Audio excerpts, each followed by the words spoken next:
Mais je Comme ci, comme ça.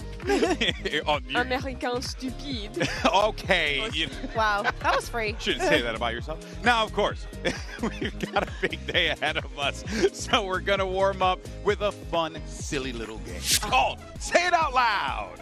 Now, this is a fun one, all right? I'm going to show you all a string of nonsense words. Okay, so it's Tuesday. But when you sound them out, they'll make something Champions-related sounding. Okay. Is it gonna be in French? I don't think. I mean, I hope not. But it's like writing bon apple teeth and having to get bon appetit. Exactly, exactly. So let's go ahead. This is our first one. Let's see what it says here. Hyunmin. Hyunmin. He young man. Yeah, And he is young man. He is young man. Yes. Yeah. And he also Hyunmin. There you go. That was easy. That was easy. Well okay. done. Well done. All right.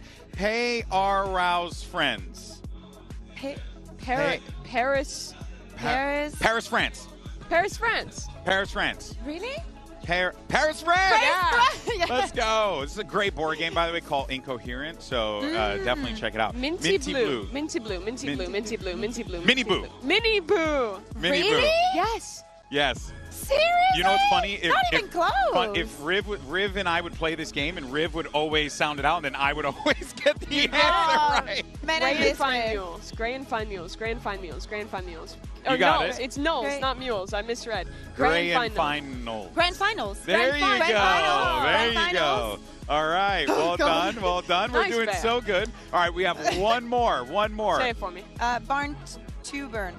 Barn Barn to burn. Barn to burn are like sentences. Yes. Are, Marketing. Yes. Burn All to right. burn.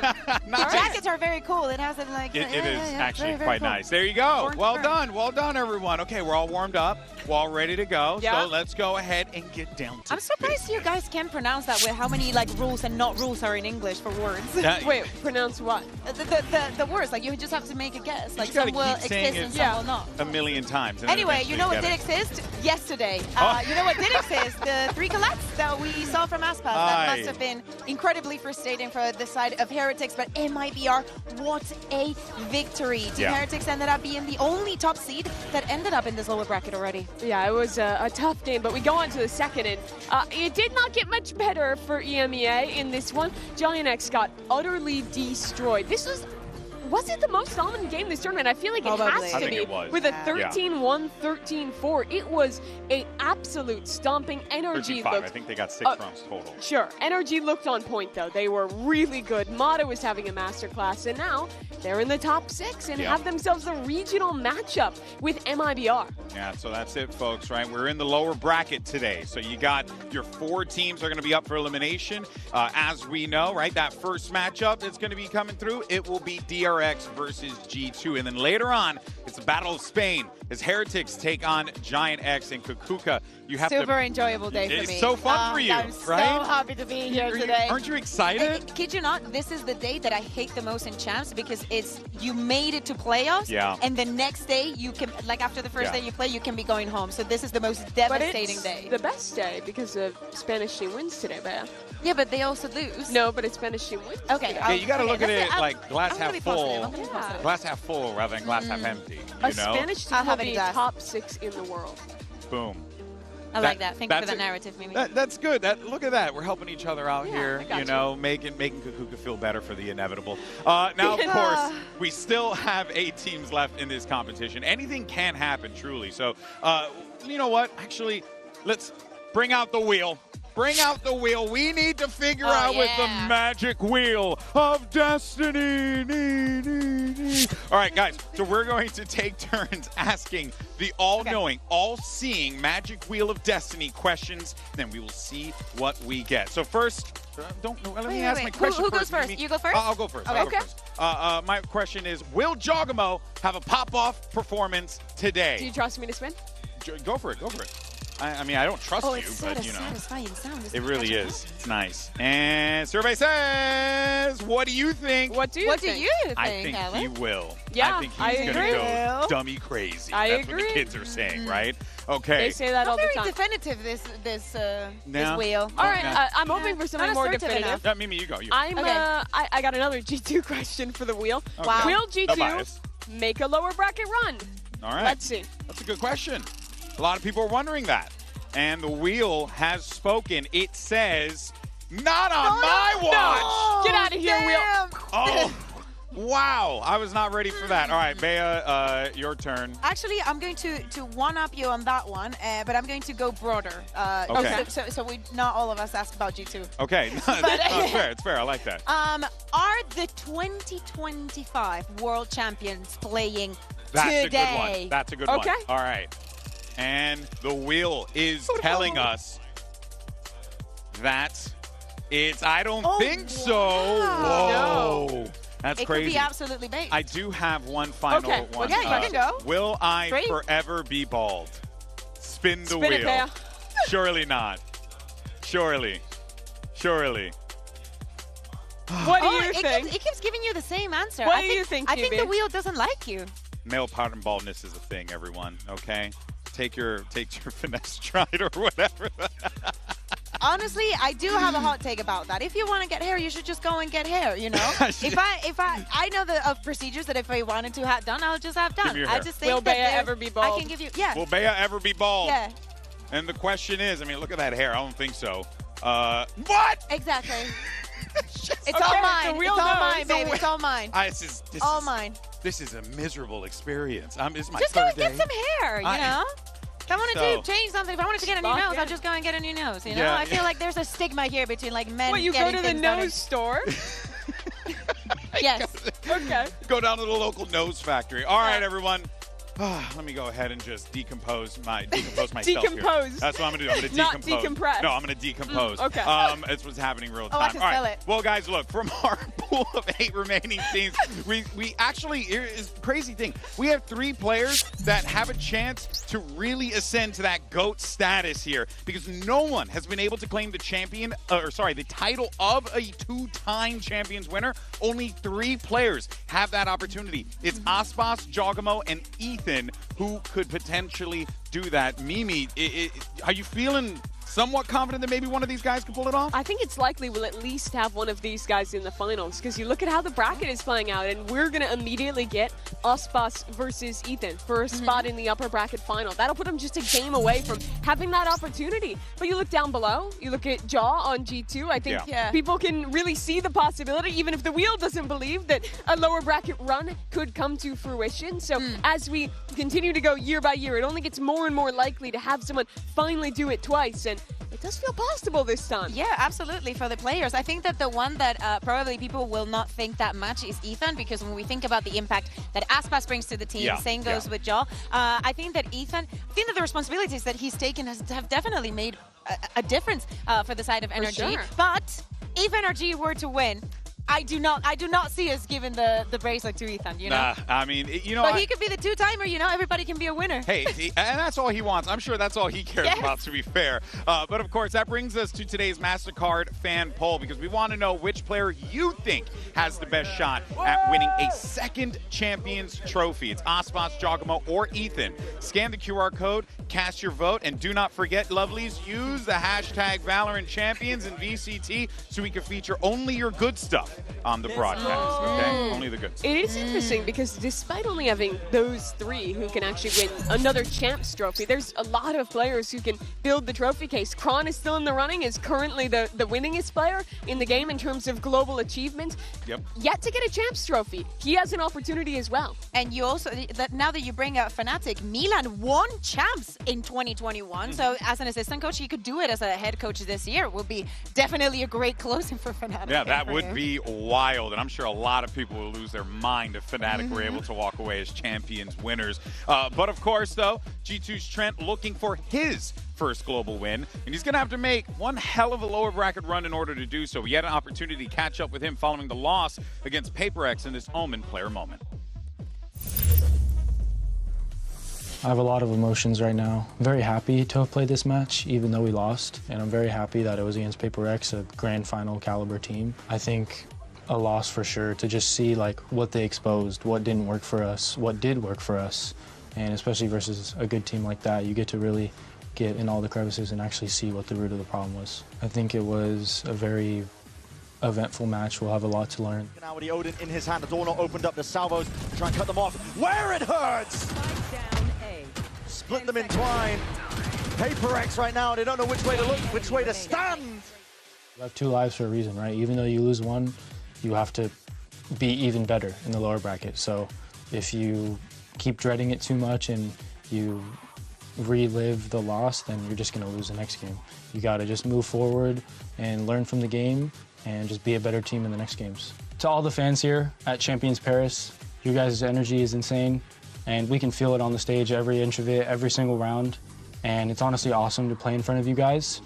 So let's keep it like that.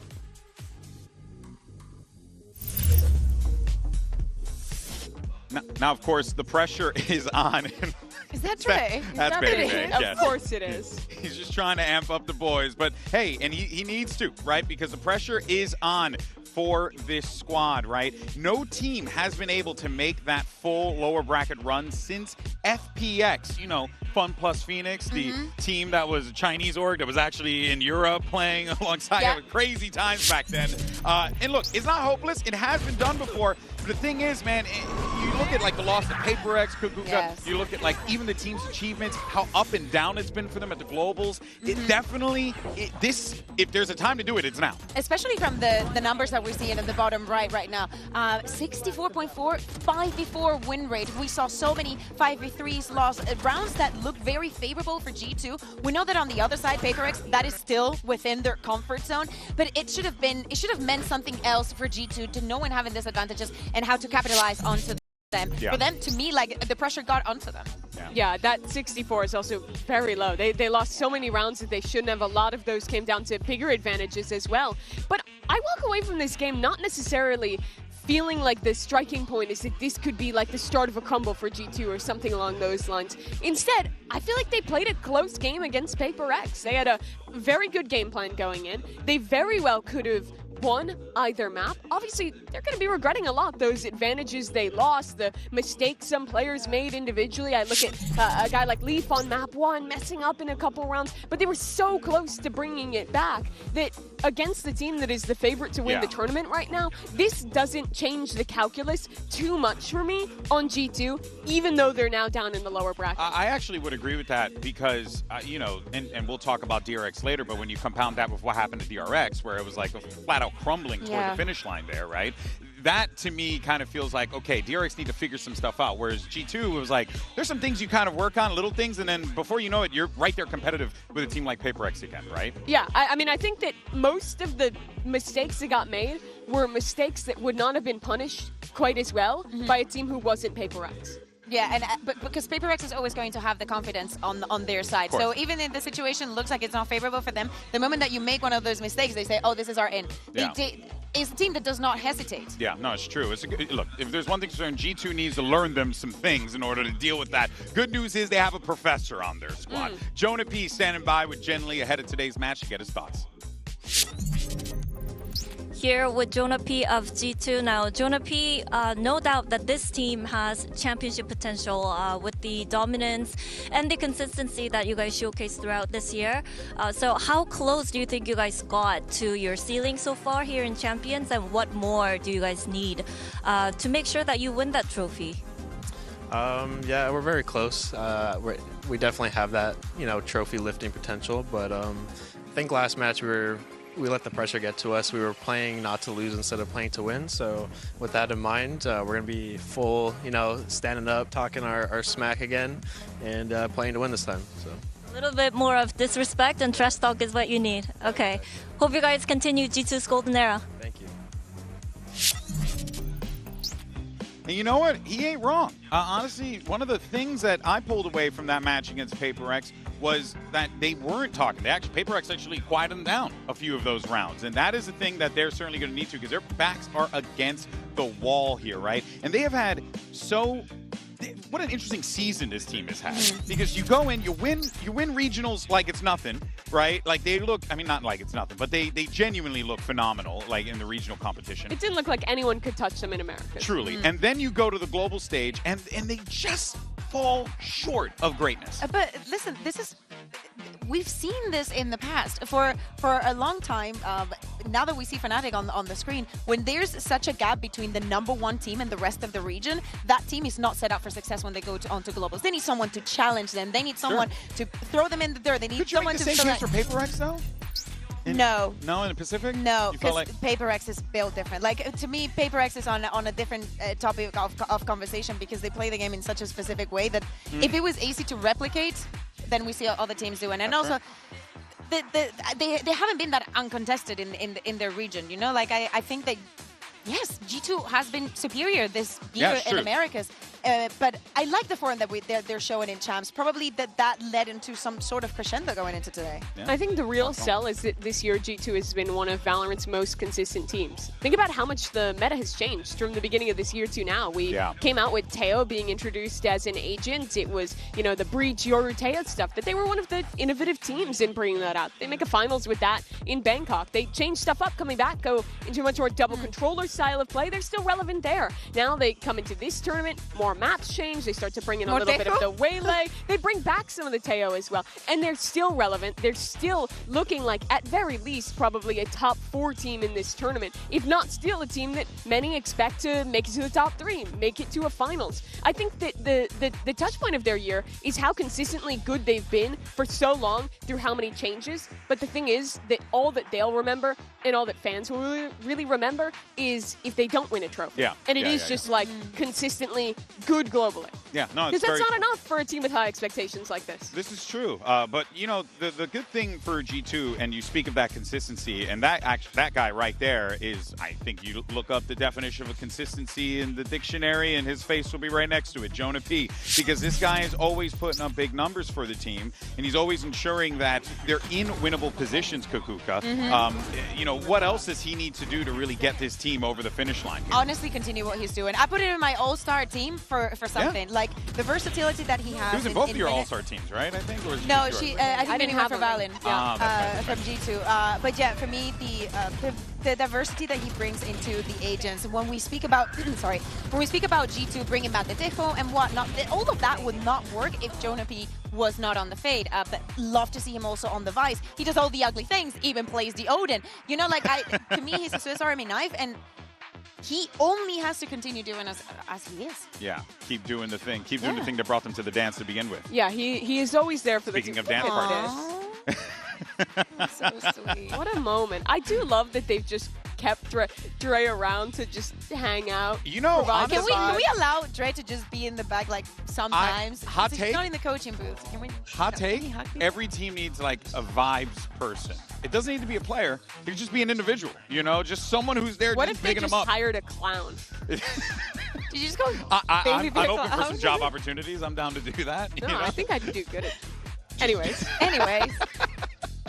Of course, that guy right there in that loss to Paper X, despite the fact that they fell short, Leaf was on freaking fire. I think in the series overall, he had 70+ kills or something like that. Guy it was insane. Absolutely fragile. I mean, I mentioned some of the mistakes that I think will haunt him on the Lotus, but what a real turnaround when we got towards the latter parts of that series, when we've seen him playing here, especially this Ascent that you're watching right now. I think he's just been so outstanding. But you contrast him on the other side to Flashback, and I think that's a duel I'm really going to be watching today, because the way DRX play is very exec heavy on the attacking side. They love hard diving with the Waylay and with Flashback on the Yoru Neon going into these sites. But for my money, Leaf is a top 3 Sentinel player in the world at solo anchoring sites and putting up with that kind of pressure, that kind of power of an execute that DRX is going to bring. So I think a lot of the success for G2's defense does come to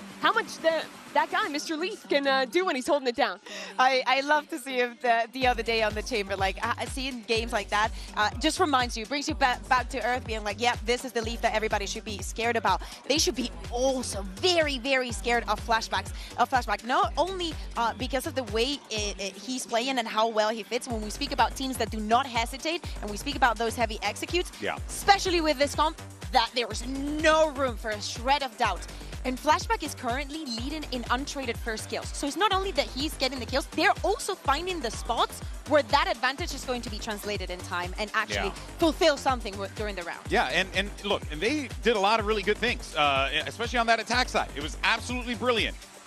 even going up 10-2 against yeah, Fnatic. So good. But then defense happened, and when I think about G2, Mimi, you know, they are a team that I think do quite well on that defensive side. They're a much better defense and attack team. It's the exact opposite for DRX. Yeah, so how does this shape out, considering that there really is just a flat-out clash between these two? This game's big question was how much depth does DRX have with this new read, with these Mosquito comps, and I think they proved that their defense is still lacking. They're great when they're the ones setting the pace, they're the ones getting proactive, but I don't actually think this comp is super duper amazing at trying to like hard anchor onto sites. You kind of have to be trying to flood retaking in with the double dive, but even then you don't actually have it's not like it's like a breach neon or something where you have a ton of util behind it. It's kind of difficult still to make that work, and DRX is still trying to figure it out. And I think that there's also, they haven't set themselves up for success in many of the defensive rounds. Like, I think that especially playing this comp, you have to have very different plans and you have to be very, very proactive, right? Because there's going to be places in the map where you're going to have holes and you need to be reactive onto that. You need to be aware of your surroundings. Yeah, we've been so positive on double duelists this year because it plugs, you bring the Yoru, right, and that plugs the gash of a second initiator, but you are still giving up a Sentinel or a Smokes or something like that that's great for stall. Here's what Termi thought about it. Yeah, and what actually, the reason why we wanted to show this is because this was a quote from a coach interview that he did with Jen, and basically saying that he saw that the energy was kind of low in the team. Now, we could talk about compositions, we could talk about executes, we could talk about all the ones, winning your ones, blah, blah, blah. At the end of the day, though, if you are not energetic on that stage, you will be taken advantage of. And I do think it's important that DRX shape that up. And for small context, that's after they were up 10-2.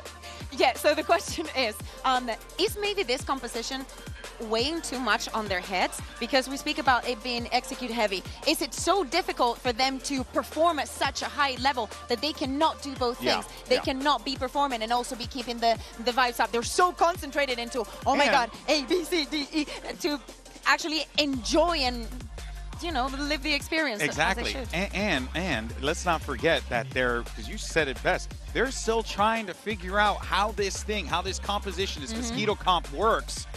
And you kind of see how some players are already starting to poke holes in it, right? One of those individuals was Boaster, because he had said that DRX, in my opinion, just don't mid-round. They plug and go. When you let them execute, hopefully the shots go your way. And I want to really hold up on that first part there about not mid-rounding, because that, I think, is quite problematic, especially against a team like G2 with Valen on the call, who is very good at being able to kind of suss out where those things are, where those gaps are, to then try and build a game plan on the fly. Yeah, because Fnatic did struggle a lot adapting to this, and in so many occasions, as it is, they just dumped a lot of utility onto you, and they're going to execute with that. So two approaches onto this if you're G2. You either play full for the retake, you want to execute, use everything onto this and that. Maybe we use a little bit of utility to give you a couple of hints of where we might be playing, and we just play for the retake to you, or you stop them before that moment happens. That's why probably we were looking at players like Jonah P. Yeah, and I think Fnatic showed a great example of kind of how to deal with it in both of those ways, right? They had rounds where they were full retaking, just playing back to not get caught out. They also had a lot of rounds where they were trying to get a little bit more proactive and get ahead, get that early pick. Both of those ideas ended up looking really good. And so DRX, I think today is just about showing what you learned from that Fnatic loss. Yeah, I couldn't agree more. I think Fnatic kind of gave people a blueprint on how to deal with things, and that is a good thing for G2, but of course DRX gonna need to figure it out and how to stop these giants from the Americas. Now let's send it back over to Jen and hear from DRX's Bane about his thoughts on this matchup.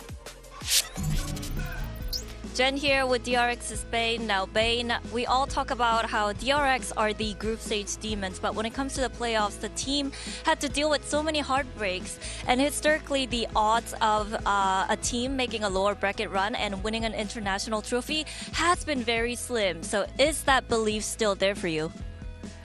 일단 뭐 조별리그에서만 강하다는 인식이 강하기 때문에 플레이오프에서도 좋은 모습 보여드리고 싶고, 기회가 있는 한 저희 DRX는 한 경기 한 경기 목숨 걸고 최선을 다해서 할 겁니다. Well, yeah, we just want to break the reputation of being only strong in the group stage, so we are going to play the playoffs like our lives depend on it, and hopefully it works out for us. Thank you, Bane, and good luck. Some interesting insight there from Bane, right? When we talk about playing not to lose versus playing to win, I hope DRX adopt the more playing to win strategy. Sounds like that's exactly what they're looking to accomplish here today, but you know, things can easily shift the other way, and you're going to be leaning on your leaders in the server to really guide that. And one thing that G2 has, and we always talk about him, is Valen, but there's going to be an interesting battle here between Valen and Mako, Mimi, because we don't really talk a lot about Mako as the IGL. We talk about him as a phenomenal player, consistent player, but he's going up against one of the best IGLs in the game today. Yeah, but that's because he's new to the role, because DRX has switched up who's IGLing and only really brought him back into the fold for this event. So there are a lot of things we're still looking to see from Mako, and in Boaster's critique of this team, saying that they don't know how to mid-round, that they only hard exec, I think the person you look at to disprove that has to be Mako. He has to be the guy to figure out how to show more depth, how to show an attack side that isn't just go, go, go, but also has some of those strengths while also showing more balance. And that's really a lot of pressure to put on a player who his only job has always just been to be an excellent individual, to be excellent in the clutch. But that's a hell of a lot more responsibility. True. Yeah, but absolutely. I think that also when we've been speaking a lot of the attack, but the defensive rounds the DRX have won has mostly been about Mako. I think that if I was DRX, I would solely focus on that defense, because it is for them to then adapt to if G2 is going to do this and that. They also gathered that experience with Fnatic. They know what holes they're leaving when they're going in and what they need to think of later in the round and maybe how to react onto those things. So #1 priority has to be the defense. And on the other side, we have a Valen that, yes, still does not have that trophy. I think that has enough experience to go pound for pound against Mako, and he's having a hell of a tournament. Mako is an incredible fragging player first, who then became an IGL. Valen is a IGL and a leader of his team, of his players first, and an incredible player second. And he's also an incredible player, don't get me wrong, but I think that order of operations is important for how you view both of these players, even though they've both become adept at both roles. Yeah, no, that's a good note, and of course we'll see how that kind of plays out as the series progresses here, and we'll get a little bit more, we'll definitely get our questions answered. That much is for certain here. But now it's time, speaking of questions answered, for our MasterCard fan poll. Earlier we asked you beautiful people, which player has the best shot at winning champs for a second time? And no shocker, it's Aspas coming in with 51.6% of the vote. Stop the count. Can I ask the wheel if it agrees? You want to go to the wheel of destiny? Can we do that? Yeah, Let's see. I think that this goes with the point of like saying I don't expect Ethan. Okay. Will Aspas win a second chance? Yeah, will Aspas win his second chance? Let's see what the wheel says. So far, the wheel has been brutally right, and it is try again. Try again. Not this, should I? Try okay. again. Try again. We could be maybe not this year, but next year. Yeah, okay. right? Maybe the wheel doesn't know. What do you think? Okay, now you're just being ambiguous. Why are you being so ambiguous? Now it's unfair. You got to be declarative there, wheel. Okay, this is why we can't have nice things. Well, let's speaking of declarative, let's see our predictions, because we made our choices loud and clear here. And looking at the ladies on the desk, who do we have? Okay, we are all in agreement of who's going to win here today. No shocker though that our amigos over from the Pacific region chose DRX. Mitch. Okay, we're going for Giant X. Let's go! Yeah, Sue is committing to Giant X. That is, I respect that. I respect that. It's just really hard to kind of go for DRX, and it's hard to go for Giant X, right? I mean, it's a toughie, like it's a good game. I think that especially when I look at the preparation and when I think about that first match, the G2 versus PaperX, I have to choose G2 as a favorite today. Yeah, no, for sure. Couldn't agree more. Guys, this is it. Today, we have two teams that will get the chop and exit the competition. It is do or die for these squads. Everything is on the line. Day 13 of Champions Paris starts right now.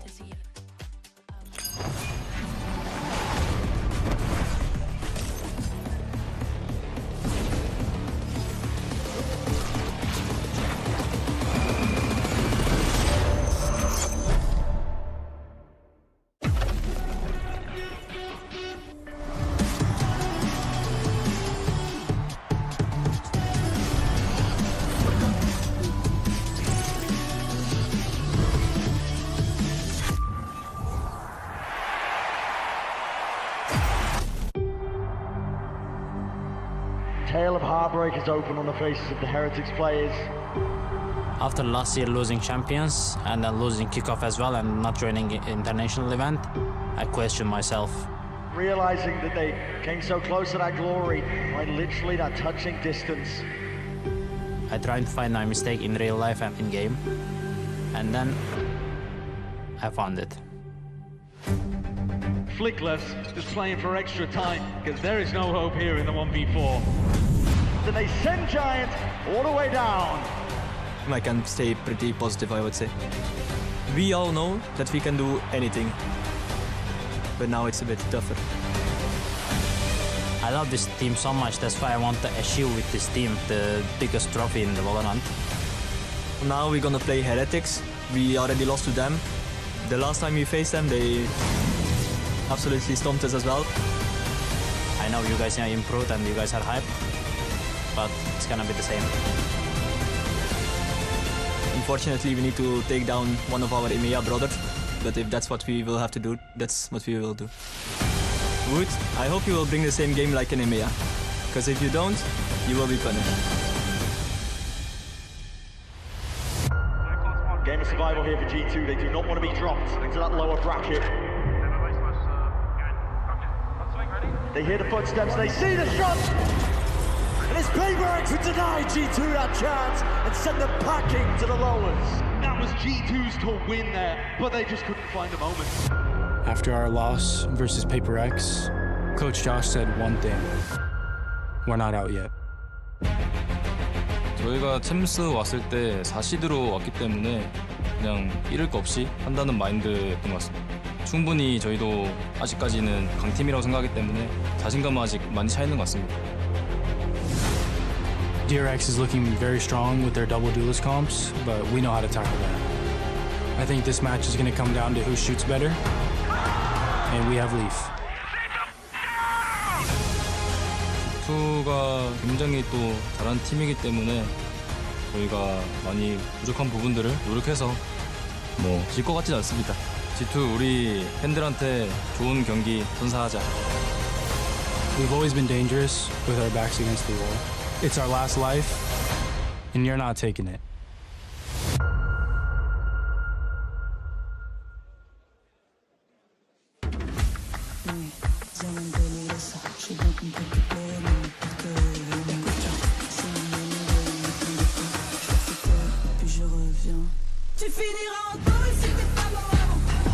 G2 Esports. And you heard it from the players themselves. When their backs are against the wall, you don't have a shot of being able to take that life against them. But the question on everyone's mind is whether or not DRX can punch above their weight class and shut up the world and defeat G2 as they encroach the Lion's Den. Only one team in Valorant history has made a full lower bracket run at a global event to then lift the trophy. G2 is a team with all the expectations to make it there. But now they're in the lower bracket against a DRX who themselves have proved better than anyone thought, have broken through what you would have expected of a Pacific 4th seed, and now have an opportunity to have what could be maybe the biggest upset of champs in Paris. And there is no second chances. It doesn't matter what you did during the year. It all comes down to this. And these are the maps that we're going to be seeing. G2 has decided to go for the Lotus, not putting the bind, leaving that open as a possibility, and actually leave that as the decider. DRX wants to go for that Abyss. We spoke about how G2 went back to the deadlock, to the Tejo also there. So I'm liking the grunts that we're seeing for this best of 3, Mimi. I'm really excited to see Abyss. I think DRX looks so good there. Teams have been avoiding playing them on that map, but G2 willing to leave it in the pool and get right into it. Starting at Lotus though, that one's also going to be quite interesting. You see that DRX are actually going to be picking into that defensive side, and I'm really curious what they're going to have prepped up there. G2 has been very good on Lotus for pretty much as long as anyone can remember, and they tend to be a lot better on their own defense, but they have great ideas for pistols, for their bonus, to get enough early momentum to almost always be in a strong position when they switch to that second half. Yeah, I was going to say, the thing that sticks out to me when I think about that DRX defensive side start was the stat that we saw earlier in the pre-show about DRX's defensive performances. It has not been stellar, so you're really going to need these guys to be able to squeak away a couple of critical rounds that will give them the opening, as Mimi said,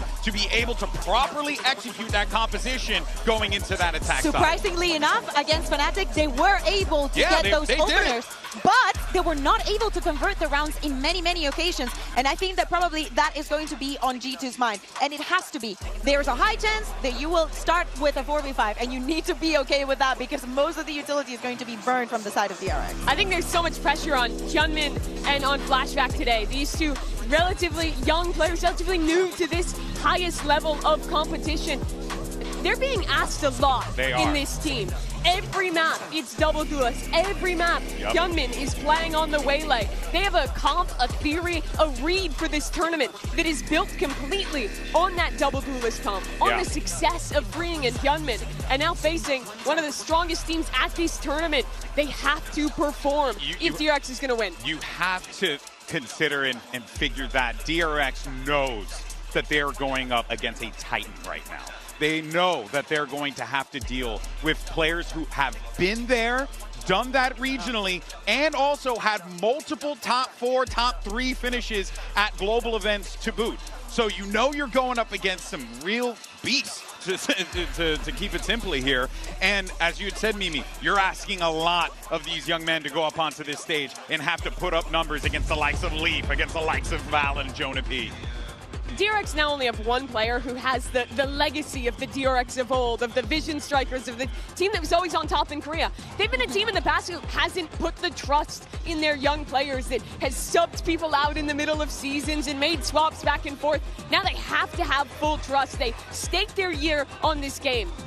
Yeah, and no hesitation has to be also on the side of G2. We need to see Jaw shining from the beginning. We need to see all of those circumstances and honing in onto every single mistake, every single gap that DRX is going to be leaving on the map. I want to see them play the attack from the defender spawn, basically. Pretty much. I mean, there's going to be so much pressure for both of these teams here, but if there's one thing that we know about both DRX and G2 is that they shine in these moments. So let's go ahead and get the show on the road. DRX is fighting for their tournament lives, and it's only fitting that we have these two guys making the call. Here's Achilles and Paper Thin. Mild shock, here we are back for another day of champs, but this time elimination is on the line. One of these two teams will have their run come to its conclusion right here, right now. It's hard to imagine, especially for G2, that they'd be in this position already, but with a tough upper bracket opponent in Paper Rex, they fell. It was oh so close. And DRX, to their credit, gave Fnatic a run for their money on those first couple of maps. That 10-2 start onto Haven. The comeback from Fnatic, though, seemingly doing tons of mental damage. Can they rebound here today? Can G2 rebound after such a tough loss to Paper Rex? Those are the questions for me, is whose mental is going to be stronger today, and it's going to be a brawl here to start outside of C. Already the 4v4 stack set up here. Just thrown up over the top, going to be able to spot out plenty. Mako tucked there into the corner, ready with the paranoia, but doesn't get the opportunity to send it. And it's going to be a full ship across the map, one of which that DRX is quite far behind. TP across from Flashback to try to reinforce this position, but that site should be primed for the taking. I'd like to see them get a little bit pacier ahead of this, see if they can prevent the plant if possible. They do pop the vine, so they're giving themselves an opportunity here to maybe cause a little chaos. Get themselves in a position. Spike going to be going down here from Jonah P. No way to try to dissuade that here for now. Shot across. Jogamo going to get tagged up down to 45.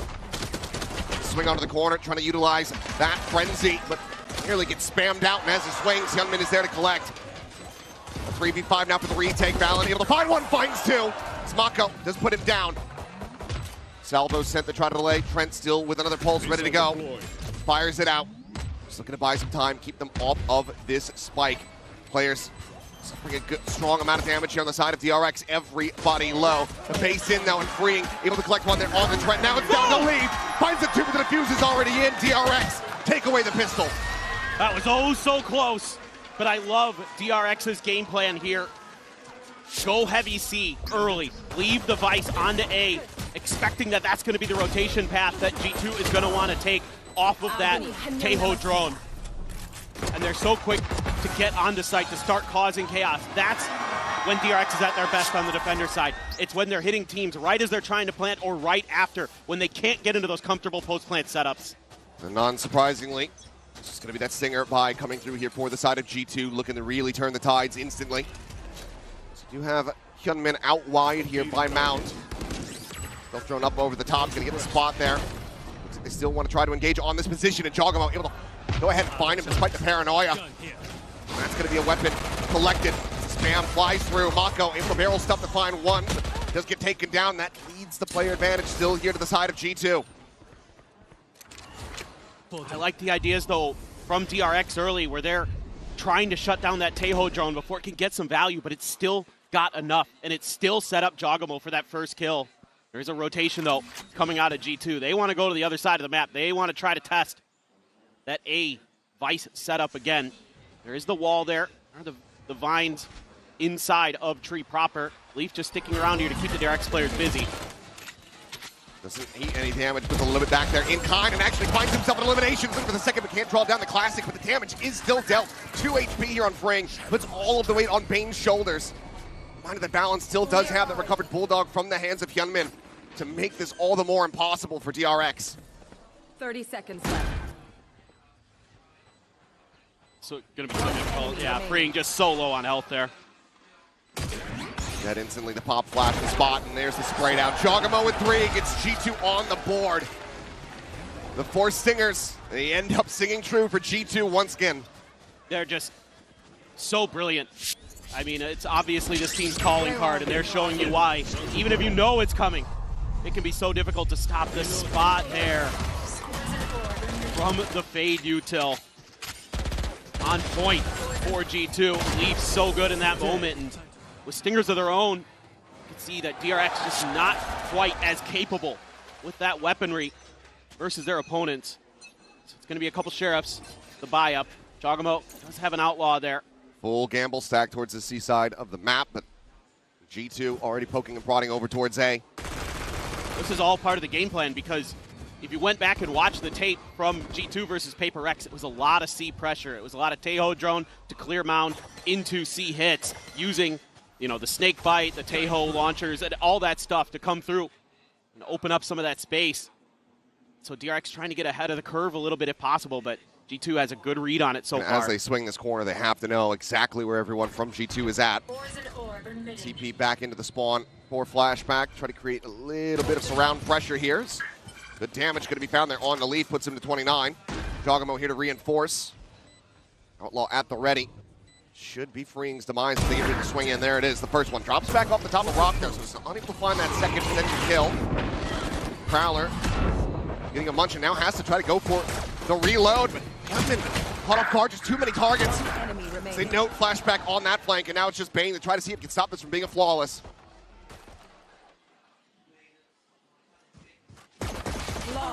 He cannot. Another 3K from Jogamo.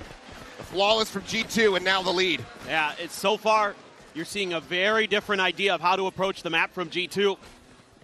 But it's still some smiles on the face of DRX. Something I was a bit worried about after that devastating loss to Fnatic, where they had to be feeling like they should have won that series 2-0. Instead, they fall 1-2. It's going to be Mako grabbing an Odin here. You actually don't see that every day. He's going to be certainly not planting himself in a tree. It's definitely not a weapon that he's known for, not something that we typically in Pacific are very familiar with. A bit early spam, the haunt to try to get him set up. Valen does get caught, but he's behind the rubble. Yeah, reveal on the 2. Paranoid's going to be sent to try to take some aggressive space up and over the top here. Goes Hyunmin. The frags back, avoiding the shots there from Jogamo's outlaw. Which absolutely would have been demised. Half armors on everyone aside from Fring. DRX already thinking about maybe their rotate coming through, or at least giving up a little bit more space. Mako's got to be careful. Full forces, other than Leaf, of G2 are starting to march their way forward. Really going to take a pause here, though, RG2. It's worked so effectively for Fnatic. Just waiting out DRX, seeing if they get impatient. Swing in, just giving Mako too much to think about. They are able to overwhelm the Omen, finding that kill. Fring, however, holding for that flank in towards B, is able to find one. Jogamo trying to pop out and get that shorty in action. Just find a good amount of damage on the Hyunmin, but cannot get the elimination. DRX with the player advantage, well poised to try to go ahead and turn things around here in this map and tie it up. 30 seconds left. Spring's able to find Valon. Now it's just down to Trent. Spring will be able to collect the third. 2-2. DRX answering back. Well, the effective bonus, not going to go G2's way. Some good ideas, though. I mean, getting that early kill on the Mako, creating a little bit of extra space, but Gunman here, Johnny on the spot, freeing as well, noting Leaf's lurk.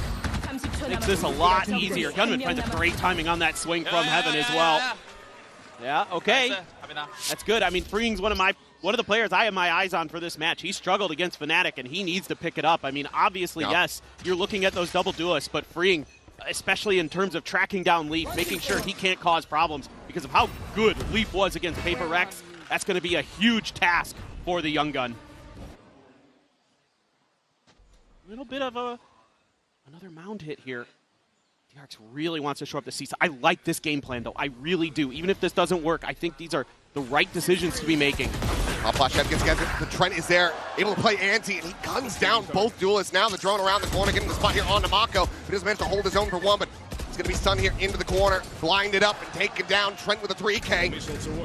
Just wants to go ahead and continue this pendulum swing of round wins. Right back in the G2's favor. He snaps on for Bane's head and now is on for an ace, but Fring is not looking to give him the opportunity. He's going to be sticking to the opposite side of the map. Maybe Trent goes hunting. But this round is absolutely G2's. No doubt. Again, I don't mind the ideas here from DRX, but it's read nicely by G2. They've got a good sense of what the change-ups for their opponents were going to be. You know, looking back onto it, DRX played very safe, very not to lose against Fnatic, to be honest, on this map. And in my mind, I'm thinking they've got to turn up the pace. They got to get aggressive on the defender's side sometimes to at least get it in the minds of their opponents that that's something that's going to be possible, to make them a little bit more cautious about moving around the map. So it's not that big of a deal in this round, especially because you've still got money behind this for DRX to go into the next one. It's just a matter of freeing. Can he come through here? Trent's on the hunt. Running out of time to be able to try to find this one, but he's going exactly to the right location. If he swings around this corner just fast enough, he's peeking in and he will get shut down. Freeing will retain his weapon. Asking, what was that? It's a great turn of the flash. Needed a little bit more behind this, though. Just one flash. I feel like you could have dashed Hyunmin up and over. He could throw the saturate into that corner position where Trent was standing, maybe. I think you can add a little bit more layer to that C main hit. Hey, that's but really for DRX, right with this comp, when they're the most successful on the defender side, it's getting aggressive early or disrupting plants. Those are really where they can get those few extra rounds that they really need. I mean, you looked at it beforehand in the analyst desk segment where they were talking about the win percentages on both sides of the map for DRX in this tournament. It's like 67% on the attack side, 31% on the defender side. So if they can up that, 31% to 35, 36, something like that, then they really could give themselves a great chance to come through with a win here today. I think any of the DRX faithful out there watching going to be happy to see this sign here. The timeout call very early from Termi. The desk was talking about it, how weak the defending sides have been for DRX at this event. Knows that he needs to shore this up and get as many rounds as they possibly can. We'll still have a bye for the most part coming together on this one. Should be a lot of half armors though. See if this is going to be enough to try to get that conversion, keep things neck and neck, or if G2 can start to break away. Curious if they'll play for the orb for Hyunmin here to get the convergent paths available. They do have the Steel Garden as well, so I think a lot of this round is going to be about dodging G2's initial sight hit. They've got the Fade ult, they've got the Taeho ult. Can you shut that down before you can get into that pit in the post plant? It's going to be the drone again, up and over the top. Does get cleared by Flashback, but his head is taken off. Great shot from Jogamo, and it's another critical punish being found here. This is going to be interesting. The device wall is a little bit deeper here, so we just get a TP out from Jog. But the clone doesn't catch it. So this might catch G2 a little bit off guard if they commit to this C hit. Mako, though, seeing trading back some blows there against Jogamo. This does lend all of DRX to know that this attack is going to be coming through here on this C side of the map. So now the Steel Guardian is just going to be sent out. Jogamo able to CP forward past the wall, which has not yet been popped, but Bane able to pop him in response. And now Mako gets into position to try to hold the line here at this B site, pushes forward into the smoke, finds the timing, and Trent gets caught off guard, taken down. Paranoia sent, but no one to receive it, as there's a spot out on the Leaf, who's now at risk. He will be sprayed down by Freeing. 2 players remaining here. It's Valon and Jonah P to try to see if they can work some magic.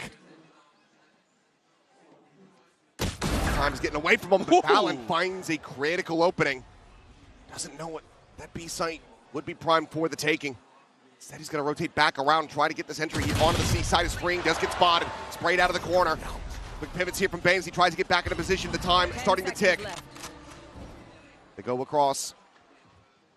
Getting ready to come through, and Jonah P, fast on the jump, is able to find Bane with a second to spare, and now comes down to Mako to see if he can clutch this up. Spots the first, gets the headshot, but he's down to 32. Watch them run. He's going to TP all the way across over towards Waterfall, but now has to rescale, clear this position. Shadows traveling. Still doesn't have a damn clue where Valon's at. He's got to hit a headshot here. It's pretty much his only recourse that he has available to him, and I don't think he's going to read Valon out here at main. He does not. He gets taken down. The timeout does not find the conversion. G2 will stretch the lead by 2 rounds as Valon gets the crowd going. Just tremendous awareness from Jonah P to clear that corner. That really opens things up, and expecting Bane to try to be hustling to see if he can delay the plant because of the time that's left on the clock. Great work from Valon in the post plant as well. Who's the most experienced one now? Let's go, baby. Come on, boys. It's still Mako. It's still Mako. Maybe not from an IGL perspective. That's true. Full sheriffs here for the side of DRX. Also plenty for the side of G2, and Valon starting off the round the way that he ended the previous one. They still have the Armageddon in Trent. Valon has his ult. Still have the Viper's Pit for a post plant. Freeing going on a lurk. But it's being watched by Trent. Beautiful. And even if that first layer gets broken down, you've got Leaf right around the corner to trade that back and deny a weapon recovery. G2 playing this very well, very patiently. It's allowing the DRX to just fall into their traps they have set up around the map. Yeah, they're really playing some nice ideas. They've got good reads, good recovery when things went sideways in that previous round, so all indications that G2 has righted the ship since the loss to Paper Rex. It's going to keep their slow march forward. A flash. Flashback. Swinging in. It's a bit of damage there, but Bane going to take it down at the same time. Full blind, connecting on the Leaf. Flashback going to be able to recover a weapon at least. Gunman, however, being to try to hold this line, and he cannot. Tagged out by the Haunt, hounded down by the Shorty. Question is, Flashback, does he try to play this in for any kind of damage, or just hold on to the Phantom? It seems like it's likely going to be the latter. Does have an escape route set up there with that gate crash.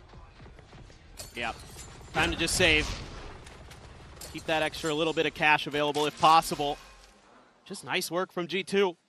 Winning some of their battles out in the open, taking Mako down quick at tree, and just slow and steady. Keep scaling in towards A. And it is a round in their hands. Still going to be sitting on those ults, and Jogamo's going to be one away from Dimensional Drift, which is a borderline 100% win for him on this map when he has it. He won so many in their previous matchup. I mean, sure, he might die when he comes out and tries to shorty somebody, but it's well, for the not, he's setting up the rest of the team. Flashback, able to find one here. Jonah P just looking to spam him out. Should be safe as Sprint on the flank, not going to be able to get there in time, so the weapon will be carried over, but G2 continue to get further and further ahead here of DRX. Yeah, this is a very pivotal round in this map for DRX. Got Bane's ultimate. Flashback also went away from his. And you've got the rifles. And the Econ not going to be great behind this. Meanwhile, G2 is sitting on everything but their Fade ultimate. So you need to make this one go. You need to get some value out of this. Win that mound fight early would be nice. But Jogamo has been so fearsome on the Yoru. He's been hitting some great shots to open things up for them, getting that big first kill. Takes a TP to the front of B. It's like Hyunmin not really biting on this clone at least. Silence on the C front for now as Mako just looks to try to cycle these one-ways. Jogamo jump peek off the box. Not going to be able to see much. Yeah, should be the drone coming next. See Mako kind of waiting for it. Drone going out. Gets the clear, but now the mask goes on. Jogamo facing forward on the hunt. Does get blinded up as he goes forward here into the site. Might have just gotten the spot there on the Mako, but it's hard to say. Either way, he's just going to be tucked in the smoke. It seems like maybe this has gone on scout, and maybe he just slipped the net.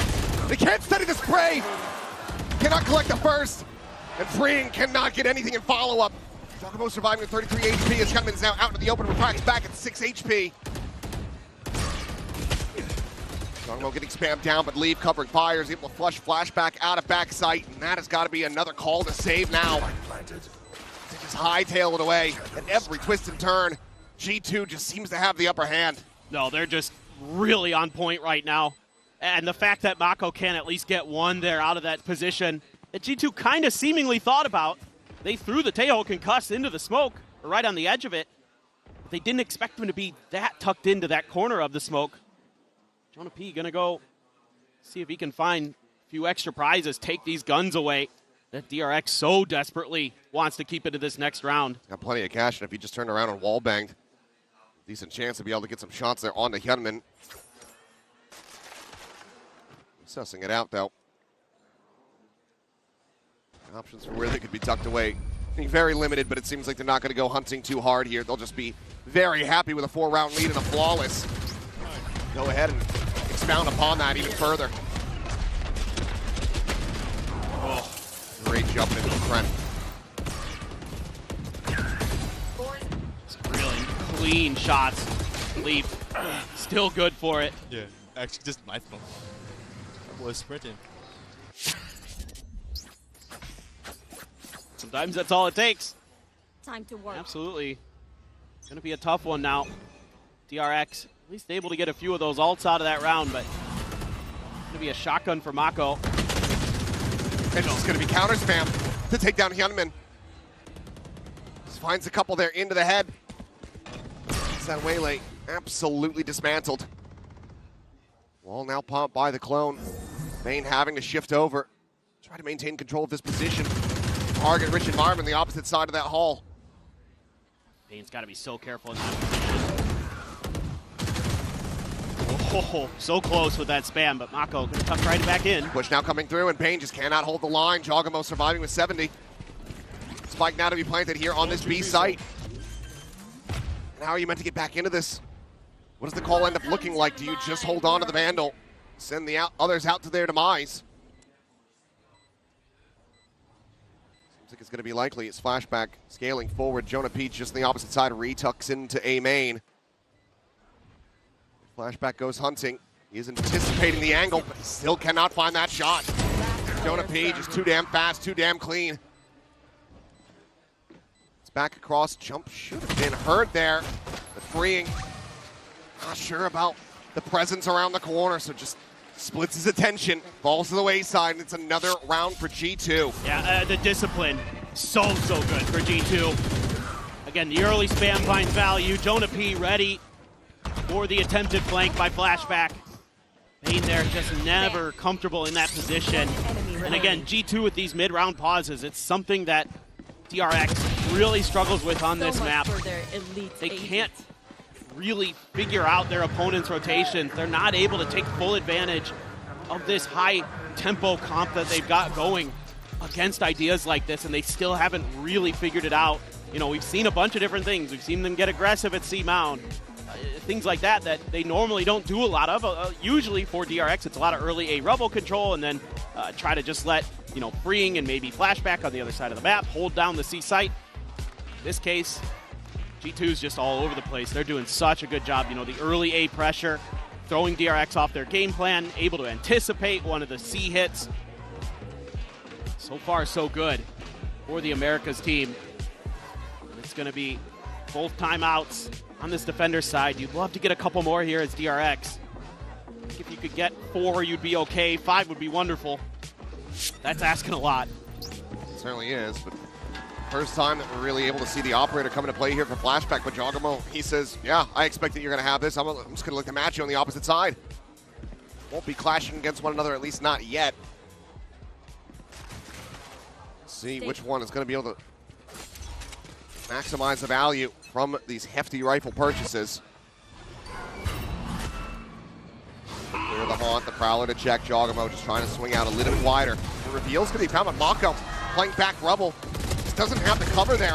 Actually really enabled Giacomo to get on that angle, so he ends up getting taken down. Trent now falling low, and Flashback posted up outside of B, finds one, finds two, and puts the spike down on the floor. The swing in, this time to Jonah P. Not going to be able to find the value off the Yod, and DRX suddenly look like they have woken up off the back of that timeout call. Yeah, this is a good read to finally go back to some of that A Rebel control I was talking about that DRX really likes on this map.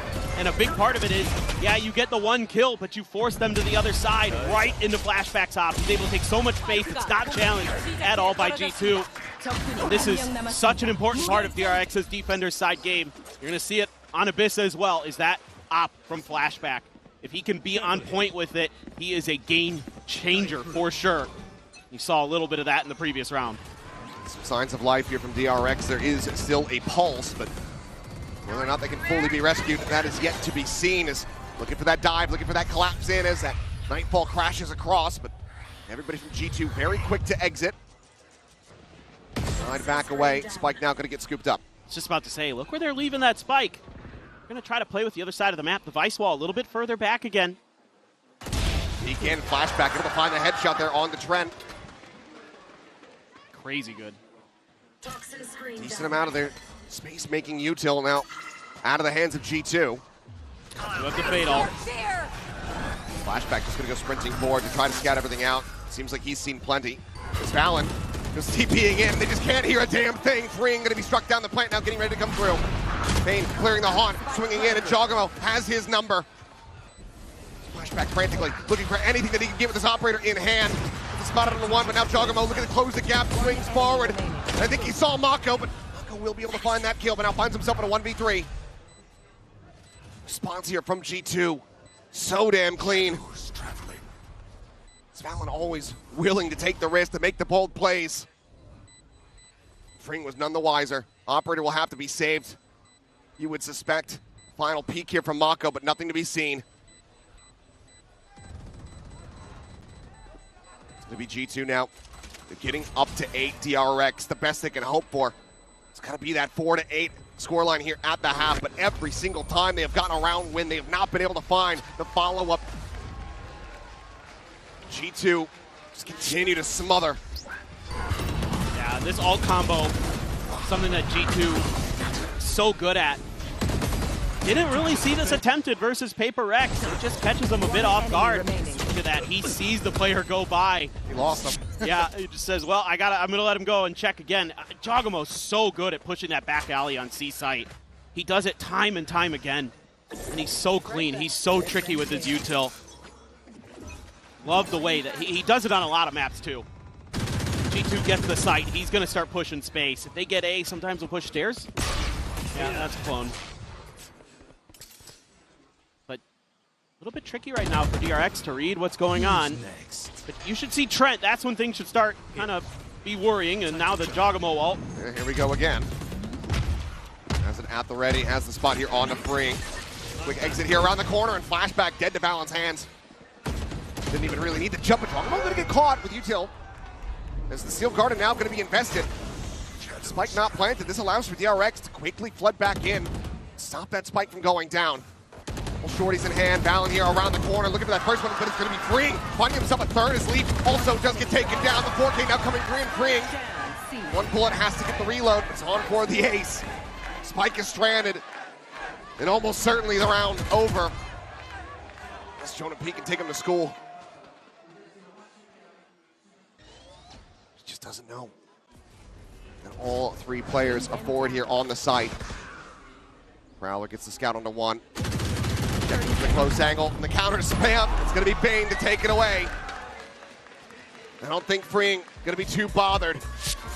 They needed that round. Still though, you can see why G2 likes this map, why they are very comfortable to pick into it. It's not surprising to me at all. I thought for sure this was going to be their pick against DRX. The double duelist now getting ready to go on the attack. DRX needing to run this back in a big way. They down that opening pistol. They're going to need to find it again. This time, not drop the anti-eco. They're sent down to the floor, though, here. And hear from a couple fans down on the floor and get their thoughts on the match.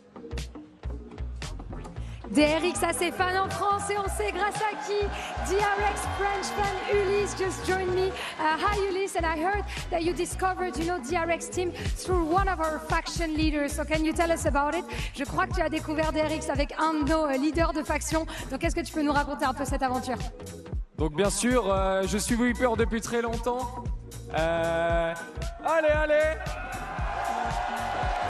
On a rejoint la faction, j'espère que tout le monde l'a rejoint. On suit les matchs DRX toutes les semaines depuis les Champions, depuis les splits en Pacifique. Et DRX win.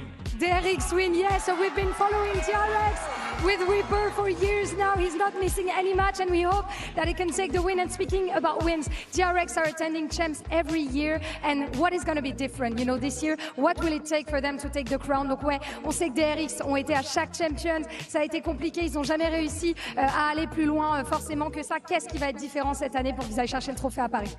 Ce qui va changer, c'est le double dueliste de Yunmin et Flashback. Ils vont tout faire. This guy is a hype guy, I love it.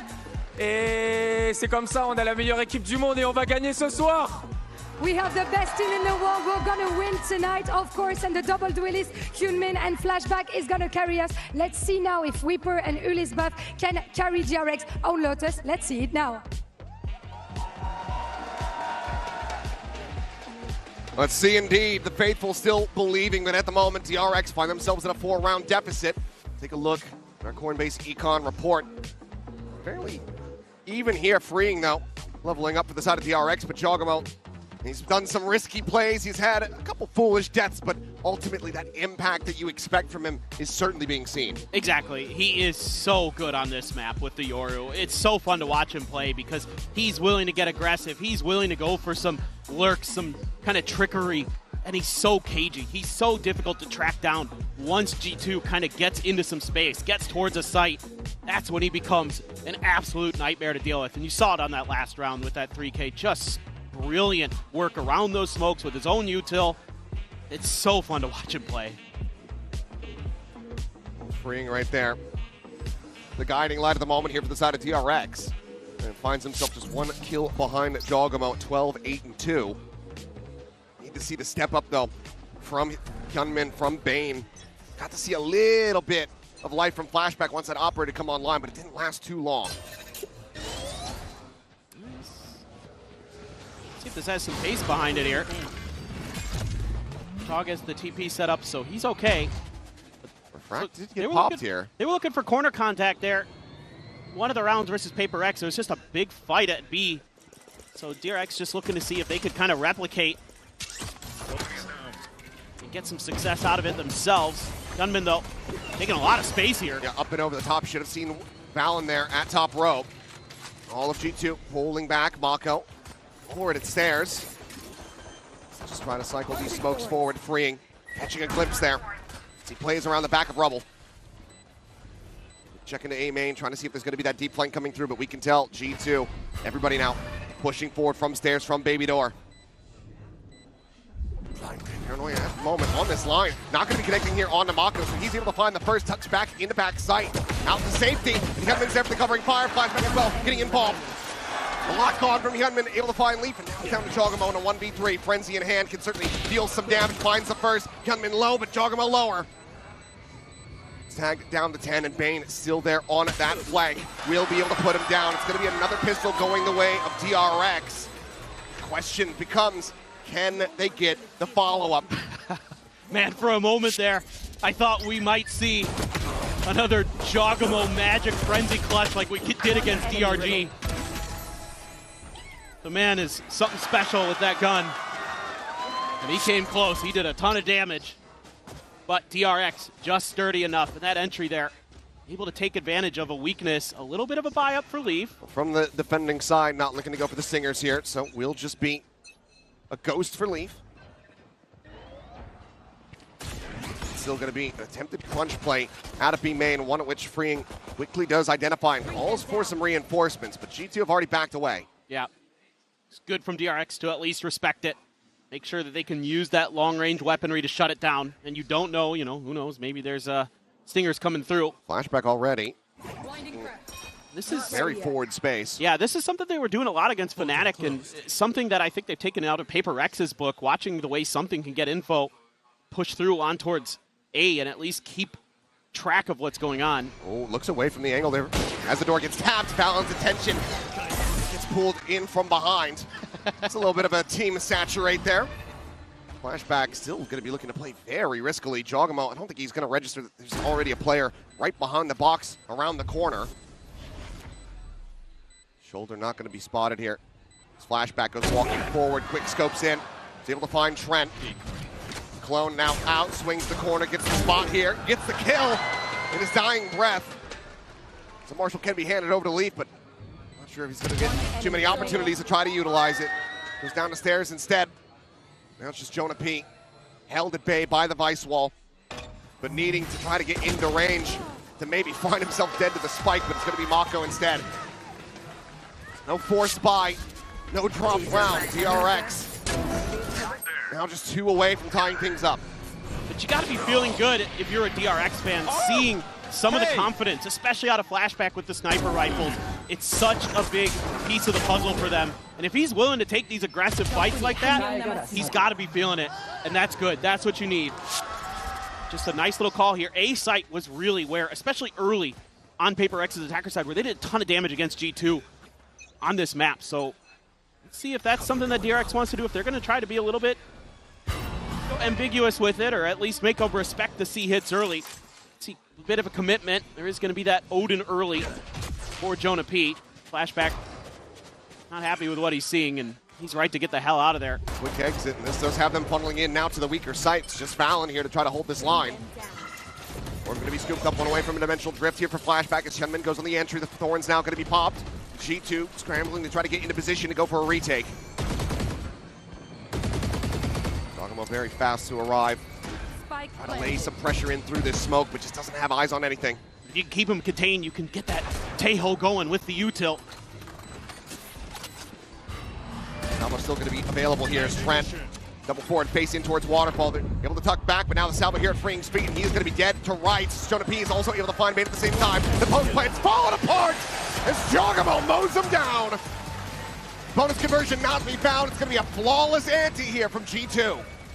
Just love the way they play this. Just keep them pinned in the sight. You've got so much great U-tilt between the Viper, the Fade, the Taeho, and of course Jogamo. Get the job done. Tremendous work from him. Oh, what a nice little transfer there. Another 3K for him. 18 kills, 10 deaths on the map for the duelist of G2. That was just a bonus for DRX. Now, we go to Rifle v Rifles. Odin carried over. This is where things get real interesting. This is where we start to see if DRX has legs on this map to make a run back, make it close. Have to wait and see. Who's next? Dimensional drifts could be exchanged here in this round. It's going to be Flashback using his first. Jogamo now is available for a retake. Freeing now going to be cut off from the rest of the team, forcing him to lurk all the way back across, potentially through Baby Door. There's 2 players on the hunt as the spike now does go down here on this C site. Man, they back freeing way off though. See if he can get the read and get back over quickly. He's losing critical time here. G2 is going to have a player advantage. Quick clear of the drone. Salvo still available. Sees onto the corner there. Waterfall, nothing going to be spotted. Jogamo goes forward. Dimensional drift, catching a glimpse of one. Looks up, will be able to find Bane. Drops down. Salvo's there at his feet. He's able to avoid it, but Jogamo finds the first, and Mako, none the wiser, taken down from behind. As now it's just freeing, frantically spraying and praying. But his prayers are not going to be answered. G2 once again overwhelm and dismantle DRX. Man, Jogamo is just an absolute treat here. I mean, Mako just caught very off guard. Comms maybe not quite coming through in time. I mean, he's so fast with it anyway. He gets right up there and gets on his feet. Well deserved. That puts him up to 21. Alex, bro, you're in there like swimwear, whatever they say. I don't think, do people say that? Yeah. Oh, okay. Yeah, in there like swimwear. I've never heard that. Hard in the paint? That I've heard. But I didn't think I'd hear I used to be somebody a as swimmer. young as Valid saying that. I was on swim team. I never heard it. Well, DRX going to be down to a couple Guardians and Sheriffs. Try to see if they can turn things around. Mako, though, okay. ADS'd in. Doesn't really find any damage at all. Mako, armorless, able to just somehow dodge his way through all those. Oh, decent little fish damage there. Flashback taken down to 49. Oh, that's going to be a spot there on Mako now. You can see it. Identifying back there is Jonah P. Re-swings back into Drake. 2 kills going to be cleaned up. Finds himself a third as well. Spring will be able to deny the exit from Jogamo, but now it's he and Mako. Guardians in hand. Trying to see if they can try to recover this spike. Freeing now has been taken down. It's all on Mako. Does manage to find the pen shot. He gets the punish here onto the Odin, so spike now going to be recovered. This is all. He does have the ult, but does he decide to go for it? Still just that Guardian. Still no armor. It still is Mako. It still is certainly possible. I think they've got a read on where Leaf went. They pinged it out on the map. Cover going out. Mako's going to be given the 1v1 a chance. They might think that this smoke is going to be an attempt to fake. Mako still playing forward here into this A site. The time, however, getting away from him. He's going to face in towards backside. And Trent ends up getting timings. The 3K so far. Guardian v Guardian, the armor advantage. A swap of the weapons now. Mako gets the Phantom. Gets a chance to try to bail them out and get DRX right back into this. What a moment it would be. How many times have we seen Mako with those big clutches, but Leaf so good in these scenarios as well. Turns away right as he would have seen the gun barrel. Leaf instead sliding over towards drop, goes for a quick peek. Goes for the tap. He's holding it the half, and Mako is back! A Red Bull clutch on the biggest stage to get DRX back into this map. What a magician. No armor in this round. Able to out-duel the Odin through the wall spam with just a few seconds left on the clock. About 9 when Trent gets taken down. Mako gets it done. Old reliable. Finds a way to keep DRX in. Gives them some hope, but it's going to be an operator for Jogamo to back up that Odin of Jonah P. Heavy firepower for G2. The hit coming in. Quickly in. Trent there at upper. Peek coming through. Hyunmin nearly caught. Just the tuck into the corner, avoids the stun. Here's the drone. As the clone goes through. Shot, however, from Jogamo. Up close and personal, up in hand, is able to find it there. Player advantage once again going to be found for Paranoia. Dodge, but freeing, eating damage, and just gets mowed down. As they double face in, Jogamo gets the swap, gets the kill on the Bane. The flash is there, but the spray is not. Flashback running out of bullets, and now Mako once again having to do it all, but this time in a 1v5. Finds the first to defuse, being stuck. The push coming in, gets the first and the up from Trent. Will shut down any potential follow-up heroics. G2 once again, just do not allow DRX to wiggle their way back into this. They maintain a 4-round lead. And again, it's this contain that they're able to set up a huge opener for Jog to TP as well. Off the back of the Nightfall, DRX has no idea it's coming. What a phenomenal ult that has been for them in a couple of these rounds. It's been a difference maker. That Viper wall as well, being pivotal to cut off that angle, that Mako, that crossfire that he wants to set up. So well put together from G2. Has himself a hero Vandal. Is the pit immediately going to be invested on the B site. Prowler for the check, but no follow-up spam to try to find Leaf. And this buy is painful for DRX. Can't even get Sheriffs on a couple players. Jogamo has the flick. Flashback sat down. Fake teleport. Time to jump. Gate crash at the ready to relocate should he need to.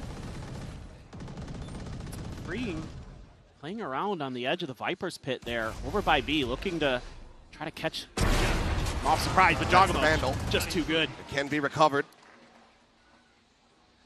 go now into the hands of Hyunmin, who's been having a rough go of it, 6-13-7. Can he answer anything back is the question. Nice G2. Very well poised to get themselves slotted up to map point, and Jagamo's not done yet. Already some chance for the ace coming through here from the audience. Bane's gonna look to try to find an opening. Slot freeing forward here onto the site, but Trent is just too damn fast on the draw. Green will find the one, he'll drop the pit, but cannot drop Trent. G2 up to 12. Solid, consistent play, and Jagamo, his reign of destruction here on Lotus, is sending DRX reeling. 3 big kills again. I don't know how many 3Ks he has in this game, but it's a lot. It's a lot. He's got 27. He is just unreal today. I mean, you hear it talked about him all the time, and he's showing it. A big game player, and he always shows up when G2 needs him. 27 and 19 rounds. Disgusting performance here from Job. 1.5 limbs per round. Quickly, some space being taken over here towards A. Tap at the door. Jonah P hanging back and getting an immense amount of damage there on Mako. Takes him to 43, and Trent on the peek out from stairs. Able to find freeing. A catch on the Jagamo there at drop, but no one's pushing forward, no one's scaling to really try to take him down. Presence now known, finds the shot. Hyunmin dead. A 2v4 to try to extend the map here for DRX. Now, the 1v4. Bane completely, utterly screwed as the util dump goes his way. Had Bella not killed him, the Armageddon certainly would have. The defuse is in, and G2 claimed victory here on their map pick of Lotus.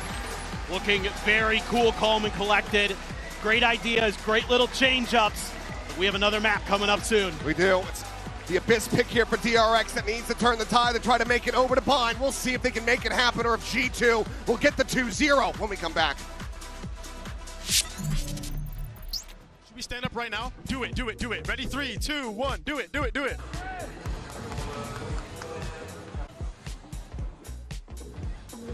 감사합니다.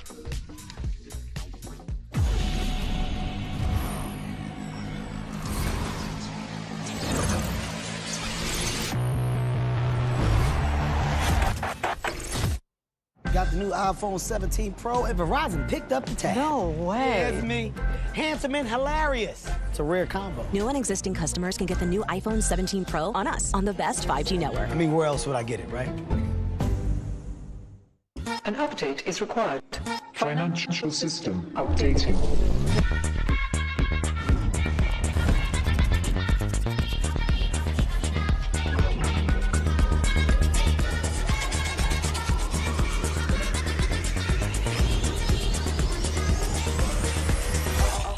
System updated. We will dance together. The future of money is here. Feels good. Esports World Cup, where we are starting off with VALORANT. If you want to win, you have to win against the best. So looking for revenge.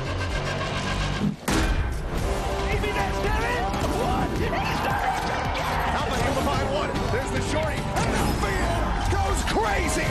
They've all battled through the pressure and expectation. Heretics have come back all the way! Finally, we won. Finally.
Clash two sound, clash them gun, clash the wall of them till the wall of them run.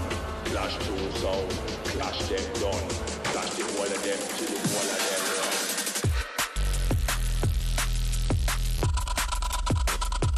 Chop it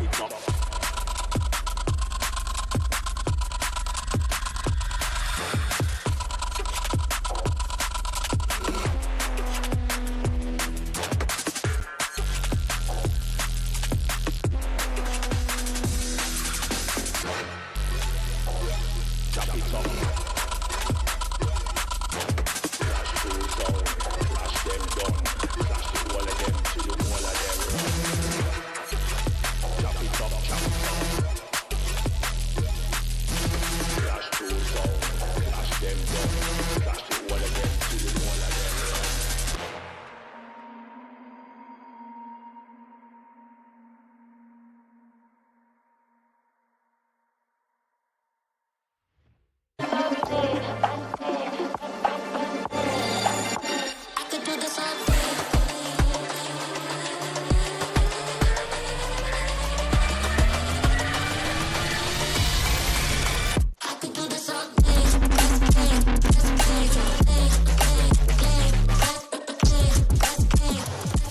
Jen here with Josh RT of G2. Now, congratulations, Josh, on Lotus. Just quickly wanted to ask you about this Taeho comp.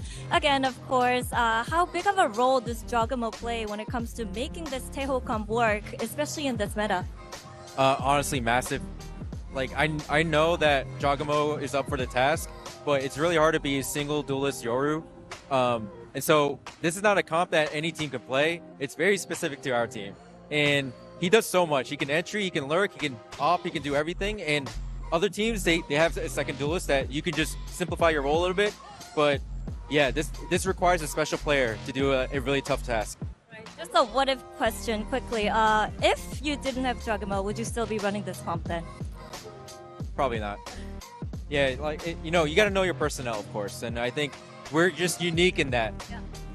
Right. Thank you for your insights and good luck. Thank you. Well, you heard from Coach Josh RT about the impact that a player like Jogamo has, even though the wheel said that he wasn't going to have a pop-off performance this wheel today. Is fraudulent. The wheel lied. He did. But also, he's not the only one who had some massive moments. That takes us to our HyperX Reflex moment of the day. And this is going to go into Trent for that 4K in round 5, because this one, Mimi, was looking like it was going to maybe fall apart here for G2. But then Trent managing to bring it back. And, of course, that Taeho using it to great effect. Yeah, I mean, this is a dangerous round, the hard push through C. Trent deals with it pretty much alone. So perfectly. Whenever he plays this Taeho, I'm just impressed with how much value he gets out of every piece of util. This third kill, he gets onto Mako, the stun into the corner that just pops so quickly to completely stun him up as he gets blinded as well. And then just the mechanics when he gets into sight too. Trent is finding his form again just at the right moment, and he always looks so comfortable on that agent. We saw it from the beginning of the map, especially from the attack. We saw the effect that he was having on every round. That drone that goes very hard against what DRX brings onto the table. Yeah. But more so with them, when we moved on to the defense, we just saw a G2 that was leaving all of the space. You know, you want to go, you want to execute, it's okay. We'll be ready for the retake. And I think it's very important what Josh was saying about Jogamo, how versatile he is, how well you can integrate him in any of the situations and circumstances, because he will always find a way to shine. Yeah, he was having a field day out there. I mean, I think about those final few rounds toward the end when he was just diving right into that site by himself, taking out 3 people like it was nothing. The guy absolutely absolutely slayed. Very well done from him, but DRX needs to find some answers. Who better to learn where those answers come from than from Coach Termi? Let's see what he had to say going into map 2. Jen here with Termi of DRX. Now, Termi, tough loss on Lotus. Defense was a little bit shaky. We had a slow start because of that. That's been an issue for the team recently. So I know there's not a lot of time, but what can you guys fix? What solutions do you have before heading into map 2? 감독님, 수비에서 요즘 자주 약한 모습을 보여주는 것 같습니다. 지금 시간이 많지는 않지만 그래도 2세트 들어가기 전에 어떤 점들을 좀 고치면 좋을까요? 수비는 저희가 어제 선수들과 얘기를 했을 때 충분히 보완해서 지금 했다고 생각을 하지만 실수들로 인해서 졌기 때문에 그리고 상대 픽한 맵이었기 때문에 충분히 2, 3맵은 이길 수 있다고 생각하고 있습니다. Well, we talked about how to work on our defense yesterday, and we thought we came in prepared with a solid plan on defense, and a lot of it just came down to us making mistakes. So when it comes to playing map 2 and 3, I think we're going to put up a better performance, and map 1 was just G2's pick. So, let's just brush it off and hope for the best in the second map. Thank you, Termi, and good luck. Well, that's what they're going to have to do, look forward here, and where we're going to is Abyss. This will, of course, be DRX's pick here, but Kukuka, I mean, again, it kind of, whenever I hear Termi, it always kind of, I don't know, like, I'm not like that positive about it. I'm a little worried about the squad going into map 2. Not that map positivity. Is that a chamber that I am seeing on the hands and of it's Lee? locked as well. Okay. So this is G2 coming into this map, showing us a gimmick with the deadlock, and then returning to the comp they were playing at the beginning of the year with the chamber. On defense, watch how Leaf is going to be proactive into mains. Everyone remembers jumping around the corner to get a shot there when he has the off, but he can be proactive down mid on the other side of the map as well. He is going to be a real pain for DRX to deal with. I think that for me, the player that I need to show up, and I think that also echoing what Termi was saying, is Hyunmin. I think that he really tried on that defense to have effect to fight for Rubble. He was not achieving much. He's playing with a little bit of fear, and if you're playing Waylay, you cannot be scared. You gotta send it. DRX, this has all been about the attack side for them. Full sending on Abyss, but the Chamber's one of the few agents that can hard anchor into that comp. So Leaf versus the double duelist is the story of Abyss as we look ahead to the second map, GB. It's the last stand for DRX. Can they force map 3? Let's send it back over to Achilleos and Paper Thin. And here we go, a final leg to stand on for the side of DRX. G2 have already taken that first step, making a lower bracket run. DRX needing to now win on their pick of Abyss to take this over to Bind to have a chance to still hang tight here in this tournament. Otherwise, it's going to be an early exit, the first round of playoffs. This is interesting. A bit of a gamble here from G2, but going up against what has been, in my book, the best Abyss team in the world in 2025 is DRX. They've been so fearsome on this map, but looks like we might have a battle here right away. Drone gets the headhunter bullets out, though. Spot on the Leaf. That's going to force the retreat here.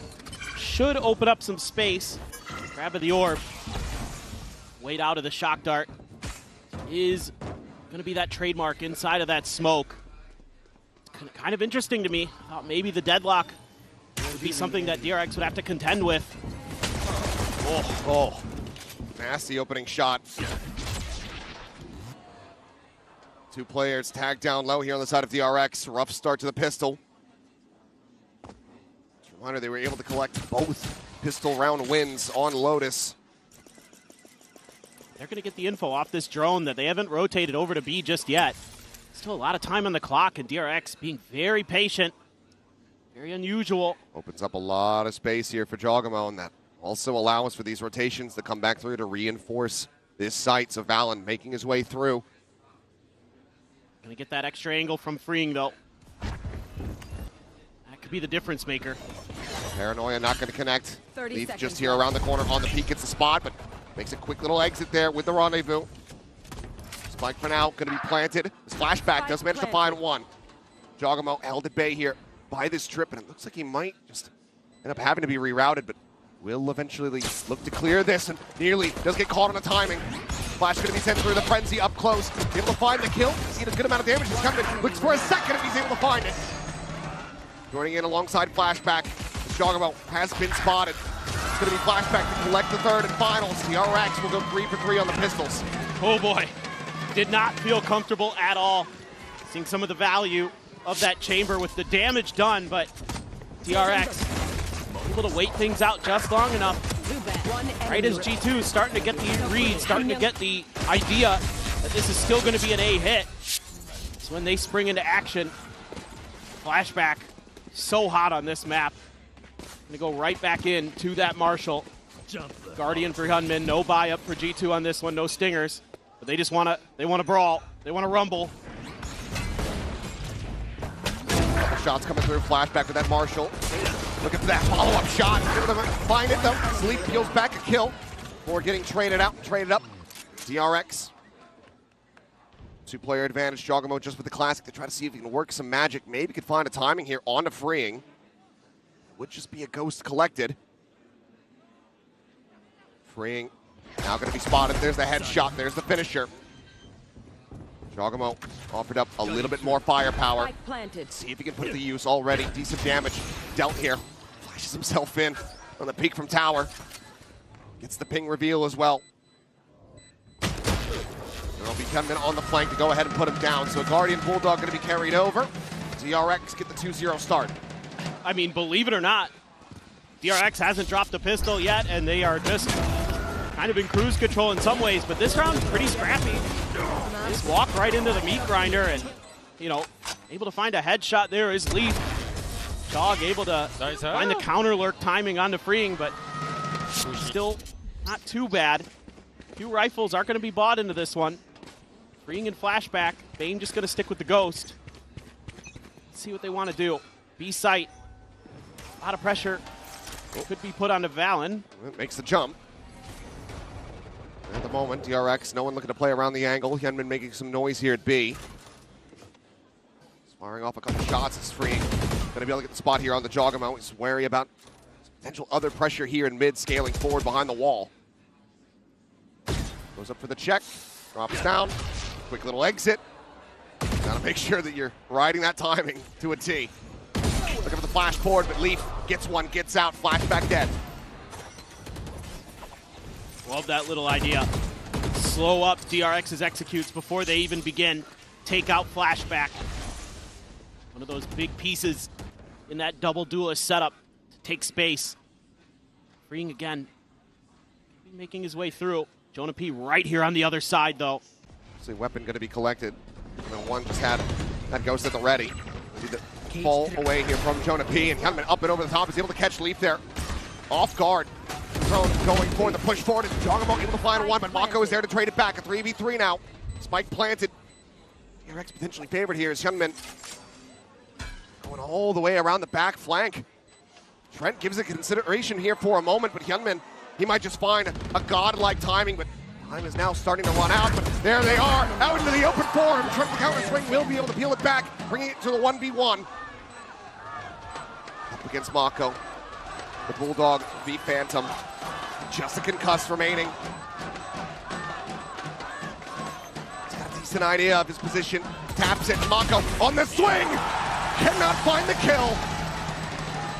And Trent will hold his own as the defuse comes through. Bonus conversion going to be denied, but at the cost of 4 players on the side of G2. Still making them earn it.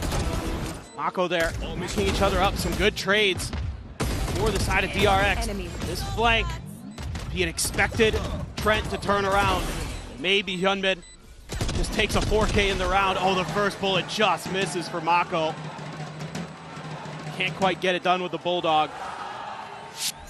Just barely. Allen trying to get the energy going. There's Leaf going to be giving it another chance to go ahead and hop around the side. Seems like he's got this one nailed to a T. Will be spotted there by the Dimensional Drift, opened up by Flashback, so they try to just go ahead, pop the ult, keep him isolated. Flashback into the back of sight is able to go ahead and isolate and conquer as Jonah P also gets taken down. Jogamo, however, could absolutely be their undoing. The smoke dissipating here in main. Everybody lined up, but he's only going to be good for one. Any other gun might have been able to deliver a multi-frag round. Quick turns from DRX. They get the shutdown on the enemy Yoru. Now have themselves a 4v2 advantage. Both players from G2 saddled here in tower. Out to the side, Green gonna be good for one, but Frank gonna be good for two. 4K clutch. It's going to be necessary. Hyunmin lingering, lurking down below. Continuing to swing out, gets the spot, but Hyunmin gets the shot. DRX will maintain the lead, now 3-1. A couple things in that round. First of all, Flashback's TP completely read by G2. They just couldn't beat him. He just wins. I mean, Leaf's looking right at him. Doesn't matter. Just better. And like you said, if that's any other gun, I mean, now you're seeing the effects, the knock-on effects, of how much damage DRX did in their bonus and what that brings for the firepower for G2. And yeah, so close. Set up of a lifetime. Just didn't have the right tool for the job. God, he's just so smart with the way he positions. Ring situating a cage here, gets the cam forward in mid. Gets the spot out, sees Trent forward. I must wait a moment. Doesn't have to just go for the swing though. He's very much expecting this position from Jogamo, but he'll quickly bail himself out. A site completely evacuated now from the side of G2, but DRX continuing to lead in towards B. Yeah, they're going to keep themselves hidden, so they might have to fight their way through. I mean, the executes are good. They can get the U to the land. Can get very dangerous for DRX. Drone gets the spot. They're going to try to push forward off of this one. Ready to swing into the corner. Flash going to be flying. Jogamo going to be good for one. The Saturate connecting to Mako. Does manage to come up with 2 kills. Gunman up and over the top. Lands, but doesn't identify Trent's position. And he's able to find himself a second shot. Good God. And Leaf at 32 with just a classic. Should absolutely be dead to rights, and he is. G2 continue to make these rounds dangerously close. Feels like they have no right to do so. Trent's feeling it. He is hitting some crazy good shots. DRX able to weather the storm, and they're able to get a good read on this aggressive push out. Saw that on the ecos on this map. We will get a little bit of that from G2. They like trying to put some pressure through. Just didn't register it. He saw him. Or maybe just thought his teammates would be there a little bit quicker. One of the two. But still have the Hunter's Fury for Bane, but the altar in cycle for the side of G2. And there's the tour de force. Leaf once again going to be posted up outside of A, and DRX once again going to be looking to try to tackle this B site. Jogamo. Just doing the Jogamo. Nowhere to run. Ping reveal, Hunter's Fury going to be sent out here, and that's going to be the kill. Jogamo going to be taken down, and it's going to be a follow-up tag on the Balin as well. Great value from Bane. Site's still not yet quite taken. Jonah P drops down, plants his feet, and finds a belter of a shot. Wow. Spot. Balin still thriving. Cosmic Divide now going to be invested. Bane watching this drop here from Jonah P, needing to note that potential flank up from mid. Mako just going to be looking to dodge the Armageddon. TPing past it. He's managed to do so. Gunman finds Leaf. Swing in the corner. Mako has the kill. Gunman has the flank. And now it's another 1v1. Wall not going to have too much longer, but quick push back. And with a classic at hand, Trent cannot find it. Gunman stands tall as DRX continue to run away with his attacker's side. Now 5-1. It is by the skin of their teeth, man. This is so close. A great spot there for the Hunter's Fury. What a perfect target to find in that Yoru to get some good reads. Great reaction to the flank. Gunman here, 11-2 now. Leaving freeing. You don't see that every day. You do not see too much in terms of him getting vocal, him getting loud. And clearly that might have been something I think that DRX should have been talking about after that loss against Fnatic. Get loud. It can't just be Bane. We need more players in there. Getting the energy into the system. Man, G2 has been so close. Some of these reads have been pretty good. DRX is just a step ahead on this map. Still, you can't count G2 out of this one. Granted, DRX, I'm in agreement with you, and I think most people would be looking like the best of his team in the world. Hard to argue. Also have to remember what G2 was able to do versus T1 all the way back at Bangkok in that grand finals. It looked like they were down and out. True. And it looked like that should have been it. But to be fair, that was also Meteor playing Rain. That is also true. To be fair. It was a little bit different. It was a little bit, yeah. But either way, they're capable of the comeback. And that ends up being a little bit more costly. Armageddon, the Cosmic Divide. All getting committed in. Kind of curious if they're going to want to go for the Yoru ult into Hunter's Fury combo on this round, even though it is an eco for G2. Could have been something they talked about during that timeout. They're going to be taking a lot of space mid early. You know, Freeing has been called upon to lock down that mid area. Fallon, do they get the read on him? Well, they get the spot, and Bane plays off that gorgeously. Straight between the eyes. Flashback now, tucked forward, gonna get spotted here. Trent looks to try to flush him out into the open. He's managed to do so. Cannot get the kill. Coming from on high, will find Jonah P. Leaf is gonna be good for the one. As everybody else gets picked apart, limb from limb. No thrifty conversion to be found there off the back of the timeout. But now we get ready to go into another buy for G2. I mean, DRX is just so fast on some of these rounds that even with that mid control and that lurk that they're able to set up, it's too little too late. What a nice spot and a refract too from Yunmin. Oh my God. Bit of a fadeaway. Yeah, oh dude. Flashback hit a nice one in there. That is some sick, sharp shooting from DRX. Jogamo has his ult. Now you've got the op for Leaf into play. Is this going to be where G2 can get this half turned around against this fearsome DRX team who now wants to try to make sure that mid is clear for themselves, maybe even set up a TP play for Flashback. They throw the dart through and they just fake it. They're just faking this pressure, trying to bait a reaction. It's also a good read overall here from the side of G2. They've been doing heavy mid pressure pretty much every single round. Yeah. The one time that DRX actually pays attention to it at the start, there is no one there to get caught off guard. They were just looking to see if they could set up Flashback for the big TP in play. Already freeing in towards those vents. Jogamo. This is such an unorthodox angle.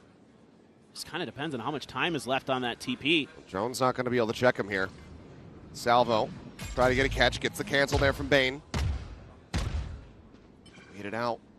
Here's the tap of the orb, but not going anything for quite just yet. Gate crash. Portal closed. Does expire. He's gonna go jumping for it, but Gunman is right there, ready and waiting. As the corpse goes sailing down into the abyss below. I respect the attempt, I really do. And now, bonus on the rest of the players is Trent gonna be spotted out. Just overwhelmed. Gunman coming up with three, freeing. Noting the flank takes the op right out of their hands. Jonah P. Have to pull off an ace clutch, but realistically all he wants to do is try to rescue this operator, but now the tripwire has been placed there, making it nigh unrecoverable. We'll just tuck away. This round is over, and DRX got to get themselves a 6-round lead. They're just so explosive on this map. It's just so impressive how well drilled they are here. And just how ahead of the curve of every team they are. And G2 even tried to throw the chamber into the mix to see if maybe that would help. Maybe if they could get some more, value, able to stop some of those big executes, maybe get those big kills with the op or with the headhunter early. None of that has really worked out. It kind of almost did on the pistol, but kind of doesn't really count in this situation, and Gunman continues to be a wrecking ball. He is so on point, getting set up there by Bane's util. He also would love to give a shout out to him on this map. I love the way he pilots the Sova. He's so great with the timings of everything to set up his teammates. Speaking of timings, it's a timeout. Second one for G2. Two early timeouts, just like we saw DRX on Lotus. So both teams, reading their opponents well with the map picks early, kind of leaning into their strengths. I was genuinely curious if G2 was just going to ban Abyss coming into today. I thought, you know what, why not? And I was shocked that they didn't ban Bind and that it's our decider, but that's maybe a point for the next map if we get there. But right now, you're throwing everything in the kitchen sink at DRX, and they are just cruising. Some of the rounds sure have been close, but overall, they've been really on point. It's like we got an Outlaw buy up for freeing. Jonah P going to carry that rifle over. Stinger for Valen. Nope, goes back to the Sheriff. Take it back. Jog's been sitting on his ult for some time, but he's never been able to use it. They've never had an opportunity for a retake. Yeah. compared to what we were seeing from him on Lotus, what, 3 ults and a half? Yeah. Oh, he had been able to utilize that at all. 7 3Ks on Lotus, 230 average damage per round. He was obliterating them. With a different map, a different scenario. DRX is back into their comfort. A little bit deeper util here. Got that trademark way up by B-Link. Like the ideas with this pressure, these one and dones. Riding a line, goes for the peak. Good amount of damage, and as they continue to swing in, they're trying to find a Punisher on Mako. He's able to hold his own. Minor damage suffered. Comes away with that kill. Jonah P now dead, and that's the one rifle that they had saved from the previous round that now needs to be recovered. Granted, it is free for the taking. No one is there to challenge this one from the side of DRX, but instead they're just piling forward here onto this B site. Not ready yet. Yeah, there's just not much Valen can do. Try to look for a timing maybe off this recon. And everybody else is just a different area code. Rim now to be cleared out. Valen going to be good for a shot. Does manage to put down Kunmin. Trent's position known. Leaf now arriving, but previously had been worked down to 21 health. Here. They find some very snappy shots. Yeah. Oh, they faked the clone through the trip. Draws some attention, but there's still plenty of DRX players here. Try to shut this down as Flashback finds the second. Look for the reset. Bane unable to pull it off, but Mako's there to go ahead and spare their blushes. 3 players surviving. Now 8-1. Yeah, it's so fun to watch this DRX team on this map. They are just unbelievable. It's time and time again. They're doing the right things, making the right reads. Part of it is because of the way they play off of their Sentinel and their Initiator util. They get so much map info early. They generally have been kind of at least making them respect mid. This time it's all B, all the way it looks like, with where that Cypher setup is. Just keep hitting this site, basically just keep avoiding Leaf. Quick glimpse, spot out there onto Valen. Bane's going to be the one that brings the spike forward here onto the site. Does have that Hunter's Fury, so we'll see if he's going to be able to fade away and get into a position where he can actually utilize that in the round. Could be a critical turning point ultimate here for DRX to try to maintain this win streak. Jogamo at the same time, though. Looking to push forward. The Hunter's Fury now coming in, just looking to try to cause some disruption. Final Pulse going through. Does manage to get a tag. Jogamo going to be taken low, but Frayne going to be taken down. Valen in with the kill. The flash connecting. Gutman eliminated with Flashback, trying to fight back. Probably going to be good for the one. Now just down to Bane and Mako, both playing here from main. The Cosmic Divide here in their face. Gets a jump on the one, finds a second for the defuse. It's just being stuck, and they cannot get there fast enough. The round win goes their way. G2 finally able to double up on the board. And it took some big ultimates there. Jog finally able to find an opportunity for the dimensional drift.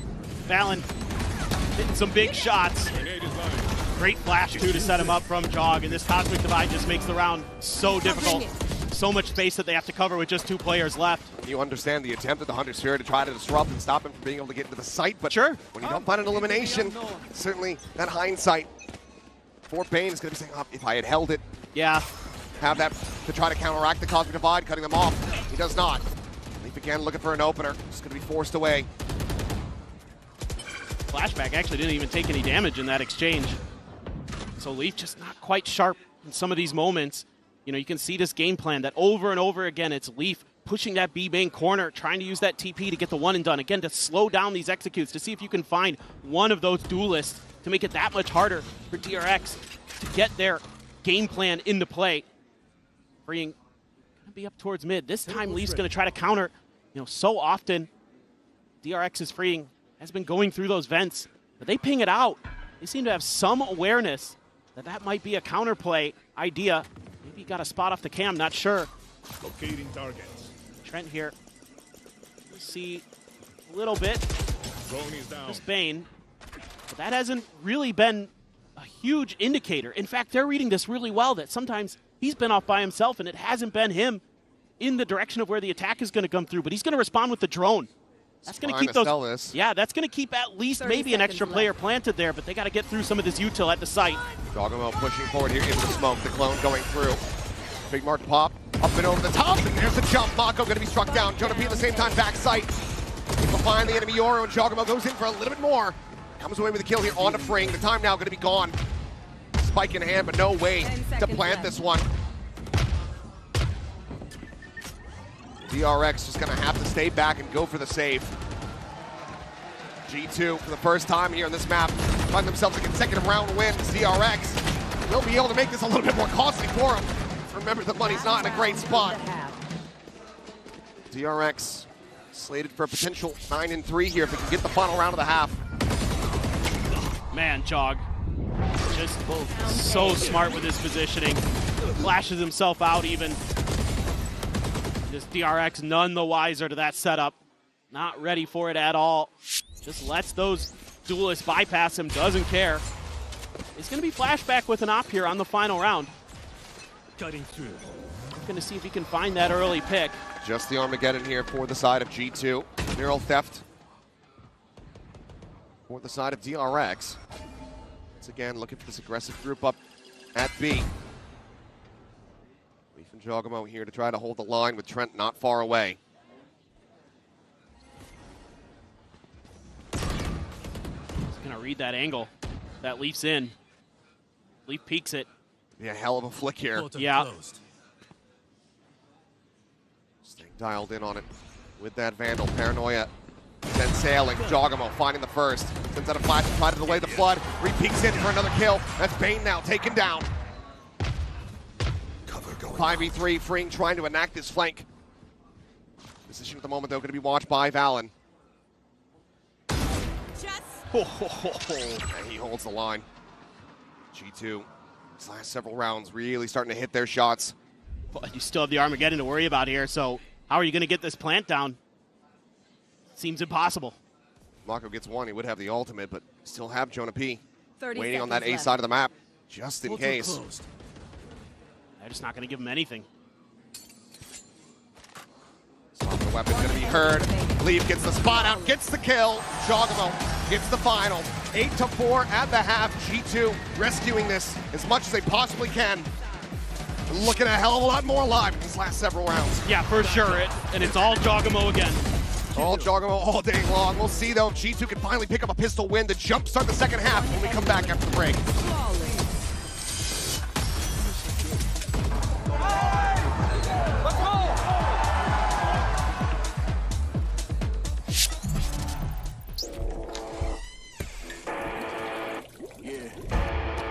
Let's go.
We are back. It's time to take a look at our Coinbase Econ report. Hyunmin, hell of a glow up compared to what we were seeing from him on Lotus.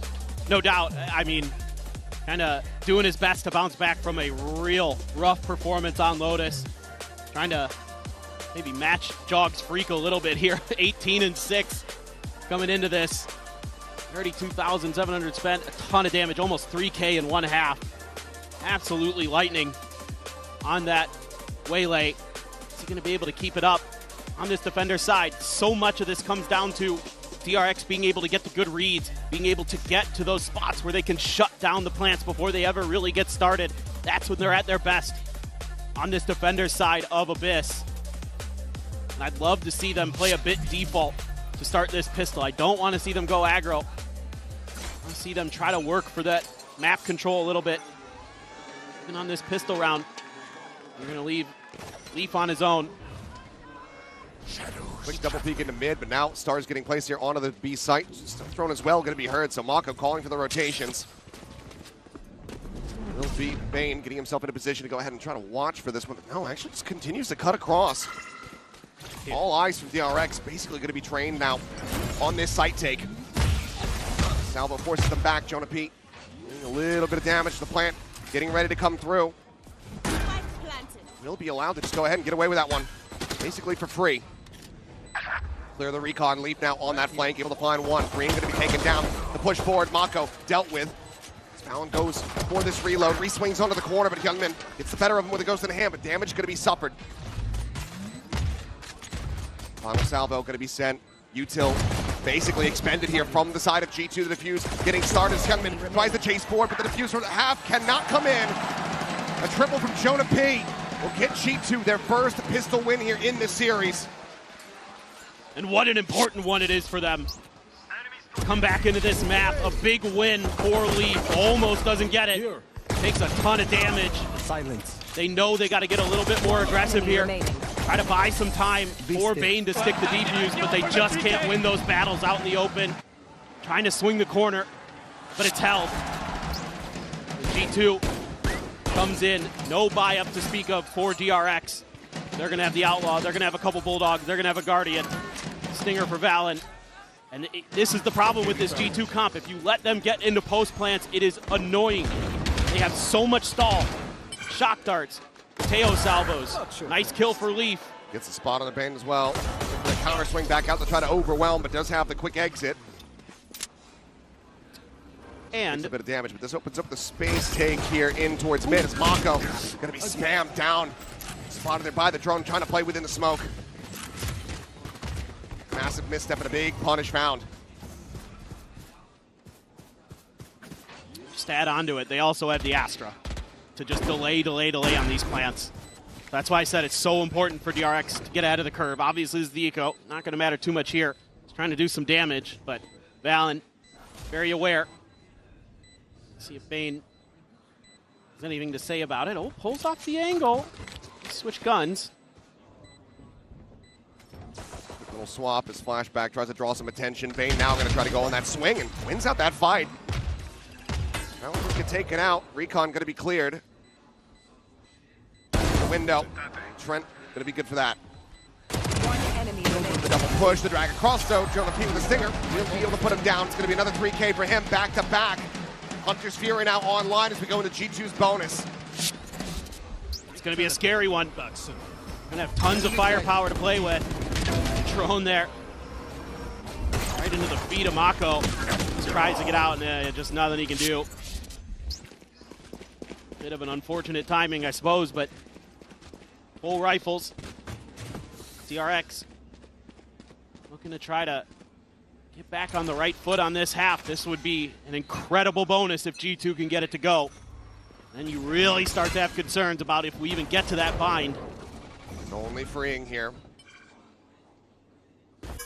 4-9-2 player to try to hold this line. Bane slotting in at tower. There's shots to try to potentially clear out some of this util, but missing the deep one. Usually he's got two. One where that shock dart landed, and then the other one. He's got one in the back pocket. Yeah. Oh, you're right, he does. He's still hanging on to it. Drone now coming forward. Spike's still going to be dropped back over towards the spawn, so not a full commitment onto this at all. It looks like G2 really just wanting to display some of this defensive util. They have been able to do so. Freeing. Doing a nice job, but. Flashback. Flashback, yeah. Spot on the one.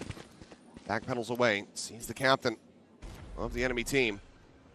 Leaf just going to be left lingering around here. Makes it tough to read. G2 there. only showing the Astra doesn't mean much because of the global util. Drone going out. And G2, they can get into position here. They should be able to get a plant down at the very least. Paranoia to try to delay. Mako, however, going to get ping revealed, and now the Hunter Shooter's going to be coming through, but it doesn't even matter. He's already dead. Joggamo's just found him. Top flash up and over the top, and flashback cannot find a damn thing as Jonah P gets Bane and Bring. Suddenly he's the last one standing. He can't even try to play for this one. Has to just sit back and wait for that spike to detonate. G2 are going to convert the bonus. Now across the halves, a 6-round win streak of their own, as they're going to be one away from tying things up. It's just the little things, and it's that one spot onto Val, and it doesn't give you enough as DRX to make the read that you're going to need some help, and they have been brutalizing Mako over on that B site. Flashback, uncharacteristic, off with the aim. They go hunting. I don't know if they're going to get to freeing in time here or not. Maybe Trent. Yeah, but he stops up. Looks like it should be a gun held for DRX. They just can't get the reads. That's all this is. And obviously, a great spot there on Mako. Joggamo just running through. Nice little flash, but it's uncomfortable. Bane gets spotted by Leaf over in top mid, trying to duel. Enemy remaining. That sets up that Hunter's Fury to get the kill too. Phenomenal stuff from G2. And off the back of that, DRX going to be calling their first timeout here on Abyss. Certainly starting to feel the pressure. These defensive sides just continuing to wreak havoc on the players. It's going to have to be one hell of a motivational speech here. You're going to need to get their mental back into it. You're going to need to get these players thinking a little bit more clearly, reacting a little bit better, a little bit quicker on this side of the map. So far, they've been outdone at every twist and turn. G2's just decided that B is where they want to go early. They don't want to try to deal with that Cypher setup that's often over on A and usually has Bane there backing him up with the Sova util. Want to try to test Mako and Flashback, and you want to keep that operator out of Flashback's hands as long as possible, because he was lighting up Team Liquid when they played on this map previously. That's such a key component for DRX on this defender side. It offers so much stall, especially if you can find that smokes player. Makes it so easy for freeing to just open up the map, but might not even get there. We'll see. Big push out from DRX, but noted here by Jonah P. Double ping reveal there. And that's immediately going to have them sprinting now to try to recontrol some parts of this map, and the drone immediately is going to be cleared, but does get a quick little glimpse, I believe, on multiple players. Smoke forward. Joggamo cut off from the rest of the team, but I don't think he's going to be too bothered about that. Portal closed. Oh, thought maybe. Yeah, here we go. Might be a duel. Hyunmin inching closer and closer. Hyunmin will be winning that one. Potentially a weapon to be scooped up into the hands of Flashback. Leaf on this angle. Now going to be smoked off. They do desperately want to try to recover this one. Gets handed over, but Mako at the same time, a quick peek out of A main. Taken down. And with that kill, Jonah P, he's sounding, I think I've opened up this side of the map, so come over here to join in with me. DRX reading it, matching, getting those good rotations at the very least this time. Seemingly something that was talked about. They don't commit. 30 seconds left. Try to find your opportunities. They're all going to be trying to come. Right through there. And it's going to be Trent. Clean shot. Getting rid of one of those recovered weapons. Freeing now. Dead. Just a 2v4 here. Hyunmin swooping forward is able to find one. Jonah P going to be taking down all 3 remaining players from G2. Disconnected here at main. Salvo's going to be sent to delay. Cannot get the hold to half, and the star is still going to be set up. One enemy remaining. With Hyunmin gone, Bane can really only hope to potentially do a little bit of damage and just go for the save, and it looks like it's going to be the latter, just hightailing it out of here to safety. Still wary about these flanks, but G2 now continue this run back. 7 rounds in a row to tie it up now at 8-8. going to be a big test for DRX. G2 has found their footing. They've found their groove. They're hitting their shots. They're making good reads. DRX has to find ways to slow this down. Seems like they had a better read in that round, but still getting beat. Some of those pivotal moments, you know, shutting down Flashback, not kind of registering in his brain that there could still be a player watching through mid. I mean, Hyunmin's having a whale of a map, but it's just not enough. It's going to be an operator even for Leaf here. Try to break things open, and DRX is leaving the B site extremely lightly defended. Jogamo has his ult even to set this up, and this looks like retake all the way for DRX. I don't know if they can really shut this down in time. They're trying to scoot into position, but Jogamo out towards the top. Spike being ushered forward. It's going to be an op for Flashback as well. Already, Spike planted. 5v5 short. Post plant. Util has been so clean here for G2. Paranoia not going to be connecting on the Jogamo. Still here on high, but loses up the fight. Bane able to find one. Player advantage now equalized. Leaf puts down Fring. Jonah P able to tuck back, avoiding that saturate. Mako coming up with one, but Gunman now gone. Leaf continues to be an absolute thorn in their side. Just a tap on the defuse, but the time already starting to get away from them. The salvos now landing here on top of this Spike. DRX need to get on this ASAP. Flashback does provide some covering fire, but the delay from the side of G2 is just looking far too clean. Mako playing forward, the defuse being held. He's frantically praying for it, but Valen will deny. 9 to 8, no one left standing, but G2 are out in front. Beautiful work from Leaf on the backside with the op. Just ruining players as they try to get through. There's no smoke to cut him off. They don't anticipate that he's going to be in that position with that weapon. And Valen able to just spray it down. And you can see what I'm talking about with this comp. The delay puts DRX in awful positions to go for these defuses. It's just played so well by G2. Once they get comfortable, they can use Jogamo's ult to get into a comfortable spot onto B, get the plant through, retake the whole way is just so challenging for DRX. They've got to try something a little bit different. They got to talk about a few things here. Again, getting ahead of the curve, but also maybe trying to go for some flanks, trying to create a little bit map pressure early. They've got to get into the spawn of G2 a little bit if they're going to be forced to play retake. Things like that have to be in their mind. But the pressure may be getting to them. There are smiles, but man, oh man, G2, just unbelievable how tenacious this team is. Rialsa 2, Leaf maybe just going to have that tour de force in behind this Stinger. DRX consider a couple follow-up purchases here for now, looking like maybe just the 2 Guardians. Bane bringing a classic in. Should be able to scoop up a little bit more if he chose, but they're probably saving for the op. To play, let's play. There's that tour de force. You want to fight it. Mako playing close, dead. Leaf able to dispatch him with relative ease. Couple shots out, but the Cosmic Divide keeping Fring protected there for the moment. Flashback. It's all a ruse. Gonna look to try to drop down and eventually could find this kid, but they've missed each other like ships in the night. But Flashback no gets the read. Coup de grace to the back of the head. Trent now gone. The weapon going to be recovered. But the Spike planted here a world away from DRX. Got to try to come from multiple angles here. You have a couple of ults. You can play for this retake. Wouldn't be too surprised if DRX just let it rip. They do have the dimensional drift, and that's going to go ahead of alert here as Jogamo plays forward. Just the clone coming in around the corner. Flashback going to be running out of time. Sets up for that flash for his exit, but Ring has been taken down. Flashback into the open, able to find one, but Leaf there with a follow-up. The tour de force shuts them down, slows up the approach from backside. And it's still the player advantage here for the side of G2. Gunman going for the tap. 2 more shots left here. And the call to save being made.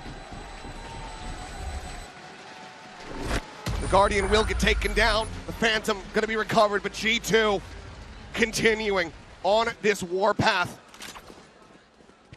Yeah, this is just so fun to watch them, man. They're so smart. The Cosmic Divide here.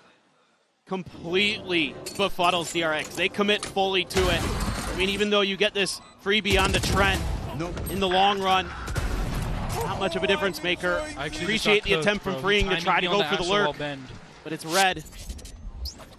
And it's just, again, the game plans, the thought process of Valen. You see it there, 9 rounds consecutively from half to half. DRX looking for a crunch play out of B, but there is no one home from G2. Leaf nearby enough to hear plenty of this.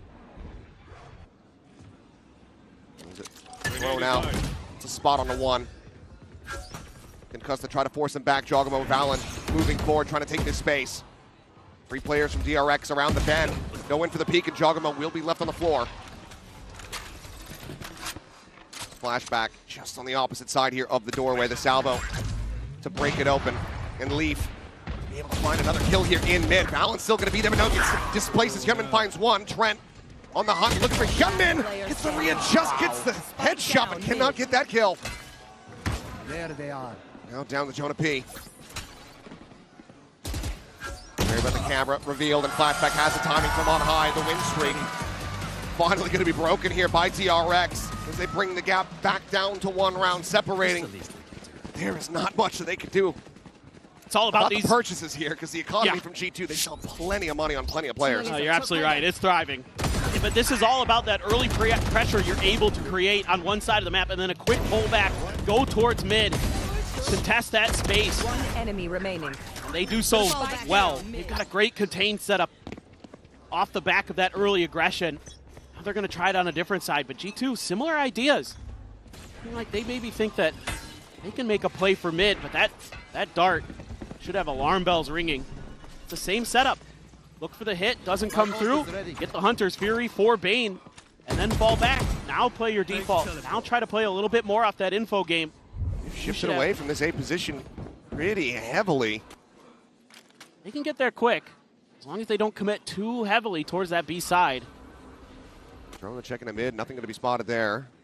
Bane does join back in. Hunter's Fury maybe try to slow up or deny the plant, but Mako for now taking point. Is he going to go for that double TP play again? Nah, he's spotted. It has been noted now he's going to be there, but slowed down and leap up and over the top, on top of the box. Is able to find the kill. Mako eliminated the paranoia, now a non-factor here for G2. Divergent paths here from Hyunmin to try to slow the approach, but G2 not looking to rotate, still very much committed to this side of the map. The pause, trying to get into the heads of DRX. He'll drop down and swing in. Leave Jonah P.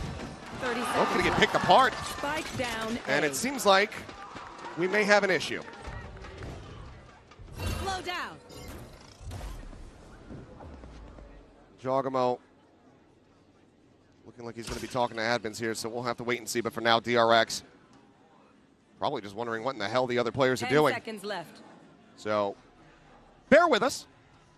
Got a little bit weird there, yeah. 1 enemy remaining. Have to wait and see exactly what's going to come through of that. Have to see when the issue is flagged as well. But as we get word, we will relay to you guys, keep you in the know. For now, it seems like might need a little bit of a reset there for Jaw. Yeah, for sure. DRX had the right read anyway on that execute, but having Jaw there, definitely massive 4 executes for G2. So we'll see what exactly is going to be the result of this. DRX maybe seeming like they could get the comeback rolling, but that's right. True. That is the best sign in the history of VALORANT. It's a day off, but I think she did come in. Yeah. So I hope she hears it. Almost certainly did. Oh, are we gonna maybe have a rollback here? It looks like. Yeah, showing the 10-9 seems to be the case. No. Got our best people on it. Hopefully, shouldn't be too long. We can get back underway here, but this break in the action not going to be good for either side. No, and you know, it's DRX. I don't think you should feel too bad about that one either way. It's man down. Mako got caught out there with the drone. Trent's been so good with Tejo, man. I know he's not lighting up the kill feed, but he provides so much value. That drone is so annoying to deal with, and it's able to clear so much space on this attacker's side. You know, shut down some of that util, identify players. I swear to God, Mako is thinking about that double TP. I swear. Yeah, stealth drone stopping him from being able to do it. Just shows a chance for it in a future round. Shows the homework, man. You know, G2 is so well prepared. Time and time again. I mean, it's all the credit in the world to the coaching staff of G2. They are always putting these guys into positions where they are competitive. You know, obviously, winning Americas a bunch, getting close this year a few times. And this is going to be a tough lower bracket run if they can keep it going, no doubt about it. But a lot of people would consider them one of the likely teams to be able to do that.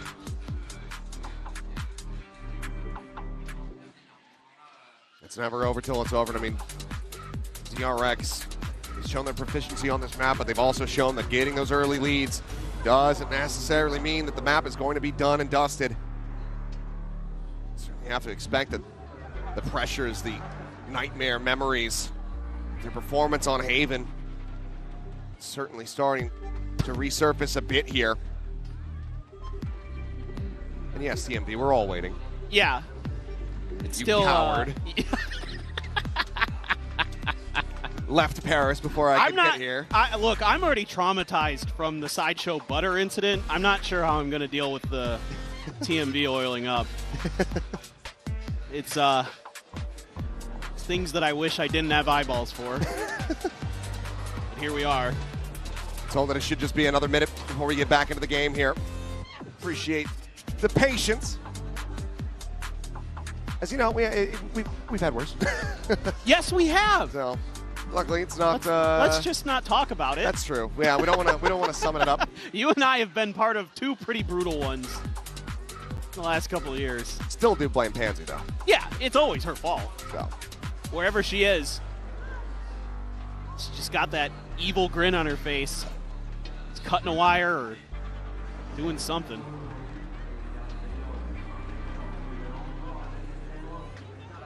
All right, well, I think we are moments away from going back into this one. So for a full update, there has been a round rollback. The score 10-9 with G2 still in the lead. Jogamo having crashed right at the very beginning of the round. So ends up getting nullified. It's a bit of a bite there for the side of DRX to suffer, but let's see if they can have a similarly hot start to this one. And as I'm told that we are in fact going in, so the game now resumed.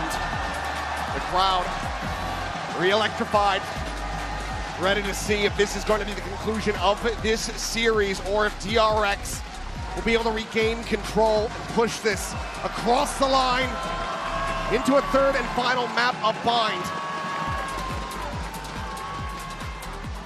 Pressure on both of these teams. Enormous. Kind of, yes, just mounting so very heavily, weighing so heavily in the front of their minds. Love what I've been seeing from Valen in some of our moments where we get to listen into him. He's been keeping them hyped up. He's been dishing out a little bit of trash talk. Trying to lead from that emotional position. And that's something that DRX is going to have to dig into as well. But look at this. 4 players here for DRX, 4 for G2. Things are about to get very bloody very quickly. They're looking for the crunch play here yet again. Gunman goes into the peak, the ping reveal, finding 4, and Mako able to find 1. Looks to dip out. Conversion pass now going to be sent through. Flashback able to steady that spray to find 1. Bane gets lead. Jogamo dead. Valen now trying to do it all, but can only find the 1. DRX right back into it, saying, no, we want that 10-10. What a setup they've got going here. The paranoia to allow Hyunmin to dash up into the window. He throws a saturate, then throws his ult. They get the ping reveal. It is just a compressed G2, and they get smothered. That is absolutely a brilliantly designed play. What a time to bring it out. I don't think we've seen that one yet from DRX. Bane has his ult, Jonah P has his. G2 kick back economically here. Hunter's Fury going to be opened up. Jogamo going to be tagged and sprayed it down, freeing, able to collect it, but the spike still planted. Leaf seeing Hyunmin peeks in for a little bit more, but loses his life. Neural Theft is now going to be invested, revealing the 3 remaining players for Pack, but it's into the open, so Valen can collect. Strips up a weapon. Will be an upgrade here for him. As freeing, dead to the shock. Look at all this delay. Diffuse has been held to half, but Flashback playing ringing around the Rosie. Joins back in, up and over the top, and the Diffuse is just going to be stuck. The Armageddon is far too late. Flashback doing his job, keeps him distracted. His Bane will still fall, but this round is DRX's. Oh my gosh. I thought for sure G2 actually had that. I'm looking at their ults, I'm looking at who's left on the team. The 3 big post-plant, the layers are still there. Walks into it, but Bane just sticks. A little bit of a guttural shout there from Flashback. What a bonkers last couple of rounds. I mean, Trent's going to be kicking himself. They still committed with the Armageddon. It was just far too late. Still an opportunity, though, as they go back into this buy. So that's a critical tool that they are now lacking. Jogamo going to be one away from that. Next dimensional drift is freeing. Just trying to cheat forward. Tucks back around the backside once again. Jogamo goes up and over the top, and Flashback's there for the covering fire. Finds the opening kill. Oh, Trent on the peak, finishing the job. The Cypher now gone. Mask goes in. There's Flashback. Look at the spot out. Bane plays off of it well, but Trent is still there to try to bail them out. Spotted, repositions, goes up and over the top. The Hunter's Fury now going to be sent in here for the side of Jonah P. Spike going to be dropped down onto the floor. Hyunmin arriving, finding, killing. Leaf down, dead. Hyunmin gets the headshot. And DRX are now up to map point, one away from sending us the distance. It's just chaos. DRX is just throwing bodies at the problem. Flashback using his ult. Able to find one through the box before Leaf is able to trade him out, but Hyunmin there on point. And gets some praise from the IGL.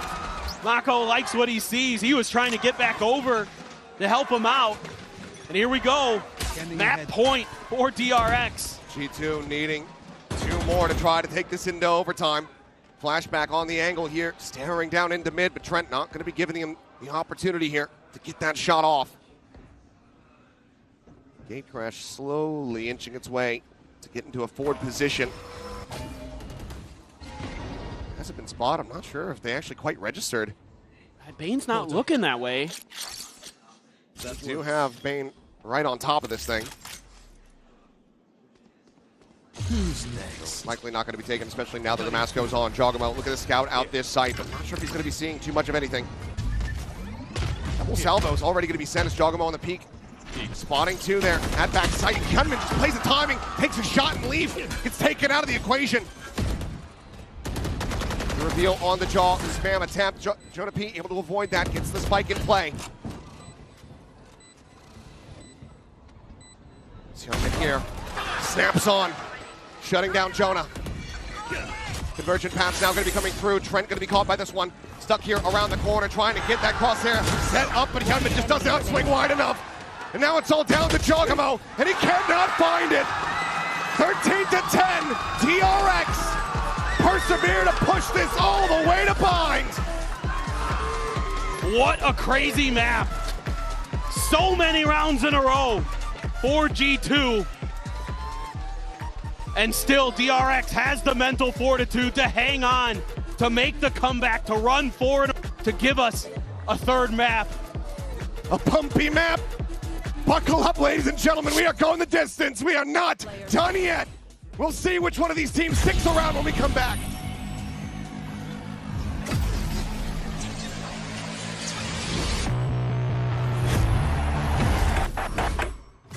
Game Changers. It's about competition, pure happiness. It's like a crazy experience. We're making history. It means so much to us. It's good to be back. I guess you know what I've been looking for. The beauty of gaming is it doesn't matter who you are. And as long as I'm good enough, Everybody's getting a 4K. I can go as far as I want. That's what I like to see, baby. 全世界都会知道我们的厉害。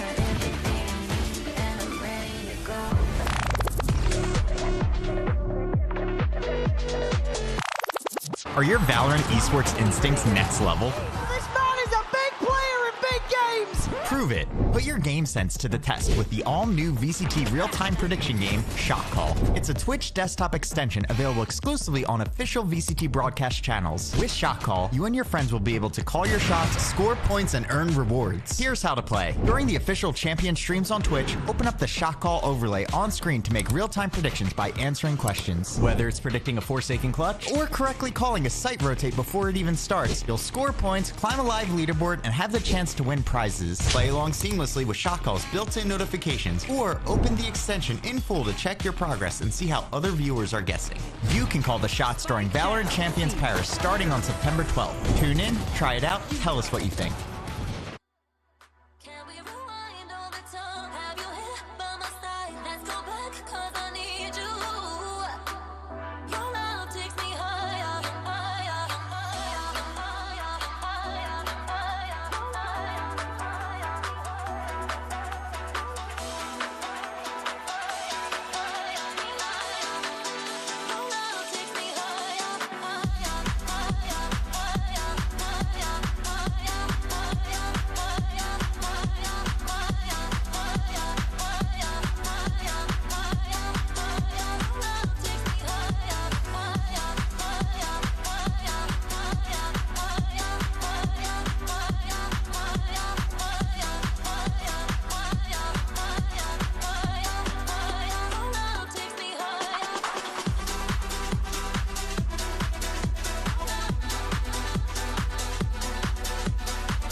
이길 수 있는 매치였는데 좀 많이 아쉽게 진 매치여서 하지만 저희가 이제 유리한 상황에서도 굳히지 못한 게 저희 실수이기 때문에 뭐 아니면은 저희가 크게 이기고 있어도 따라잡히고 있는 상황에서도 그렇게 계속 따라잡히고 라운드가 연속으로 따이면은 이제 좀 변하고 뭐 그런 거를 좀 줘야겠다. 저희가 NRG전이랑 뭐 프나틱전이 이길 수 있는 경기였지만 그래도 졌을 때 저희가 못해서 저희가 약해서 진 게 아니고 충분히 저희도 아직까지는 잘한다고 강팀이라고 생각하기 때문에 자신감은 아직 많이 차 있는 것 같습니다. 그걸 어떻게든 보완을 해서 다음 경기 때 잘 할 수 있도록 하겠습니다. Your head down. Brian cannot let up. Check on the cam to draw the attention, potentially trying to bait them in. And a strong! No way! 늦은 시간까지 항상 응원해주셔서 감사하고 저희가 노력해야 되는 부분이 좀 많기 때문에 다음 경기 때도 열심히 그 부분에 대해서 노력을 해서 다시 오겠습니다. 저는 이번 챔스 때 그렇게 막 좋은 걸 많이 보여주지 못했다고 생각하고 저희 그래도 많이 제가 노력해서 보여드릴 테니까 봐주시면 감사하겠습니다.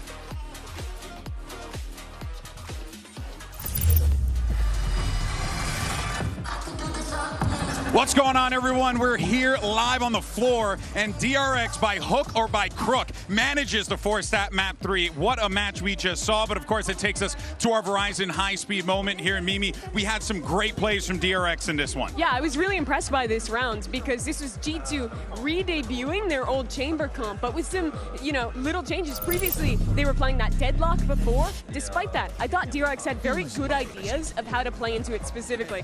In this round, as you watch it, you'll see that they're going to use the converging paths into main, exactly where Leaf is normally set up. And that ultimate is going to both hit him while he's fighting up into main, but also when he TP's back. So DRX managed to get the punish off of that and continues the side exec on through. They looked really good in those execs, but crucially, weren't just sending them at the beginning of the round. We're waiting for the gate crash to time out, waiting to figure out where that chamber was, and picking very good moments to go for those executes that we've known them for this tournament. I'd love to see that the preparation is definitely there. You go into your map pick, you know that G2 have been looking strong. Probably do not, if the change is going to be there, you do not have a way of knowing, but it is so important that they found the comfort and that they had the attack that they did, that they were able to be so dominant over them. And to me, before going into this map, I was like, Hyomin, where are you? Yeah. We need to see you shine, and that is exactly what we saw in this map. Right off the gate, with a lot of confidence. Of course, when we speak about this double duelist and everything that DRX has been doing, Hyomin has to be present. Yeah, and he did. He pulled off a couple of big moments that the team desperately needed, and Mimi, they were able to really ride that momentum into the win, even though they were giving up a ton of rounds when we flip sides. They lost 9 in a row, the last 3 of the first half, the first 6 in the second. It looked like DRX were cooked, quite frankly, but they win that one round. They turn the momentum back in their favor. Hyunmin keeps up his excellent form he was showing in the first half, and they managed to close this one out, which is hard to do on defense. I think that especially those post lanes for G2. And after the tech pause. Yeah, I mean, those post lanes just looked so good, right? They were abusing the Astra Sock, followed by Shock Darts. All this utility was so hard to fight back into, but DRX started to play a bit quicker on their retakes, figured it out, and managed to bring that back in the end. And that aggression that we saw also for them, we know that everything is on the line for both of these two teams. We've said it all of the year amounts to this. So of course we need to speak about the final map, which is going to be Bind. We still have not seen G2 playing it here. Yeah. We did see the showing of the Mosquito comp coming from DRX onto this map, and they look pretty comfortable against Team Liquid, but we only have that showing. And do we expect Mimi to see changes from the side of G2? Because they're good on this map. Yeah, I'm not sure, because they were so good right in Americas, but they've had a spur of banning it here at Champs. I think their last 2 series, they banned the Bind away.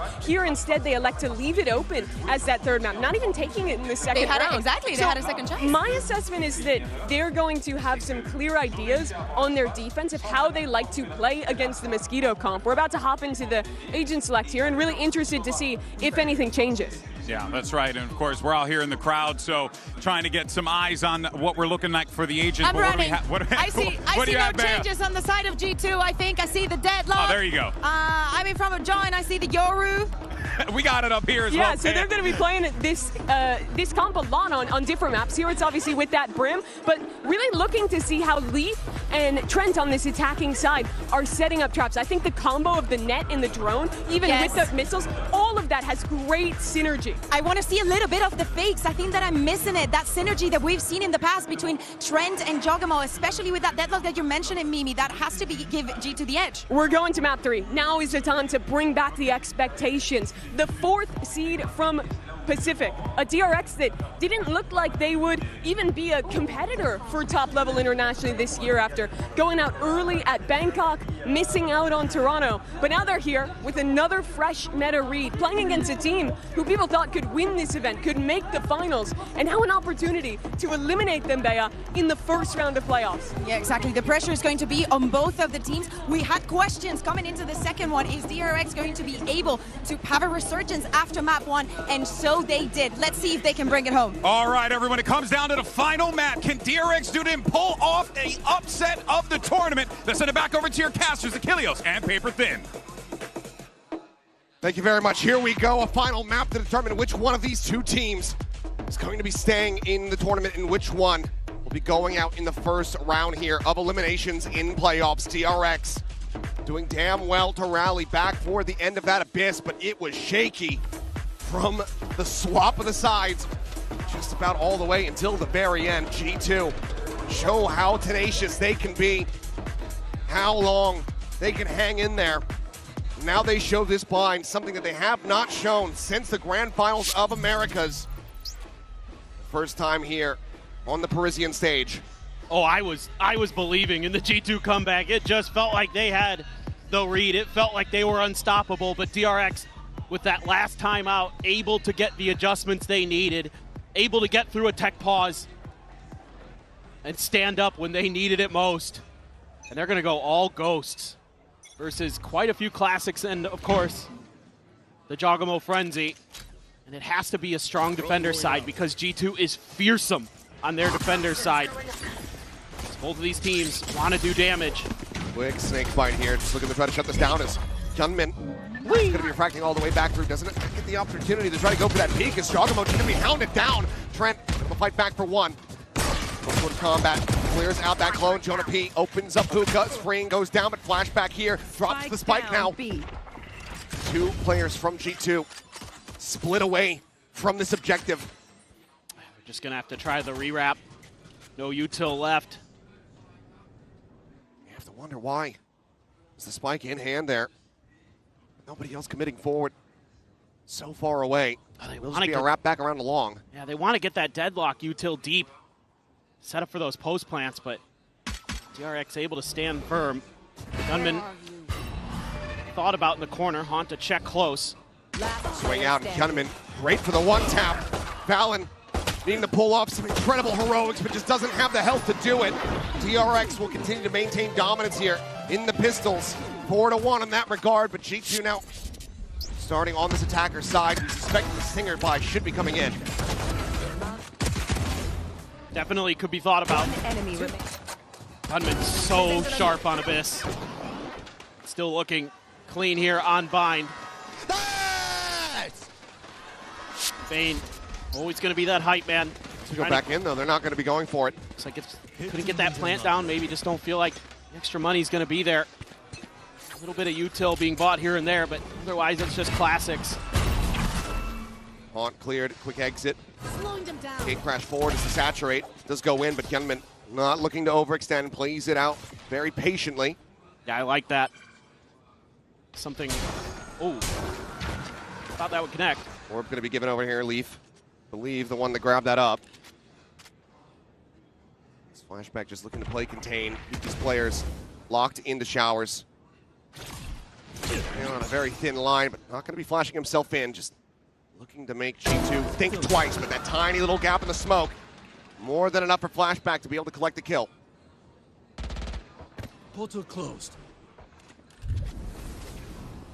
Valen just not even looking. Flashback ready for the smoke to drop. Off to the other side of the map goes the TP. Check through the teleporter of the Prowler.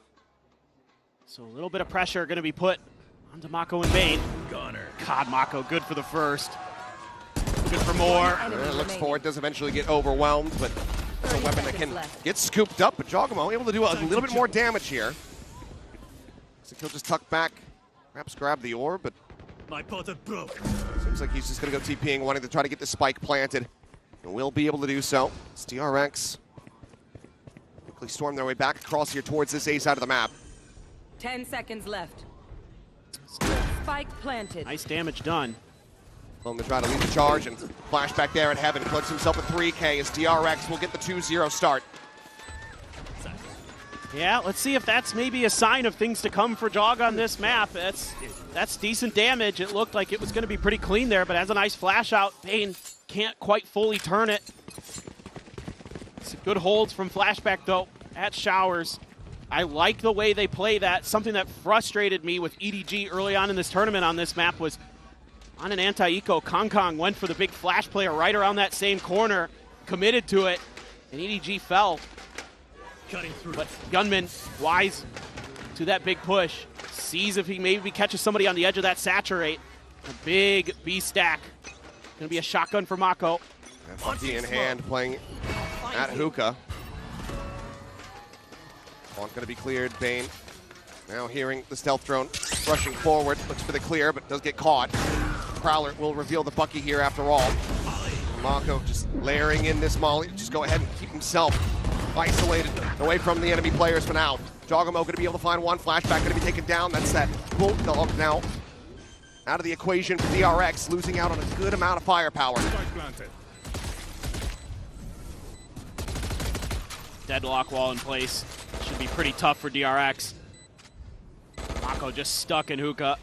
Multiple mags to try to break down these segments and still have to clear another if you want to try to scale forward into this site whatsoever. Yep. Swing in. Jogamo will lose his life. Clear the segment. Hold forward, but no, Leaf not going to be good for that second kill. Gunman is able to find him. Weapon now upgraded over to the Vandal.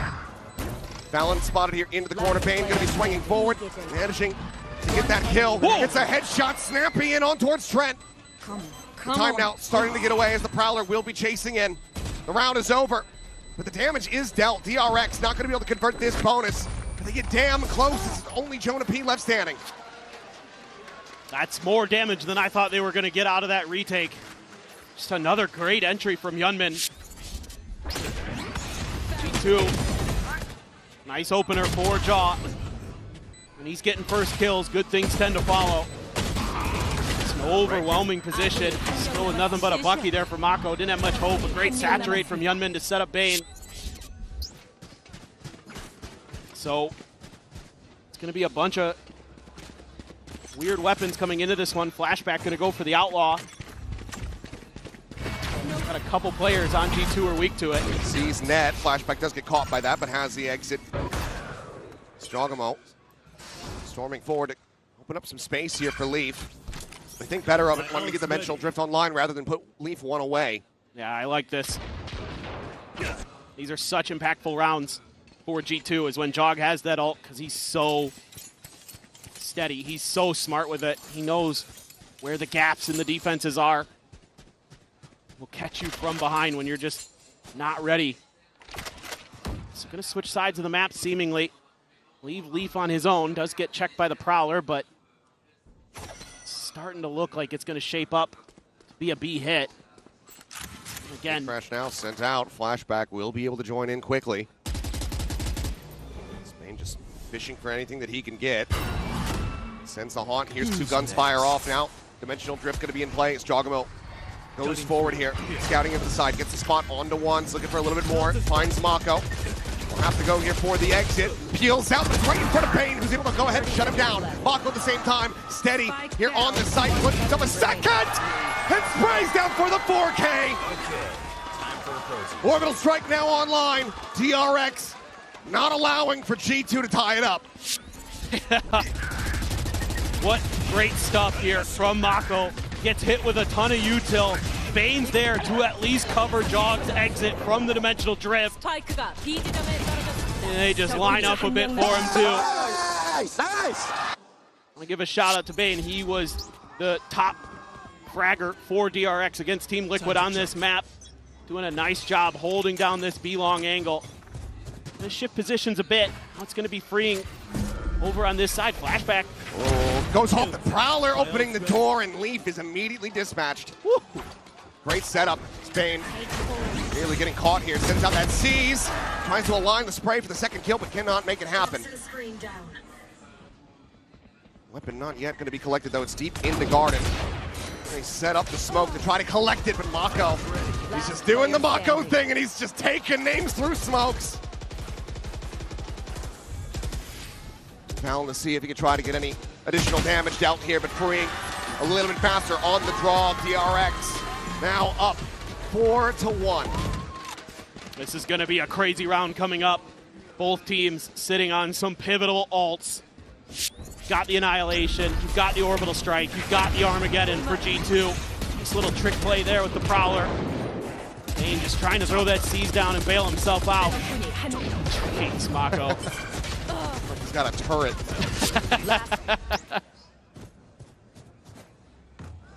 And then you've got Dimensional Drift, Nightfall, Orbital Strike for Mako, so both teams sitting here on a lot of ults.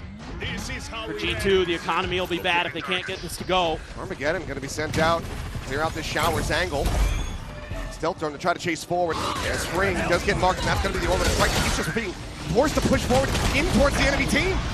Does eventually get taken down, but it's going to be 2 kills found here as Leaf gets burnt to a crisp. Solid response. Jogamo able to go ahead and bring this back to parity, but the damage onto him so very much. The regen shield not going to be doing much when you got 5 health behind it. Spike now stranded out in front of the portal. And now you've got good coverage here of Showers with the operator. Trent goes for the peek. Could be in trouble. Haunt, try to get some info. Dodged by Trent. Flash over the top. Bane just going to be shrugging that one off. Getting out from here. Yep, looking impossible. 3 players surviving, the op still in hand. DRX, once again, accruing a massive win streak here for themselves. Even the Annihilation ends up getting burnt here. And it's because DRX is so quick to react off of this ult pressure that Mako's able to get into a position to cover with an orbital strike of his own. Sure freeings in Dead Man's Land. Must be G2 fans. That's going to be a timeout call. Oh no. Same exact position, same exact scoreline, same exact rounds won that we saw from DRX on Abyss. And they still rattled off 3 more in a row before G2 started that epic 9-round comeback. For Josh RT here in the coaching booth, needing to jumpstart the engine a hell of a lot faster. So when it did get going, it was looking great. Fizzled out just a bit by the end of that map. I think finding their impact here on this attacker side. Yeah, to me it feels like 4 or 5 should be comfortable for G2 on this attacker side. Less than that, and I have concerns because of this double duelist comp. And that's precisely it. The fact that DRX, granted, yes, Spine oftentimes going to be that defender-sided map, they're able to run away with it while piloting this double duelist. You have to be all the more concerned once they go on that attack. That's where their bread should be buttered. 4 Sheriffs, classic here for Jogamo. Try to pull off a Thrifty, work some magic, get back into that driver's seat. And they're going to spread the map a little bit early. Push out, 3-man, stim beacon there. Valen looks for the fadeaway, but doesn't connect. Immediately, a peel off for DRX. Flashback going to be up in heaven. Keeping that Showers angle on lockdown as best as he can. And gotta be a little bit careful there, Bane, but not be understated. No, they're going to push this, it looks like. Prowler to check. Clone to go ahead and clear it. For now, no real access over towards this B side of the map. This is all a ruse, but DRX isn't biting. They've held their ground. Yeah, their strong side still A. Hunman one away from his ult. So the ult cycles here. Pretty impactful for DRX to keep their leads solid. Salvador's own back, but Snakebite to delay. Bit of damage, as well as Decay coming through. His Flashback just going to be putting that mask on, and immediately the wall segment's going to be broken down. As there's the spot out, Gunman just swoops in. He's able to find the Spike planter, but doesn't keep himself alive. Push out, Valen with a great shot is able to find Flashback through the smoke. Spike not yet being committed to, maybe an opportunity for a pivot. As Molly goes off to cut off this angle of approach from Freeing. Will be sticking to it here on this A side. It's all about Bane's lurk. Face your fear! Mako getting deafened there. As that Nightfall goes across, Jonah P going to be taken down to 3v3. No weapons recovered here for the side of G2, so still going to be operating with just the pistol to try to make this happen. Leaf going to be known. Balanced position as well. Noted. As Mako holds his own for 1, looks for the second. Runs out of bullets though, and Leaf on the peak is able to find Freeing, so the fuse not held to half quite just yet. Valen swoops in, finds it, and confirms the MasterCard Thrifty with a 3K. Oh man, what a win for G2. Right when they needed it most, they're able to dial up a special round. This kill on the Flashback, pivotal. Able to get that spike planted. Wow, Valen hitting some beauties with the Sheriff. Yeah, now it's time for the DRX fans to mold a little. Given how things have been going, losing a round like that, to just get this massive injection of cash back into the hands of G2. And you get the op for Jog. Could be messing with him. flown through, flashback, the real thing still sticking around now, going to be forced in to that teleporter, but it's a double stack setup here.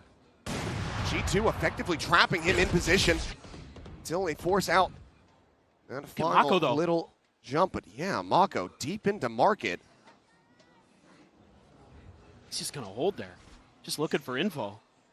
Not sure if they're going to give him any audio cues here. Spike going to be recovered. I think he might have heard a little bit. Freeing at the same time, able to find Jonah P. Down short. Fallon caught with a knife in hand. Stims his way out, and Trent, a very nice shot to get the shutdown there onto Mako. It's still going to be a player advantage to the side of DRX. Now you're going to have this op to contend with no smokes to cover. So one way or another, you're going to be walking into danger. Jog trying to do what he can. Quick peek in, but this time no one at home there in heaven.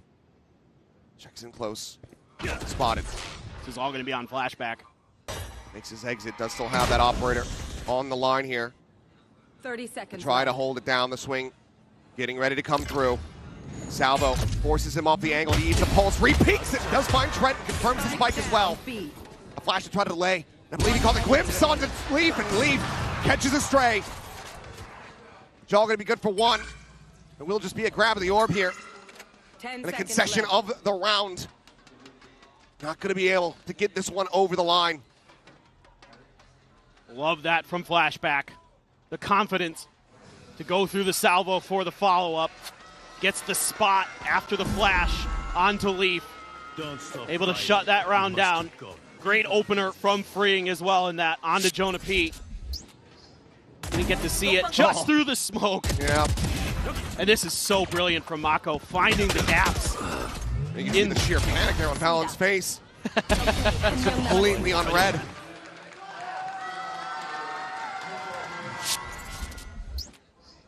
Economy's wonky for G2. They're able to get a couple rifles to back up the op.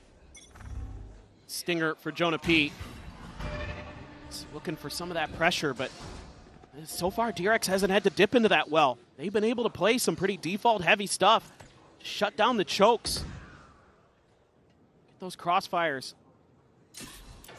Out-duel their opponents. That's how they've been winning here so far.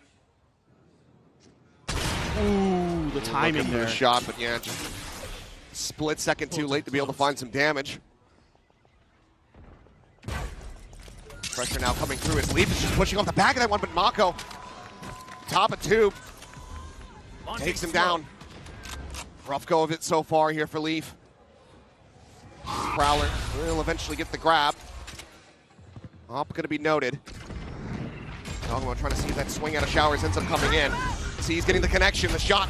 Not going to be going in, but Freeing still holding the line. He's able to find one. That's their own operator. Now down on the ground, and Jonah P gets some damage, but cannot get the kill. Hyunmin locks onto the head so very quickly.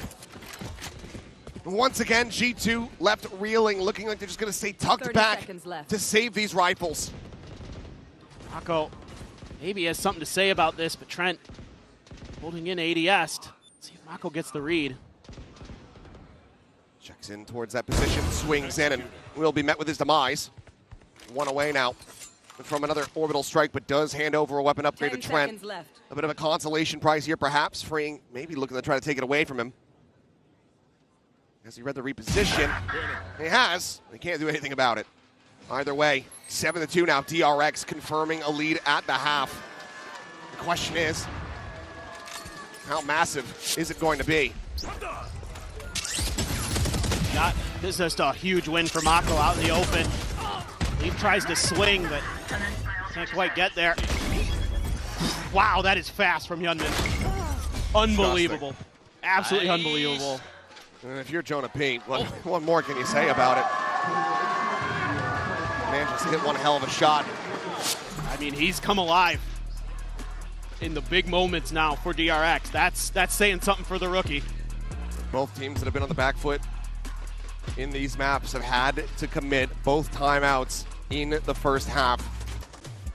Twice in a row now here for the side of G2. Just 3 rounds separated. They got themselves a thrifty the last time out. This time we'll have a bit more firepower to work with. But that hasn't mattered too much for them. No. And you've got Jogamo's ult. Again, such a powerful tool in the hands of these G2 players to give them information, to give them reads.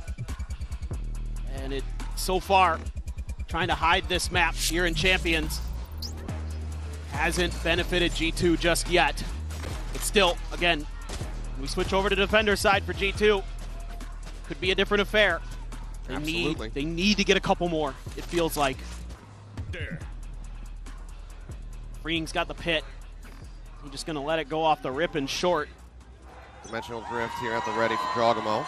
Freeing's playing back, so might actually not be committing it in quite just yet. Maybe see what the early contact looks like on the opposite side of the map. Got players here to help clear this drone. Just be cleared. Clones coming through. Sol, an elbow there, flashback. Gonna be eating some damage here. A hell of a lot of it. As he falls down to 28. Time to jump. G2 now going for the pivot, and Mako already on the rotate, making his way back through the spawn. Look at Leaf, he's just tucked in, watching that TP in case Flashback had to take it. Dimensional drift now going to be coming in. Far too late to try to send that pit. Maybe for a retake. Jogamo to get himself situated forward here. Into Lamps as the pit now does go down. I like that. That slows Jog up. And they try to contest this. Spike gets planted. Jonah P going to be cooked though. As Trent also gets taken down. Barrier mesh trying to get cleared out. Fallon here at Dice.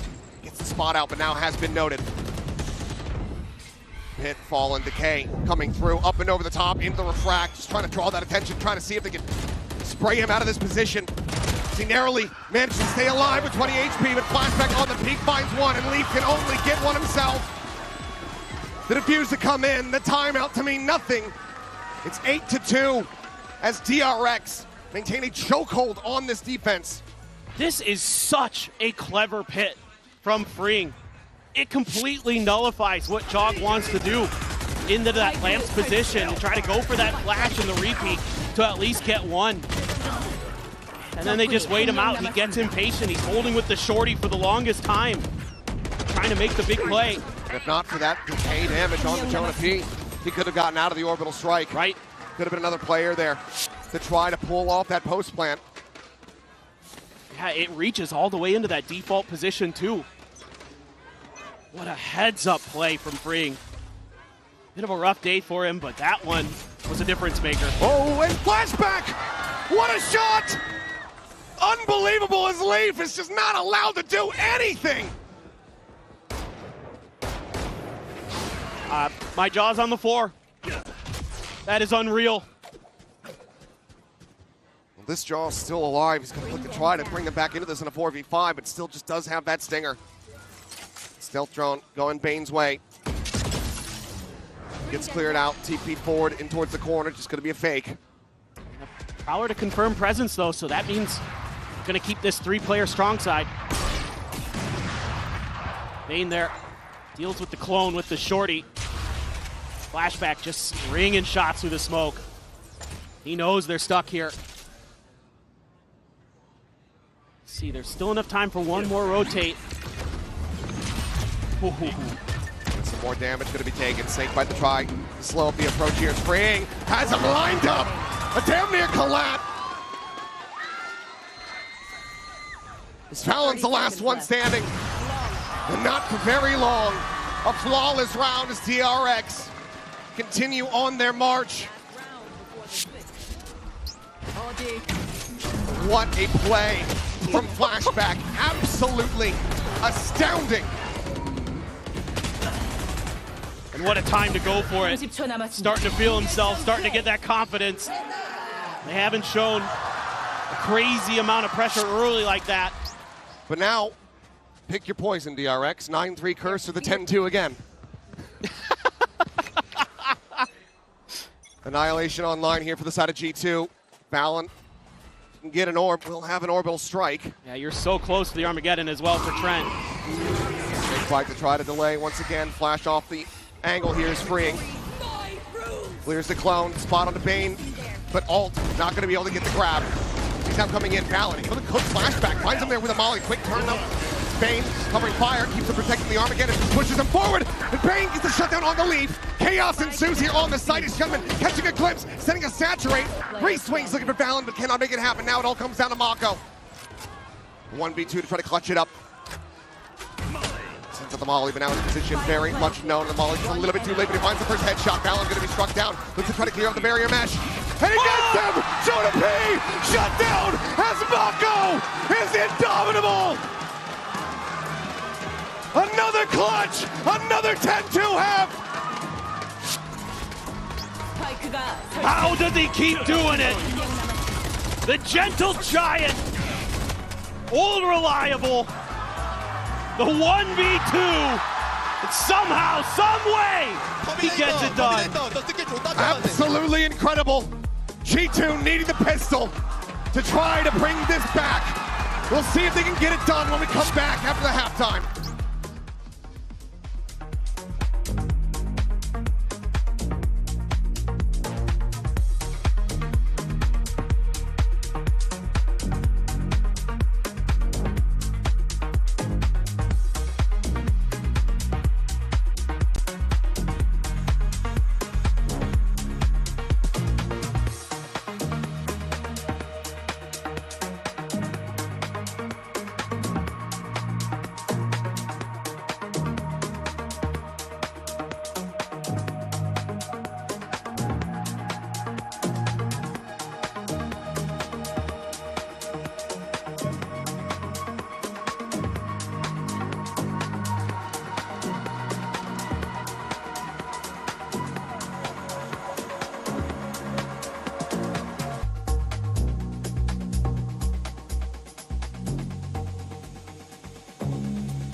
We are back, about to go into the second half here in this elimination series. DRX, once again, able to pull off a 10-2 half.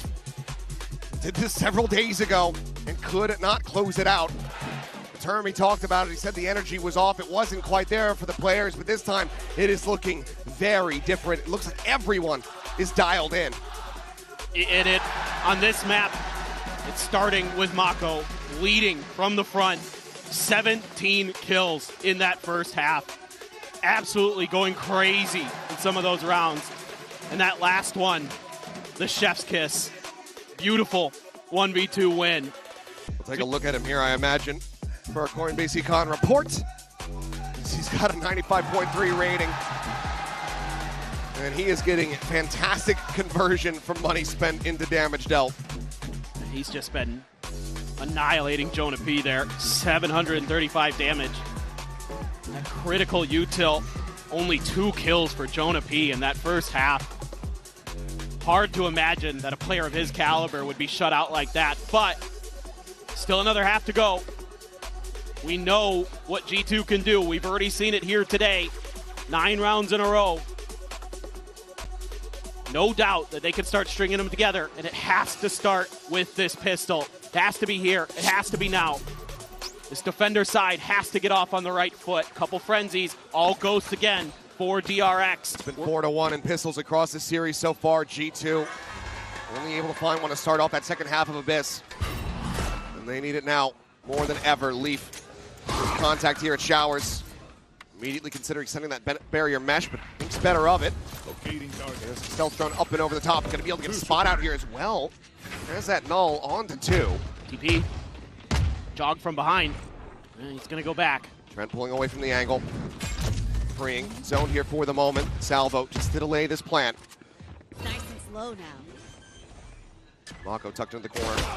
Headshot going to be found by Fallon. Gets a spray down. Kenman eliminated. Mako looking for one. Will be able to find it. Leaf going to be struck down, but Jogamo quick to reply. Maintains a player advantage here for the side of G2. Leaf now making his way over. Fallon finds himself another. Wow. Great right click. Because that has DRX very much on the back foot. Flashback down to 51. The hold the half and Bane going down ensures the victory here for G2. Coming alive.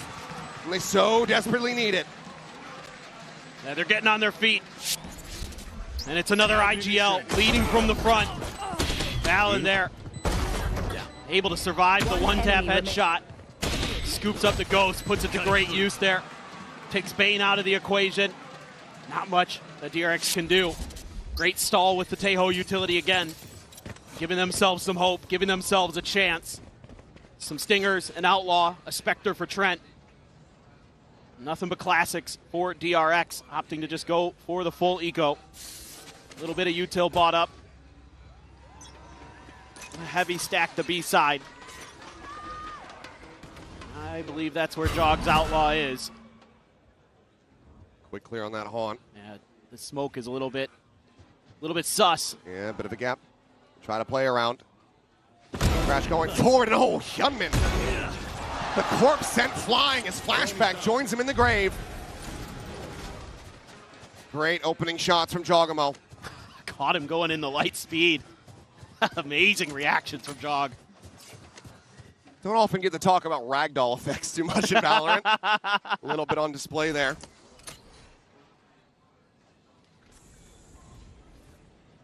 That was absolutely wild.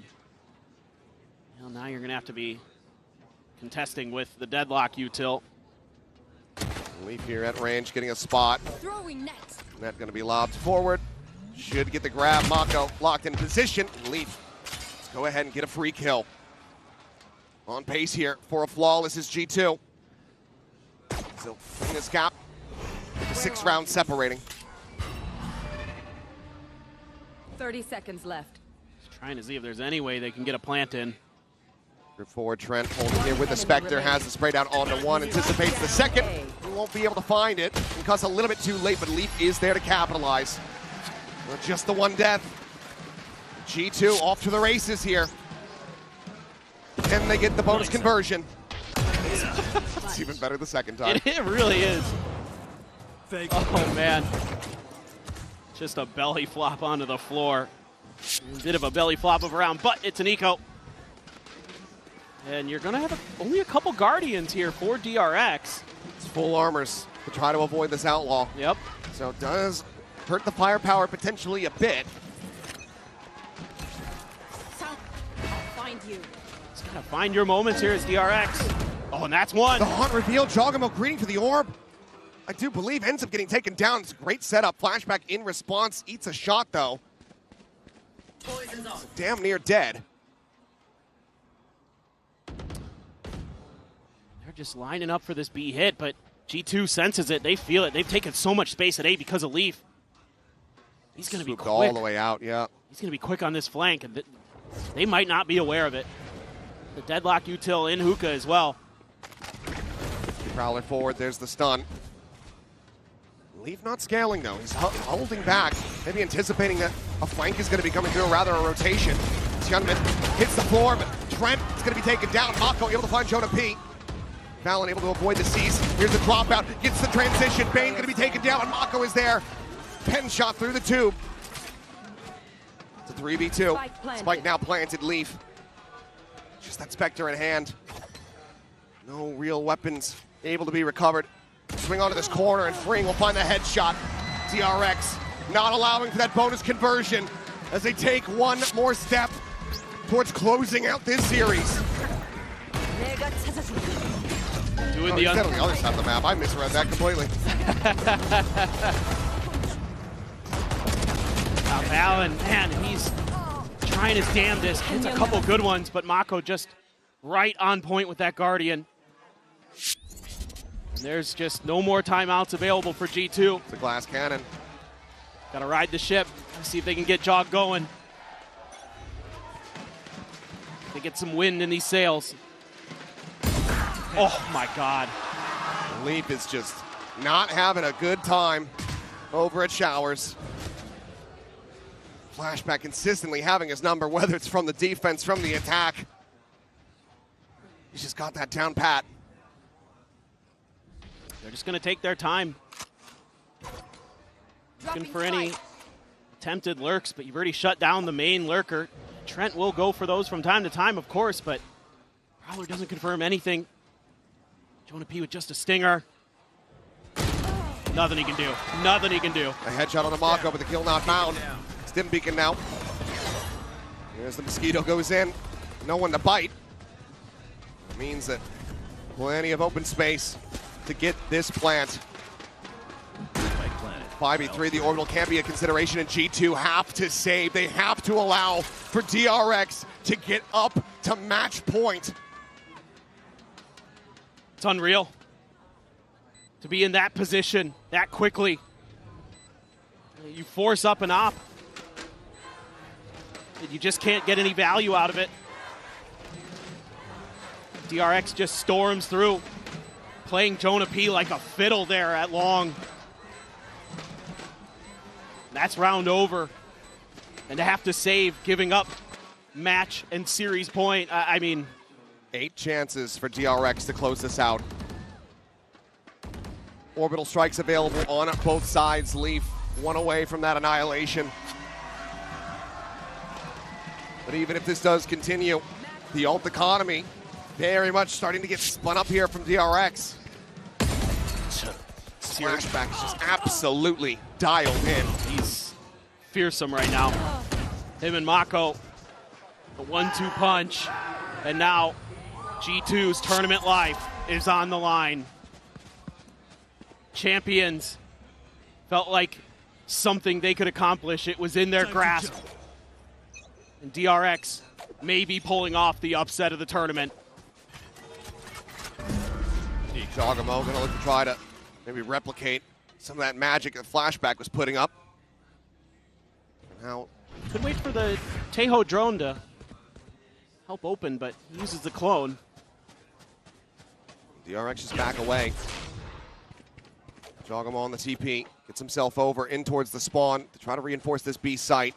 The spike gets recovered. It seems like DRX once again just want to attack towards B. A little bit of change up in the sonic sensor positionings here. One where Hyunmin likes to land on B site, one in a different spot in Hookah. They're looking to try to play off that. Drone gets a spot on the 2. Grab net gonna be lobbed in. Sensor gonna be cleared. Jogamo finding the shot. Quick exit, but now he's back across the opposite side of the map. Orbital gonna be called in. Bane gonna be taken down. Valen finding value off the ultimate. Gives him a 2-player advantage. As Hyunmin strafing forward and right into Leaf's grasp. A weapon upgrade, and it seems like G2 not done quite just yet. 30 seconds left. Should be undoable. DRX just in terrible positions. Last player standing. Good timing shot. There's the cleanup. Flawless fashion, exactly what the doctor ordered. G2, they hang in. Now needing 7. They're going to have an annihilation. They're going to be sitting on some good ults. That's a great one there. Bane just has no choice to accept his fate. Leaf with a nice stinger kill. Hyunmin not able to react this time. He did earlier in the match. You do have that orbital for Mako. Guardian to back it up. 1 away from a dimensional here for both of the Yorus. Let's see if there's going to be a play for the orb. They're setting Jog up. The peak. That's Flashback dead. Massive kill here for the side of Jogamo. As Valen gets the spot up, but cannot get that kill. Puts Freeing down low. Can't put him 6 feet under. Flash is sent to try to delay. Jonah P. Grabbed here by that grasp, just locked into position. Seize will expire. Tucks back around to back site as they wait for the reinforcements to come through. Yeah, they're waiting for that Tejo util. Actually, a little get it out. Now the smokes have dissipated. That opens up a line here for Jogamo. He's going to put the mask on, go into the dimensional drift. Already a pivot back here from Trent, just in case they work their way back across over towards that B site. Annihilation gets the grab, and that's going to be the kill confirmed here. Hyunmin, no other recourse. A 3v4. Where are you? Quick pivot, Jonah P. Arriving here at the site. Trent looking, finds it, kills it. Bane dead, Spike stranded, Freeing still on alert, back across the opposite side of the map. He will be able to find that elimination, but now the Spike so far out. Mako can't just grab it and try to go for a TP play. Instead has to try to fight his way out of this one, but it's only going to be good for the single kill. G2 10 seconds left. Continuing to persevere. Halfway to OT. That is this op for Jog that's going to be taken away. they can have enough to buy back into it. That's been a big, big difference maker. He's been able to get those big first kills. Knocking Flashback out of the round. Pivotal there. Denies that orb, denies that drift. They're so ready for it. That Prowler to set it up. Bane just not even registering that somebody could be an elbow already. You know, the Tejo had been over onto A. Had used that util. It's going to be DRX taking their first time out of the map. It's a critical time. That dimensional drift online with Flashback's death, but you're one away from the pit, from the Nightfall. The orbital's still there. A lot of tools for DRX to try to utilize to get this over the line, but if it falls short, if they commit and still cannot close the round, you're opening the door for G2 to collect 2, 3 more rounds. That's exactly it. This is your ult cycle. This is your chance to shut this down. G2 had to use a few of theirs to make sure they could get those 2. Now's your opportunity for the counterpunch, and you don't want to squander it. G2 been solid, been firm. Looks like they are going to be able to afford an op for Jog. So him and Freeing maybe matching in that regard as, well, it's actually Flashback, but Freeing carried the op over, passing it over to Flashback. He's the one with the ult. Mako as well. Could be a pass over if he decides to go ahead and bring out that dimensional drift. Just a classic for Mako here. May not see any ults invested from DRX in this round unless they get some favorable early trades, perhaps. Any kind of opening kill, perhaps, but now it's Jonah P. holding quite far back away from Garden. Toxins going up. We'll scale over towards Fountain. DRX just in a late linger here. Freeing, trying to see if he gets anything else over on this side of the map. Clear with a pistol, trying to hide that up. Keep it safe. They have to know that it was taken. Jogamo looking for a quick peek, but Mako stays tucked back over at Market. Not spotted. Pistol gets the clear, so they still have this hidden away. Another smoke cycled in here from VALORANT, just trying to make this unassailable, but for now, G2 have their players in position for a potential exec onto the B site, but with that exit, DRX thinking otherwise. Drone comes through in response, though. See if this gets a rotate out of Valen. Already starting to fall back a bit. Maybe looking to absorb the pressure of an execute, but Valen, it's taking too long. He's sliding over to try to get into position. There's one more smoke. There's the molly. Dog here. Get a big one. Oh, the smoke right in time. Hyunmin jumping forward, gets himself in towards Lambs. Jogamo, however, able to find one. Bane's going to be taken down the net now at the ready. Hyunmin able to find one. Jogamo, however, finds another, and the time starting to dwindle. 7 seconds, needing to try to get this spike planted, but they've just been zoned away. And they're not going to be able to find the kills. Everyone from G2 could just tuck tail, hide away, taking themselves another round. Hyunmin, he will rip all their weapons out of their grasp, but G2, they do not go quietly into the night. Hanging on by a thread. And it's that Tejo util at the end and Jog's op that buys them the time they need. Nice flash there to set himself up. Flashback good for it, but Freeing so weak. Couldn't even stand in it. Even dies to it anyway. Nice, let's go, boys. Trying to get a quick rounds replant there. Money. Rounds around. And it is going to be that op. So they're going to cut funds otherwhere. Yeah. Mako has the op. Why not? I mean, man used to be a Jet player. 5 ultimates available here for DRX, given the non-investment in the previous round. Who's next? Flashback goes through the dimensional drift, gets a spot out. Trent wary about some added pressure coming his way. It's going to be a spot on the 2 players so far, but JP unscouted. Convergent path's going to be going through. Orbital strike looking for a catch. Valen backpedaling, able to avoid that one, but it's going to be Jonah P. dead off the rip. Flashback gets himself into the side, finds Valen, gets the spray! Jogamo going to be good for one, but as he makes his exit with that quick kill gate crash, he goes all the way back across the opposite side of the map. Now into a 3v2 as DRX look to try to bring this to its conclusion, and G2 look to try to keep their tournament lives going, but Hyunmin finds Leaf. It's just Jogamo, and he cannot make it happen! 13-7, DRX will not be denied. Guaranteed once again, the 5th, 6th finish, if not more.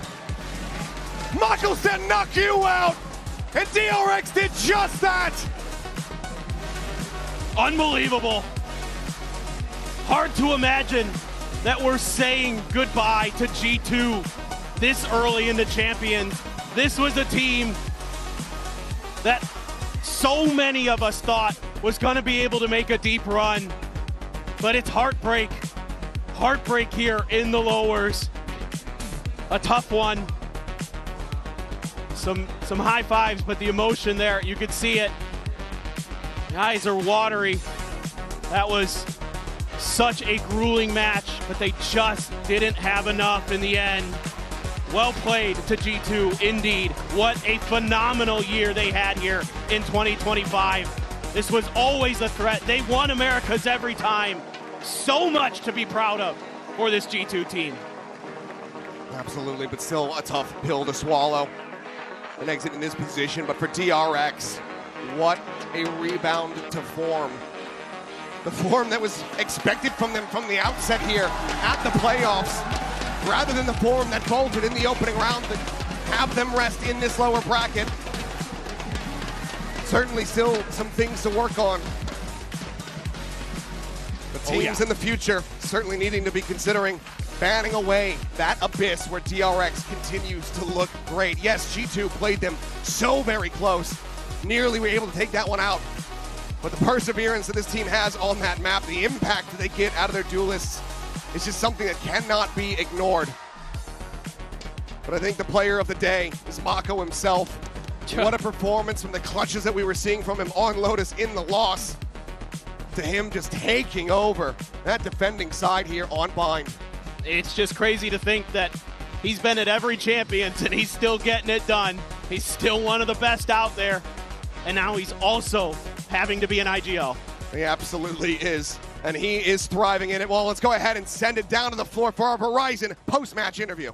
Les DRX éliminent le Titan G2 au Champions Paris. DRX survive in that lower bracket, taking down G2. And I'm now joined by Bin and Bella for a little interview. So on this match, we saw that it was important, you know, keeping the level of energy up because you had the G2 boys, you know, standing, waving and stuff. Yet we almost never saw you, you know, trash talking the enemy team, always cheering your teammates, unless at the end we saw like this little thing. So can you tell us about it a little bit?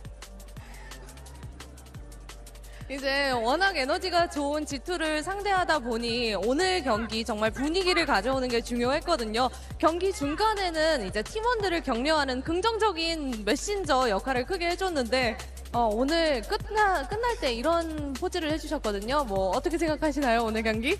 그냥 일단 오늘 그냥 이겨서 행복한 건 당연한 거고 G2 선수분들이 라운드만 이길 때마다 너무 도발을 많이 하시더라고요. 그래서 조금 벼르고 있었는데 그냥 이기고 나서 토끼 바니바니 한번 했습니다.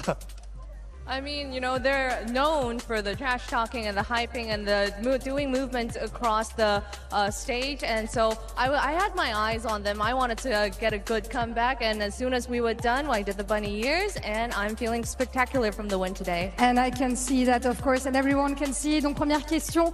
On n'a presque pas vu Bein trash talk ses adversaires. C'était beaucoup de hype autour de ses teammates, sauf à la fin où il a fait son petit signe comme ça. Donc voilà, j'avais mes yeux sur eux. Ils sont très connus pour le trash talk et on avait forcément envie de leur répondre. And second question, you know, you guys have had a little bit of a comeback PTSD. You know, you're leading and then you get comeback. It makes us think a little bit about gentlemates in EMEA. So how did you guys overcome it today and what will you make to make sure that this won't happen again? 이번 여정에서 역전을 허용한 순간들이 조금은 많아서 PTSD가 올 법도 한데 EMEA에 있는 젠틀메이트를 좀 이렇게 생각나게끔 하는 그런 순간들이 많이 나왔거든요. 그런 역전을 허용하는 걸 이제 더 이상은 안 하겠다. 어떻게 이겨내셨나요? 사실 저희가 뒷심이 조금 부족해서 역전 당했던 매치도 많았고 팬분들께도 너무 죄송했는데 저희끼리 어쨌든 기회가 있으니까 포기할 거 아니니까 연습실에서는 그런 거에 대해서 회의를 많이 했고요. 또 오늘 그 결과가 잘 나온 것 같아서 행복합니다. I mean, I think it was a lot of the things that we weren't able to close out at the end of the match. And I think we actually had a lot of talks in the prep rooms. Hey, let's try to overcome it. And we're not out yet. So like one more match, taking it slow by slow. And I think the results, the team talk played out perfectly today. Yeah, definitely, for sure. And I think you guys showed also mental strength today. So congratulations, congratulations again. Thank you Bella for the translation. Donc ouais, dernière question. On a réussi, on a parlé en débrief avec l'équipe pour régler ce problème. Un peu de comeback que Gentlemates ont aussi expérimenté en VCT IMEA. Et on n'est toujours pas sorti, on n'est pas out du tournoi. Donc ce n'est pas terminé et on est bien là pour gagner. Thank you so much, both of you. And we're gonna see an IMEA derby after a quick break. See you.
Welcome back, everyone, to day 13 of Champions Paris, and we're joined by a special guest here at the desk. That's right, it's Leo Faria. Pleasure to have you here, buddy. Thank you always. for having me. Yeah, you know, I understand. Look, might as well get into this, right? Because in the past, okay, members who would, or players of the winning team would oftentimes receive a special exclusive prize following their victory. You know, Radiant Cube, you know, the Cube, we all love the Cube.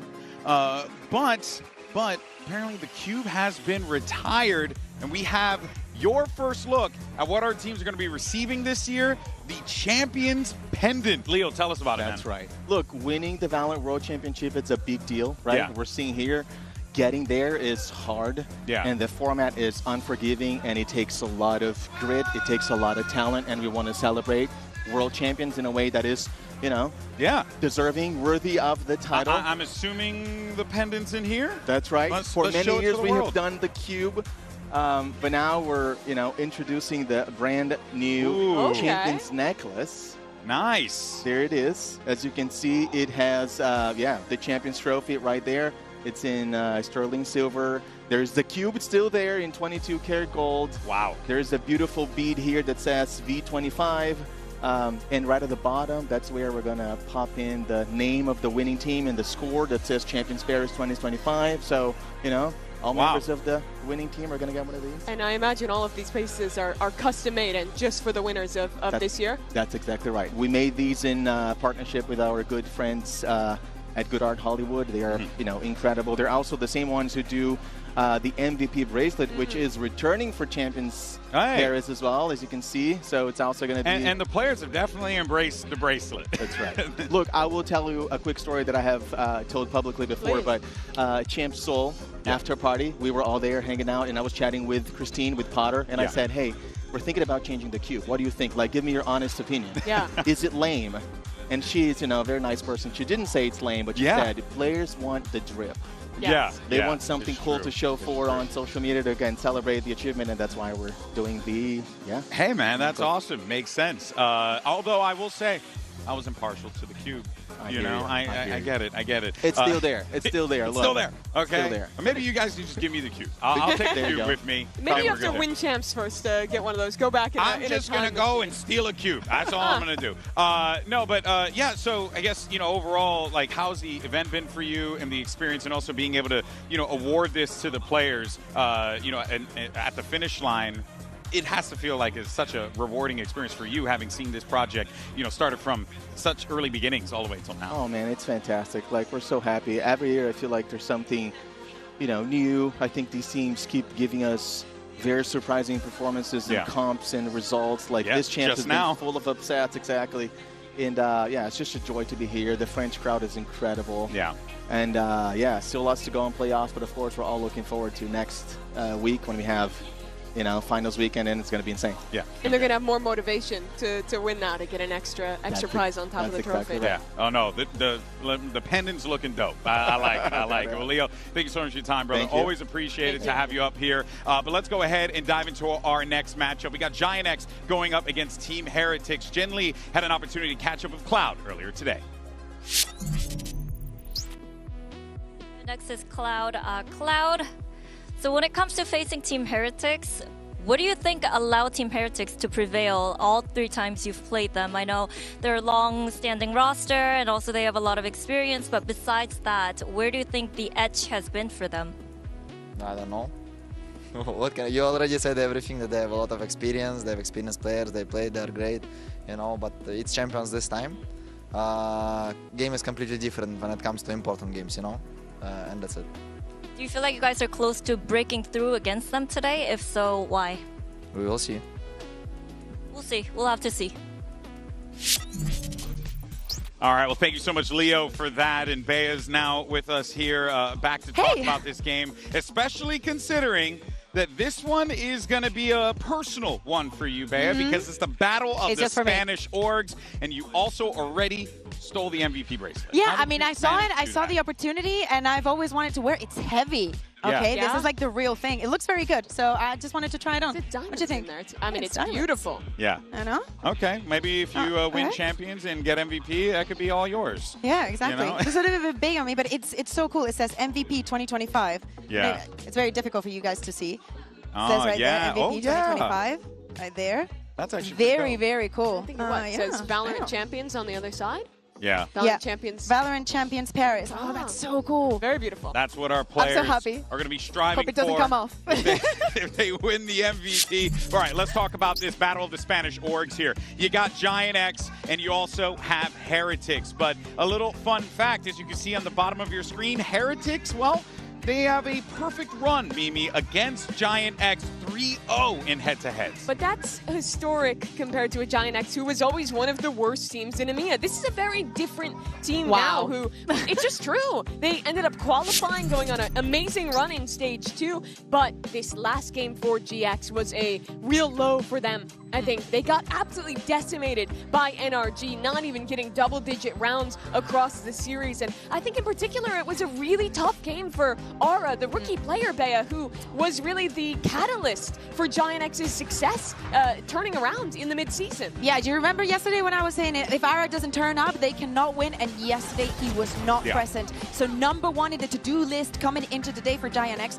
has to be fixing Aura's mental. Because honestly, we speak about the rookies, the crazy performance. The crazy performance is very I would say easy to get to this stage, also make it out of groups, and then have a game where you just fumble because things are getting too real. Look at the numbers and the differences that we saw. Yeah, and I think the thing to note is how excellent he normally is, how in a lot of their comps, I think especially when he's playing the Neon, he is the most important player for their success. And I think that how poorly he performed that game is a testament not just to him, but just to how much of a completely off game that was for GX. And now this is a huge test on it. Today, the pressure's doubled. Today, the pressure's doubled. Oh, so, without a doubt. I mean, we just saw on stage an incredible upset. The Pacific #4 seed defeating the America's #1 seed. I still cannot believe that happened. I can't either, but you know what? It's champions and anything is truly possible. But you were talking about a little bit of Giant X's struggles. Heretics have also had their own fair of struggles, right?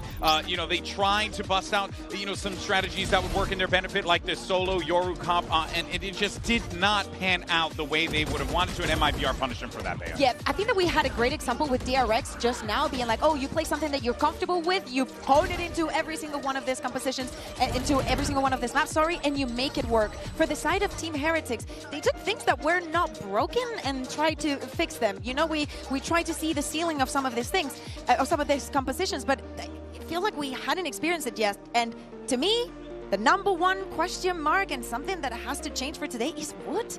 Playing on that Viper, he's not putting on the numbers. They're not able to win those maps. And I can understand like the macro idea, but we have to go back to comfort. You want Wood in a position where he can just destroy the other team.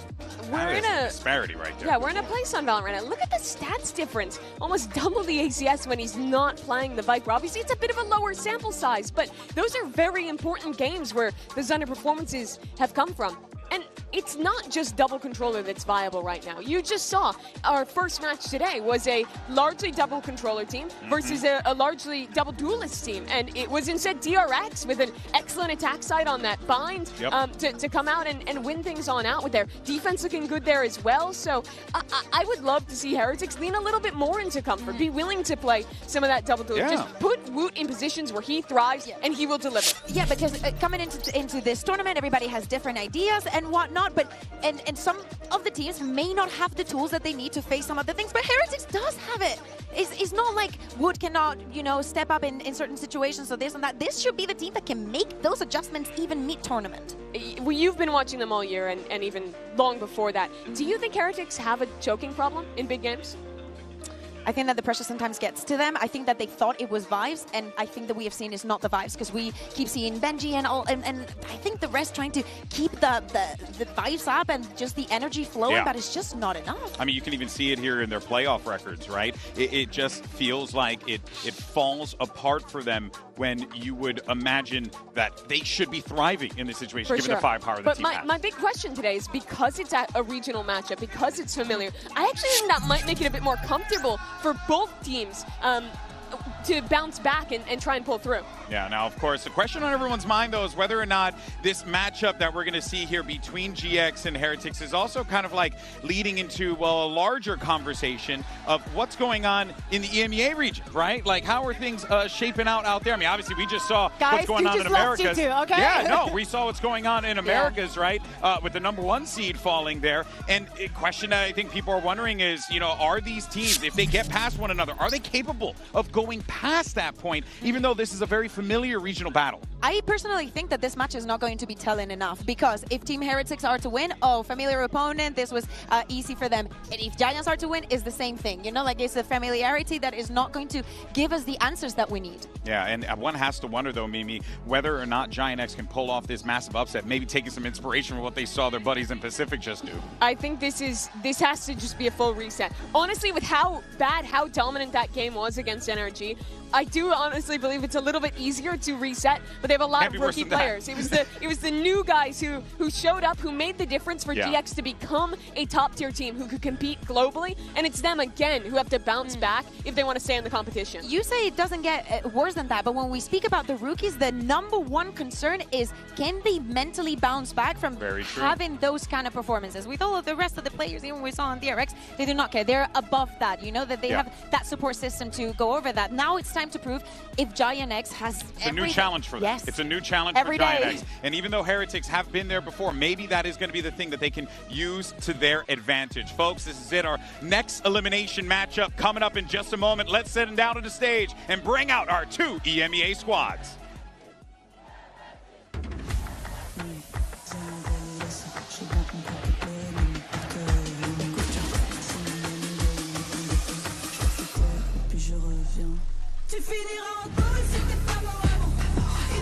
Giants.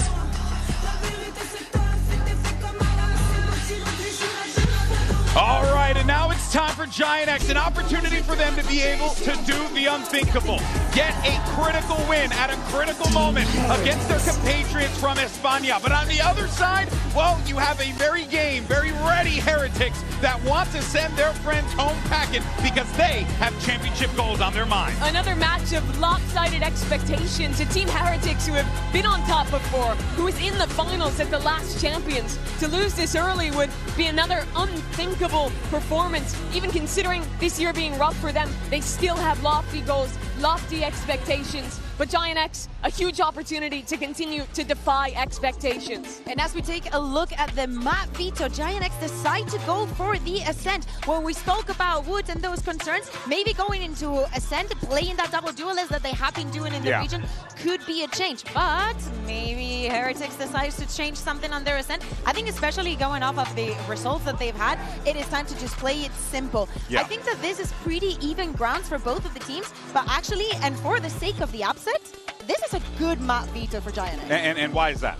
Because, first of all, Ascent is Pipson's favorite map. I think that it's a map that fits them a lot because we speak about a team that plays the classic comms, that loves to just go on fundamentals. It's a map where Ara has always felt comfortable, and they've already won it twice in this tournament. They won this map against PaperX, Alex. Do you need more reason? Oh, I hear you, sister. I hear you. Yeah, I really like their mid-rounding on that Ascent where they beat PaperX. I think that they did a really good job of slowing the game down when they needed to and dealing with the Sage comp PaperX brought in. On their defense as well, I think they did a great job of exploiting the PaperX execs that they wanted to go for repeatedly in rounds. It was a very well put together game. It was the best performance we've seen this tournament from Ara, like you mentioned, and it does seem like a great, comfortable spot to begin your bounce back from getting decimated by NRG. Yeah, one has to wonder as well, you know, that kind of play style, if we end up seeing double duelists from Heretics, could actually work out in their benefit here. And maybe, you know, that playing against PaperX, you know, you got your 20, 50-pound weights on you,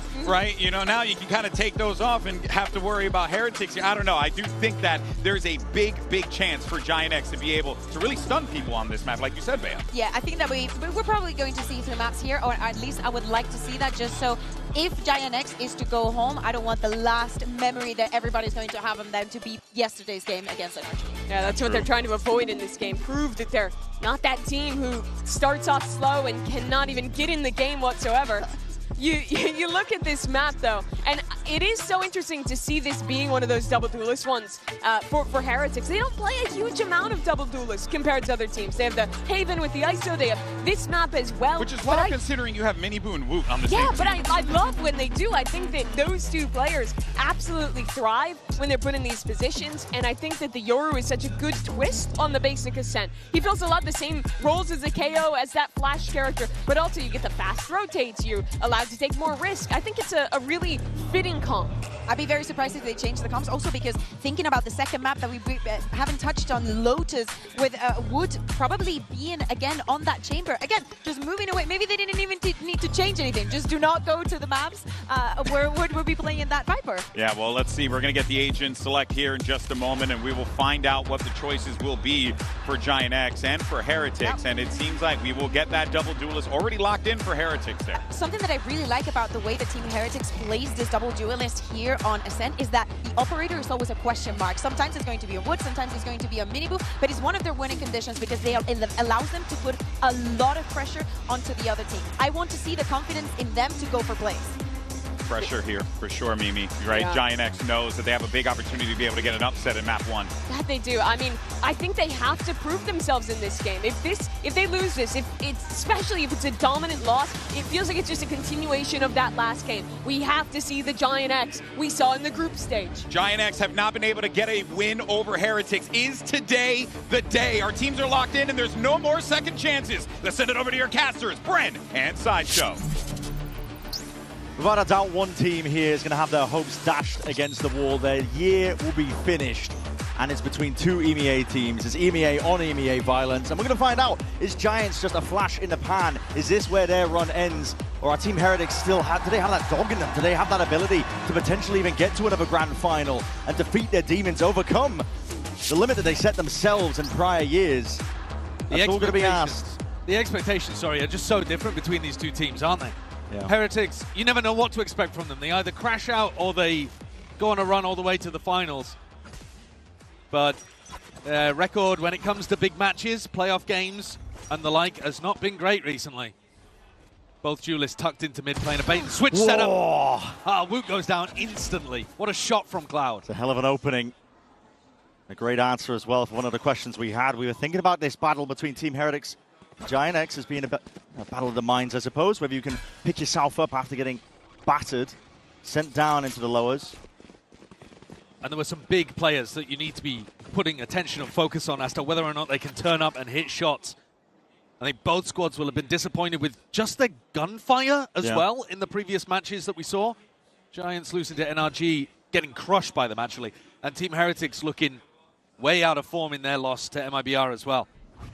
We need to see that return of the group form for both of these teams now. That paranoia is going to be setting the pace and the tempo. Forwards is Giants looking to take the fight, but again it goes both ways. Buddha send that paranoia still. Giants not to be outdone. Make a statement here onto the site.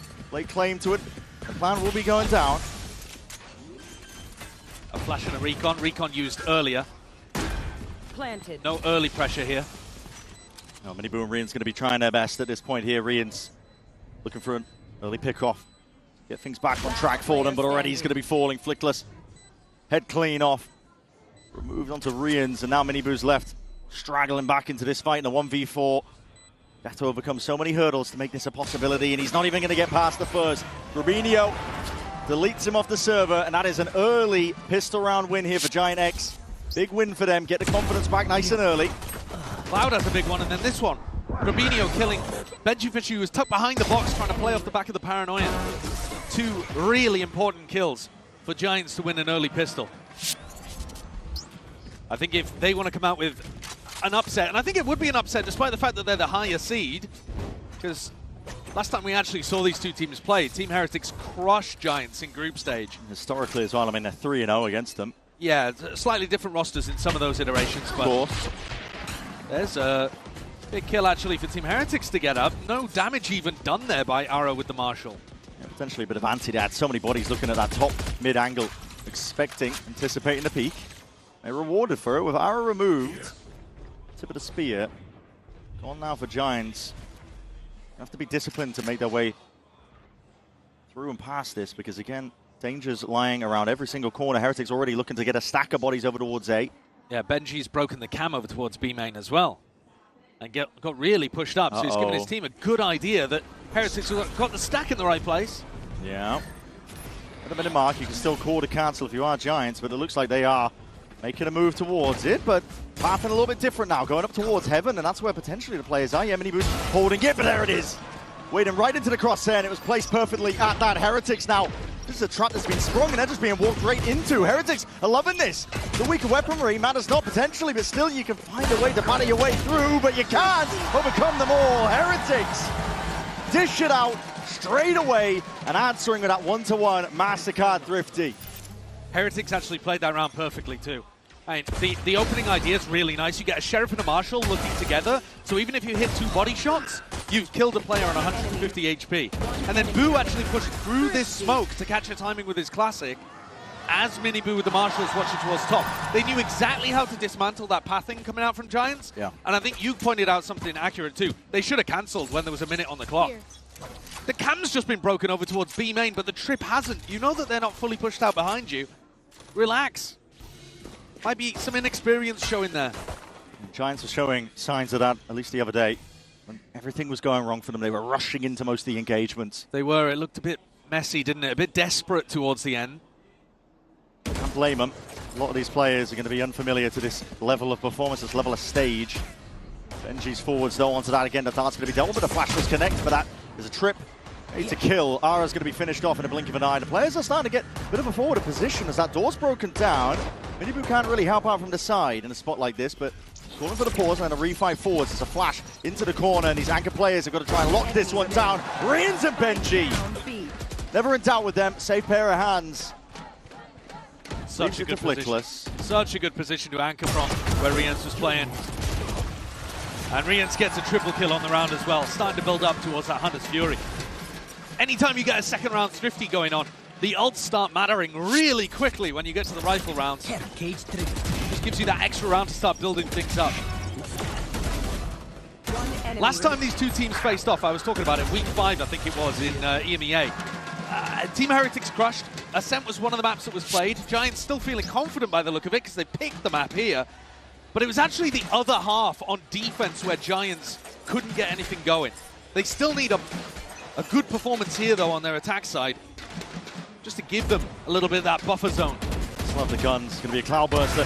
Coming across, what a shot. Adjustment by Miniboo. Snaps to the ceiling. Crazy pattern from Ara. Punished very quickly. And Ara had a nightmare game against NRG. He has to be online for Giants to win. And some of that is to do with how the team's playing and how they set him up. But once he's in the flow state, Ara's been monstrously good for Giants. So if he's out of the rounds early on like this, it is gonna hurt. Has to sit back in the spectator seat. Chewing at his fingers, really, waiting for his team to see what they can do to try and offset this one. That's a drone. He's going to tag and see the 2 players. Woot squaring up, eager for the fight and engagement. Wants to draw a bit of blood there, but it's going to be disengaged by Giants. It's a lovely recon dart that allows them to re-clear tree. Oh, what the gut, straight through mid. That trip's going to be slowing them down, but for a moment now. See how that anchoring's tested once more. Slightly further back, that trip, so it doesn't get broken by the shock. Yeah, and it might just be chewing them up. Still it is managed, but that is beautiful work. As the trip's broken, Benji knows it. Threatening and pushing straight out of market. Giants being whittled down here, bit by bit, piece by piece. They can't earn themselves a fair fight.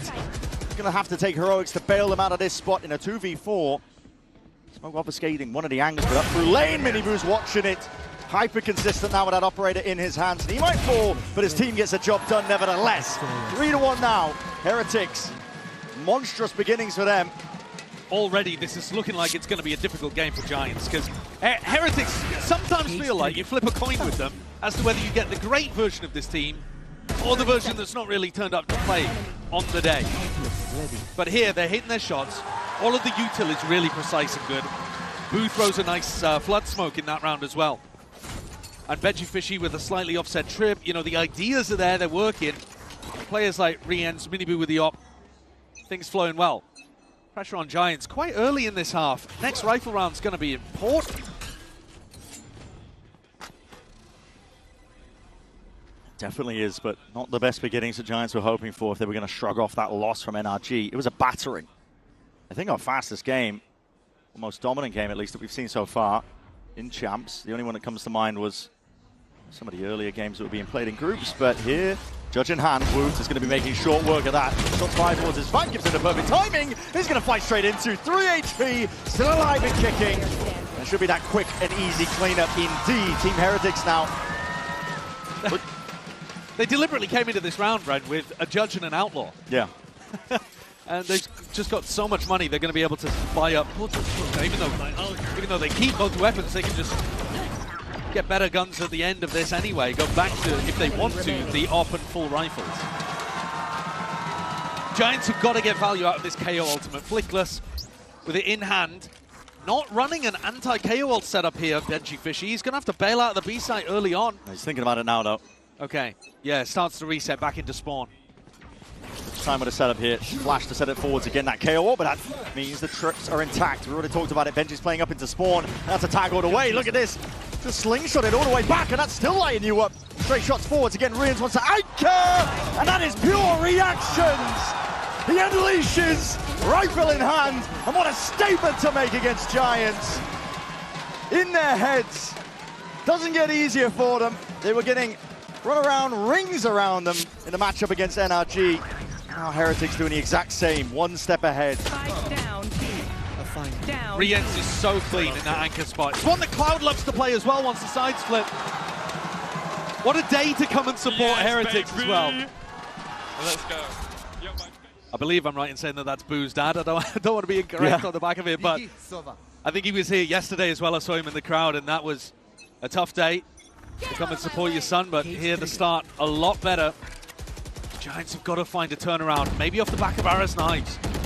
They don't need an enormous amount of rounds in this half, but their chances are trickling away. Dwindling. Miniboo potentially tested here. There's many angles to count for.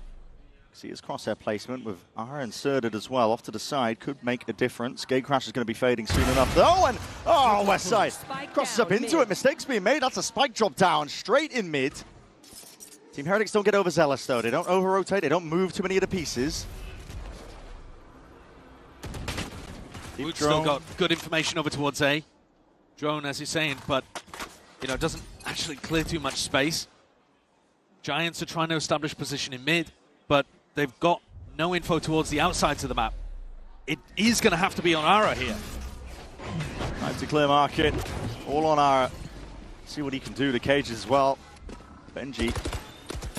Sit behind it. Tug. That's a trip not broken again from that shock. This is a difficulty for them to try and work past. They've used both shocks. They are being used. Not sure what's going on there, but okay. Eventually going to get past all of it. Just the underhand with the flash. But you've only taken one stage of this, and again, these anchor plays have been a nuisance. Ara activates. Forward is the approach again. Blade Storm in hand. That's a dash active and a lot of damage done to Rians. It's been a menace towards the back here, but he's got to try and do it again. Time running short, but this guy will not slow down. Another 3-piece for Rians. 7 seconds. Plant needs to go down, but the pressure is just relentless. It's never ending. Heretics do not let them breathe. Riens is such a phenomenal talent. He's so consistent for this team too. But moments like this, his partner falls beside him and he still picks up 3 kills anchoring, including shutting down Ara's knives, which are the win condition. For Giants, there he is, bald Riens. Benji flashed him to the camera. In my book, best player to have never lifted a trophy, Riens. He's up there alongside Mako. Yeah, who we've just seen win an incredible victory as well down there in the lowers. Miniboo. Tending to it. Potential shot, that is purely of the smoke timing. Unfortunate for West Side. Catching the bad end of that op twice now. Miniboo with the instant reposition. He's getting active absolutely everywhere. Over towards Cat, one step ahead, reading most of this. Look at that, he's blinded up, but there is that punish. Ara, he's going to dash behind, trail behind him. Woot's now going to be feeling that pressure from multiple directions and avenues. Difficult to ask, and this is Giants finding a way to pave him forwards. Shots are found across the board. Boo trying to really dominate that angle. Perhaps if he got the second, maybe it's a chance, but now it just leaves it to Benji Fishy in that 1v2. Cloud cautious. They think that Benji's on a faster timing, and because of their hesitation, now Benji here before the plant. Or just close. The body, the neural theft is going to be revealing the positions. Make it a bit easier here for Benji with that door broken. Arena chanting his name. They want to see it. Top form from Benji is going to be tested now. He's going to get his chance to take that fight forwards again. Forwards again! Almost there with a transfer. But it's out of a three-piece. Saves them, puts a round on the board. Another one added. 2 for now for Giants, but it matters massively. Certainly does. That's a huge one. Taking down Woot is enormous in his position there. The pathing was nice from Ara. Put a lot of pressure down. And Woot was having to look in both directions, which is why Flickless gets such an easy kill. Look, though, at the reactions from the players at the end of the round. Benji's laughing about it a little bit. He's like, oh, man, I could have had that, I could have had that. Ara is locked in. That's the difference in tension between these two teams right now, because the scoreline is Heretics kind of running away with things. Yeah. A round like that is absolutely required for Giants to stabilize at all. And calling a timeout, this would have been before they ended up winning the round, probably, as well, intending just for this upcoming one, assuming that they were probably going to be losing that one on the weaker bye. But I think it's a good time to call a it timeout either way, though, yeah. because you still need more of these rounds. And if the coaches have identified something, if Pipson's got an idea about where you want to be putting the pressure in order to find that entry in, because the B splits that Giants have been going for a lot have been getting snarled up by the trips. You have to take so much time to deal with those trips being thrown down by Benji. The rotates are coming through very quickly, and Team Heretics anchoring on B has been spectacular too. So I don't like the idea of carrying on in that direction, but a couple of A splits might be a nice idea. Benji's already ahead of it though. He's got a trip put down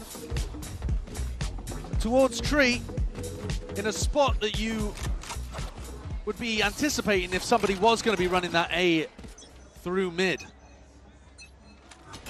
It's the trouble the Giants were running into against NRG with just every single option that they were taking was going wrong for them. Here's a potential chance for Boo to get involved, but no, he's going to give it up. Sees a lot of presence. Here's the footsteps. So inserting somebody into A-man, going back, trying to play this through mid, push back either of the duelists that might be contesting you in this smoke, and go for the A split.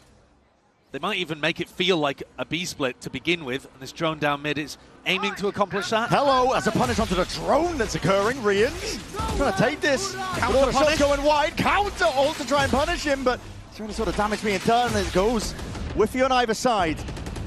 Real just shots in the dark, nothing off the sound cues, but there are 3 players in position right now on the defense side to stop some kind of B split from coming through. What about the A split? And Miniboo's starting to lean in that direction now. Who's going to try and lock this one away, but doesn't have a paranoia to try and shove them back. This could get dangerous for him very, very quickly. They're getting the right read by just leaving mid completely open. Smoke back on cooldown here for Mini, for Boo at least. Now it's going to attack though, no util to be used, but he does get his smoke off to anchor in and play around, but that's a shorty in the hands of Aaron. He's looking to send it forward. Boo! Boo! He's just running and gunning. It's madness and anarchy towards that tail end of the site, but he's bought time for the reinforcements. Mini Boo getting active and involved into the fight. Woot! From on top over the shoulder, and it leaves it to West Side in that 1v3 time of the essence. Not going to be easy for him. Not going to be easy for him at all. What is that from Woot? Incredible. But I like what Team Heretics are doing in terms of their protocols dealing with these kind of pushes. They had a really nice adjustment to the pathing up through Heaven in that one round, and here Boo throws down this smoke. This smoke requires Giants to do something like that where they double jump in with shorties to try to clear it. It buys time for defensive rotates, it allows Boo actually to get a double kill, which is maybe a bit lucky, but the way he plays it is really beautiful. Giants need more. And the weaponry is just not there. Mini Boo. Listen, he was trying to break the knife there. He's going to be suppressed out into mid. He's isolated, needs a bit of help. It's an anchor smoke as well, supportive util from long range, but he's being cleared out. Good dash from Ara. Deletes Mini Boo in the process. A couple more layers to overcome here. So Dart just taken off of timing, not much else. Anchor players again could be tested, but a pause called here by Giants X. They're looking for the next reaction, looking for Heretics to play into them.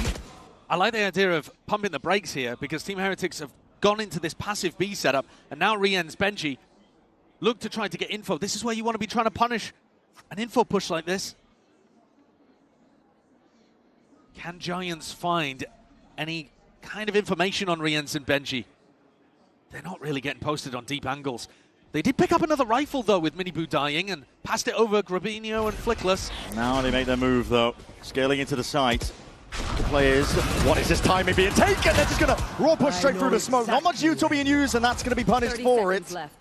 Sight, though, it's the TP towards the back. Woot is going to be finding that mark. Flickless dropped, but Boo still towards the back. There's 23 seconds left. We're going to move in a different direction. The door has to be broken. Realizing that Boo reinforced that sight to 1v2 form still, but the positions are flipped in a blink of an eye. Time, there should just be enough. Barely there to get the plant. It's going to be close. I mean, if that... Gotta get kill anyway. Okay. Boo dies anyway. If the door had not been broken over to, you know, if the door had actually been lowered, maybe... maybe there's a world. Maybe there's a world where that is a very weird ending there. But a Mastercard Thrifty in the end, collecting Miniboo, who overstayed his welcome, as you were talking about. Suppressed, couldn't gate crash. But from a macro perspective, I like the adjustment from Giants that they take all of that space, make it feel like a B split, and then hit the brakes heavy. It puts Riens and Benji in a weird position there. And as they exited the site, Giants pounced. Now Flickless back with ult in hand. Again, normally, the same anti-setup here by Benji. Yeah, normally going through mid with the KO ult is a nice idea. You're just more likely to tag onto a Cypher or any of the other players that are playing off-site positions. Bound to be a slow round here by Giants with Ara picking up that operator. Well, it also looked for a moment there like Riens was droning mid for Miniboo to try to fight off it. They might want to try to take this engagement before Giants can set up for an exec. Yeah, look at him here, tripled up. There's no smokes in your face. Might be spoiled. Clouds holding the drone as a time to be taken. Tucked to the corner. Bench is going to be breaking that. But if you see the Cypher that pushed into mid, alarm bell should be ringing. Absolutely. Dart broken along with that flash. Doesn't really quite connect in time. Trying to be used in conjunction with one another. That knife towards the floor, though, and that's Rien's going to be spotted out. These players getting pulled apart. Smells off. Something's fishy. Ara posted. He's going to get his chance. Where's that bullet corner right weaved in between them? And now it's going to be the no command. It's going off here over towards the A side. It's up to Woot and Boo. See what they can do from this spot. Boo again laying it down with the damage, but that's an instant resurrect and goes for the punish or being covered. Giants X. Good maneuvering. Finding the gaps, finding the weak spots where Team Heretics just didn't quite have the bodies for it. Huge respect to the Giants coaching staff for calling that timeout and making a couple of good round adjustments off the back of the Thrifty round that they put on the board. They got a Thrifty, they come in, they tweak a couple of things, and now they're putting together a pretty respectable attack half. Of course, winning the pistol, you do ideally want more than 4. But at the same time, Heretics came back and won the second round, so you can't be too picky. Gotta go with what you get. And like I said, when these two teams played in EMEA, it was actually the defense side that was really tough for Giants. The double duelist comp just kind of ran over them. They couldn't stop it. Usually, though, Giants very, very solid on their defense. They tend to throw a lot of good ideas when they're on the defensive halves of a lot of these maps. Proactivity being the real keystone. But I think on this map, too, they do such a nice job of balancing the proactivity, the aggression on their defense with the more solid setups. That's crazy. Through the armpit. It's a good job that didn't matter, because Arrow will be feeling bad that he wasn't able to get a couple in that. Could have been an Aspas kebab.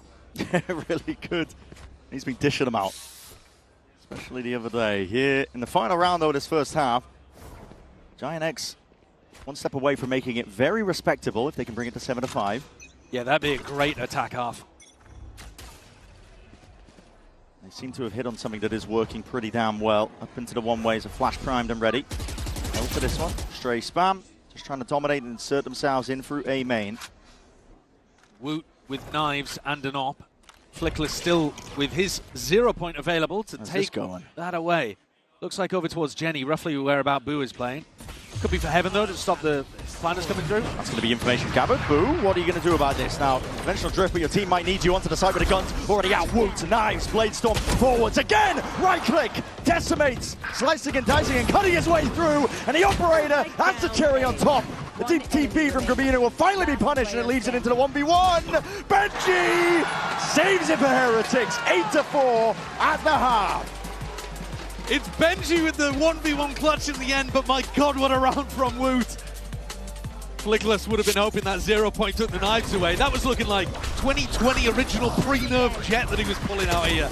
Look at that play. Crazy stuff. Get this guy off the Viper. Yeah. A little bit more of that, please. Heretics definitely going to be happy with that. An 8-4 half. Nothing to scoff at whatsoever. A fantastic bounce back as well from being sent down here into the lowers. Lewis standing by though with one of Benji Fishy's biggest supporters. Take it away. Et le meilleur ami de Benji, Rhys, m'a rejoint ici à Paris. It's a pleasure to welcome you, Rhys. You're Benji's best friend here in Paris, so welcome, first of all. And first of all, it's beautiful to see how involved you've been, you know, in his career, in his success, always rooting for him and stuff. And I think it's not the first event you've attending to root for him. So what's the cutest thing you've done for Benji and his team, let's say? Yeah, I mean, I've been here every single step of his way. Came to Berlin, came to Shanghai, and now I'm in France. I've even done some anti-strap for everyone here. Spent 50 hours against G2. And what? And ended up banning the map against G2, so... Well, at least you were giving it. Donc, première question, tu es super investi dans la carrière de Benji. C'est pas le premier événement auquel tu viens pour le soutenir. Donc, c'est quoi le truc le plus mignon que tu fait pour lui? Bah oui, je suis venu à Shanghai, je suis venu à Berlin. Je le suis depuis toujours et j'ai même fait de l'anti-strat. J'ai passé 50 heures à anti-strat la map de Bind pour qu'au final, il la banne dans un BO3. And second question, you've been knowing Benji for years. You've been playing with him and stuff. So, if you could steal one of his skills, or maybe one of his traits, what would it be and why? Yeah, I think Benji's one of the most caring, kindest people you'll ever meet, and it's hard to find that in the world. And I think if I had that, I'll be very happy, and I'm proud to call him a friend. Wow, beautiful words from his best friend. Donc, deuxième question, si tu pouvais piquer quelque chose à Benji, trait de personnalité, skill, ça serait quoi? Ça serait sa gentillesse, c'est la personne la plus tendre que je connaisse. C'est vraiment, vraiment quelqu'un de bien, and I think he's very lucky to have you too. Rhys, thank you so much for joining me, and let's see if the best friend buff can help Team Heretics close this ascent. Josh, when are you going to start anti-shredding teams for me in ranked? Yeah, I mean... The hidden strength behind Team Heretics coaching staff, apparently. That's honestly is. That's it's so incredible, sick. isn't it? Let's take a look at the Coinbase Eco report. Have a look at Riens, who's been absolutely shredding on that defense half. Ignore the KO damage, though. That presumably is from when he's been knocked on the floor. But the rest of it, you saw him anchoring so many spots there, especially on the B site, playing a phenomenal game, over a kill per round. But now they have to do it on attack. And I think this is where the pressure really gets put onto Giants. Especially if they lose pistol here. Heretics comp just has so much explosivity with the double duelist that they run. It can be very tough to stop. Let's see, can Giants batter back, get a pistol around nice and early? That start. It's going to be dealt with nice and early as well. On top of that, the players starting to rotate, make a move. Team Heretics looking to speed this one all the way up. Boo putting his body on the line to set his team up for success. Woot! It's an instant answer with 2 knocked away in the blink of an eye. And look at that, quick 180. Start breaking intact. Cloud trying to be played in off the back of that, but all the players toppling on the side of Giants and Heretics. It's going to be smiling all day long with pistol around going their way like that. West side in a position to try and do his best, but it is a 1v3. Clearing the appropriate angles.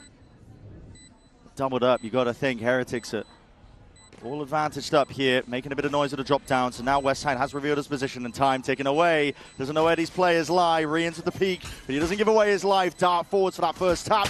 Another answer towards it. Benji puts the finishing blow onto Westside. 9-4 now. Heretics starting to steamroll. I love the idea from Flickless of saving the 0 point to try to tag them as they're coming in. Boo doesn't care.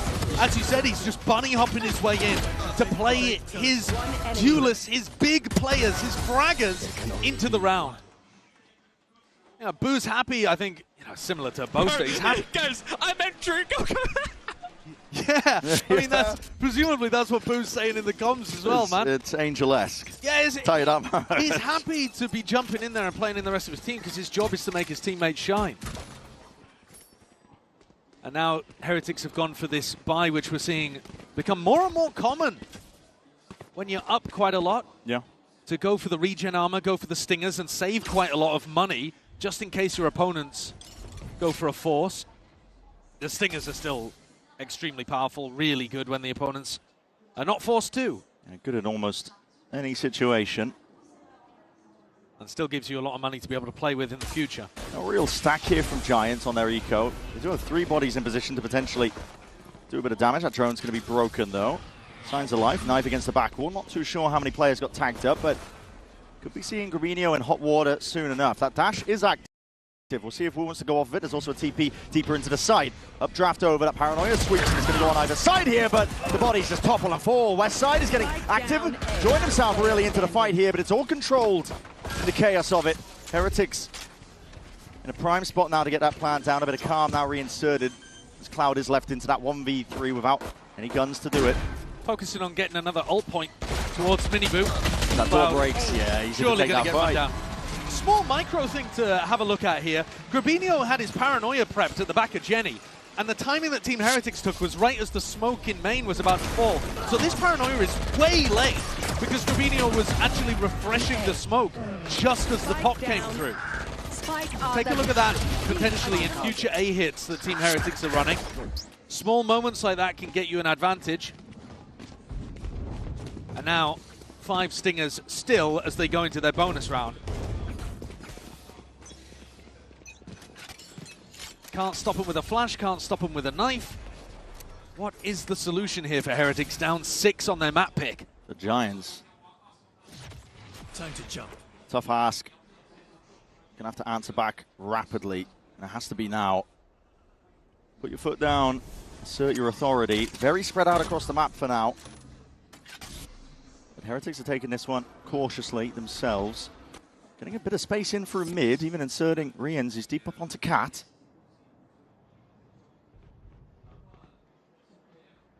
Making sure to hold down that shift key, make no signs of life, no sound cues to give away where exactly you could be landing, and it seems like B is the call. Both teams using the camera for B main control. Benji's slightly deeper, able to look on the other side of the smoke. Oh. Flickler's starting to get the read though. No, he's just jump spotting over towards mid, but he'll be there fast with really good support util. TP onto the one side, it looks like, and that's going to be a shot to remove that trip. Dash, and again, crash forwards. Again is the play. Clone potentially to absorb a bit of that aggression, and there's a shot fired off, and a flash in the face of Cloud. He's feeling that pressure now, but again, he follows the traces. He's rewarded. Bullets to the dome for Minibu. Dropped out of the fight now, and out towards lane, looking to really get inserted again, but those stingers, they can be nasty business. It's a foul set of action now from Team Heretics. They're really making their mark onto this site. This is the buy round has just gone way too wrong. Giants look to redeem, look to claw it all the way back. Time is still against them, but again, these weapons handed over into the 1v1. And the wide face from Rians does them dirty. A 4K Red Bull clutch again. Get out of here. He's a monster. He can't be stopped. The wide swing is gross. Huge credit to Rians for being able to pull this one off in the 1v2. He had good information on where Grabinho was and just makes the perfect decision with his movement. 19 kills across 15 rounds. He is the man. Got a hot hand right now, and he's always that consistent performer at these events. Rians, you're going to get good performances out of him, especially at the biggest events of the year. They're a very hot and cold team, aren't they? But Rians is that one player you can always rely on. Makes it all so much easier for Heretics. The money is in a foul state, really, for Giant X. Throne has to be broken, but not before it tags up Minibu, so he will be forced to respect this one back. But the Outlaw revealed everyone on half armor from Giant X. This is a tricky spot. No more info peaks. He will be punished for it. All right. Looks like he's going to be having to hold back a whole lot more from a spot like this. It's an off angle, back against the wall. Minibu being diligent here with a clearance, and there it is. Locks onto the angle. Very diligent in terms of clearing that position. Giants double push out through A main, looking to try to catch Boo. Yeah. Who's actually making the call to move over towards B main. I don't think they'll realize that Westside is this push, though. He's tucked out of the cam. Can the Guardian be seen? That's a rough spot to be in. I think the Guardian, the tip of it must have been seen by the cam. Not be surviving that. This is a slow siege routed by Heretics, but it's successful nevertheless. Crack their way into the open side of B and across the map. Spike planted. Players felled on the side of Giants here. This is a brutal spot to be pushed into for your opening map. On your map pick, nevertheless, Ascent. I tell you what, this is starting to feel very much like how Giants got decimated by NRG. Yeah. Think about Ethan's calling in that game, how he was never giving Giants the fights that they wanted to take. A round like this is exactly the same. Heretics just slowly take space around the map, and over towards A main, a double push comes out from Giants, no one's there. Ara wants to take that fight, really well handled. West side forced to push up, super well handled as well. It's slow, it's patient, and Giants don't really have an answer for it. It's the question we kind of posed at the beginning of this one. Last-ditch attempt here from Giants. They're going to be taking a timeout to see if they can correct the course, right the ship. But it's tough going for them. We were wondering if it was going to be that like flash in a pan. They've had that upsurge in towards that stage 2 playoffs at EMEA. They've carried it forwards in through groups, despite the disbelief of a lot of people. They upset a lot of brackets, but it looks like the playoff stage right now, as it gets to that top 8, the heat might be a little bit too much to handle. They were still playing their own game in groups. They were still able to run all of the stuff that you've seen from them before, and they were the ones catching other people off guard. The big difference I'm noticing in playoffs is that NRG and Heretics are completely dismantling that playstyle by never opting into the engagements that Giants want to take.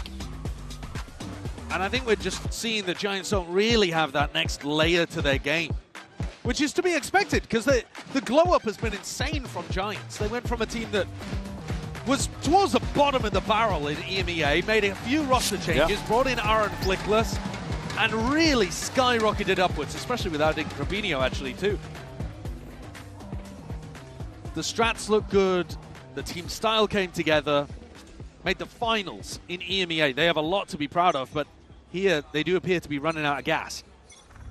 Heretics dead set on defeating the Demons, potentially getting a deeper showcase as well. They do not want to be going out early in another tournament when they've seen such highs in the year prior. Back-to-back finals where they weren't able to get anything going. This has to be where you change the chapter for the better. And they've got a long, long way through the lower bracket if they want to make that a reality. Yeah, don't get me wrong, it's going to be tough, but putting their best foot forward in this match here. West side is going to be seeing and hearing a lot of that presence. Utah's getting broken in time. Heretics grouped up. Last time there was a B-pop that came out from Team Heretics. It might not happen even here. But last time Flickless was sending flashes over the top and he team blinded Cloud. Now normally Flickless's flashes and the way that Giants play around them are immaculate defending B. I don't think it's on Flickless either because he'll have definitely called that flash, but just the chaos that was happening, they didn't get that nice execution working. So keep an eye, even as this hit goes over towards the A site, as to whether Grabinho and Ara can play off some of that KO utility. TP now, dimensional drift from Heretics, looking to put a stop here and now to this map. Finish it with a mighty blow. That's going to be good clearance. The paranoia is precise. That's the nature of it as well. This is picture perfect, and Miniboo, like a heat-seeking missile, is an attempt of a rebuttal, at least from Giant X. Ara's in, but he doesn't know which way to look. Head on a swivel, time running short, but that is snappy work. Magnetic towards the dome, still lit up in the process, but time again. The pressure's on them, and he's getting his plant down. But Rians delivers death from below, and a 13-4 finish for the opening map. That's something to be proud of. That is one of the best individual performances that you'll ever see. Riens there was magnificent in so many rounds, and they have brutalized their EMEA rivals.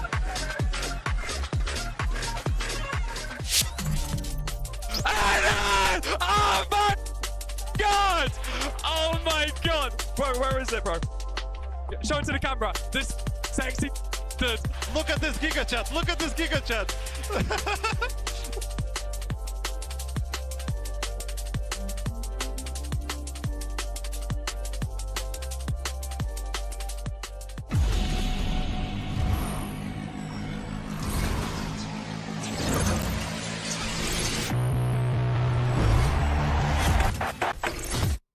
Got the new iPhone 17 Pro and Verizon picked up the tab. No way. That's me. Handsome and hilarious. It's a rare combo. New and existing customers can get the new iPhone 17 Pro on us on the best 5G network. I mean, where else would I get it, right? Esports World Cup, where So we are starting off with VALORANT. If you want to win, you have to win against the best. So looking for revenge.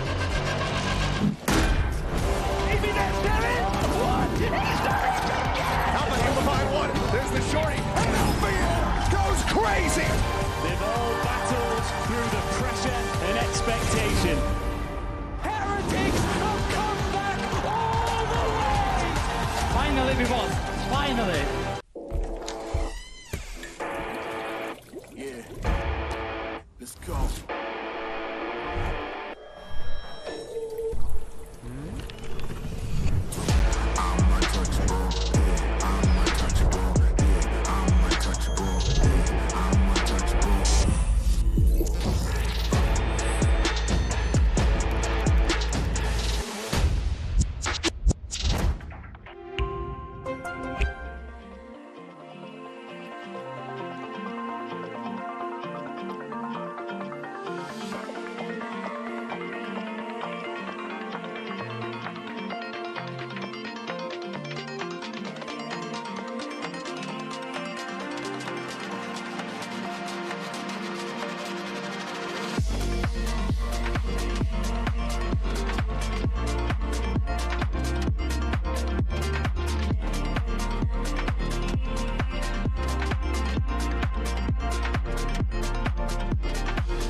Jen here with Coach Nilzinho of Team Heretics. Now, Nilzinho, you guys talked about how a lot of it comes down to the intangibles, having enough confidence not to hesitate, to shoot back, and also to believe in your game plans. So how much did familiarity help you win those battles today? Yeah, it definitely helped. The scent we're confident on. With our team, it's like we're confident on every single map yesterday as well, especially from scrims. But it just depends what team you get, and today we've got the good team, so yeah, I'm happy. It is just as simple as that. When we're switched on, I genuinely believe we can win everything, so hopefully we can go out there and prove it again on the next map and take ourselves to the next day.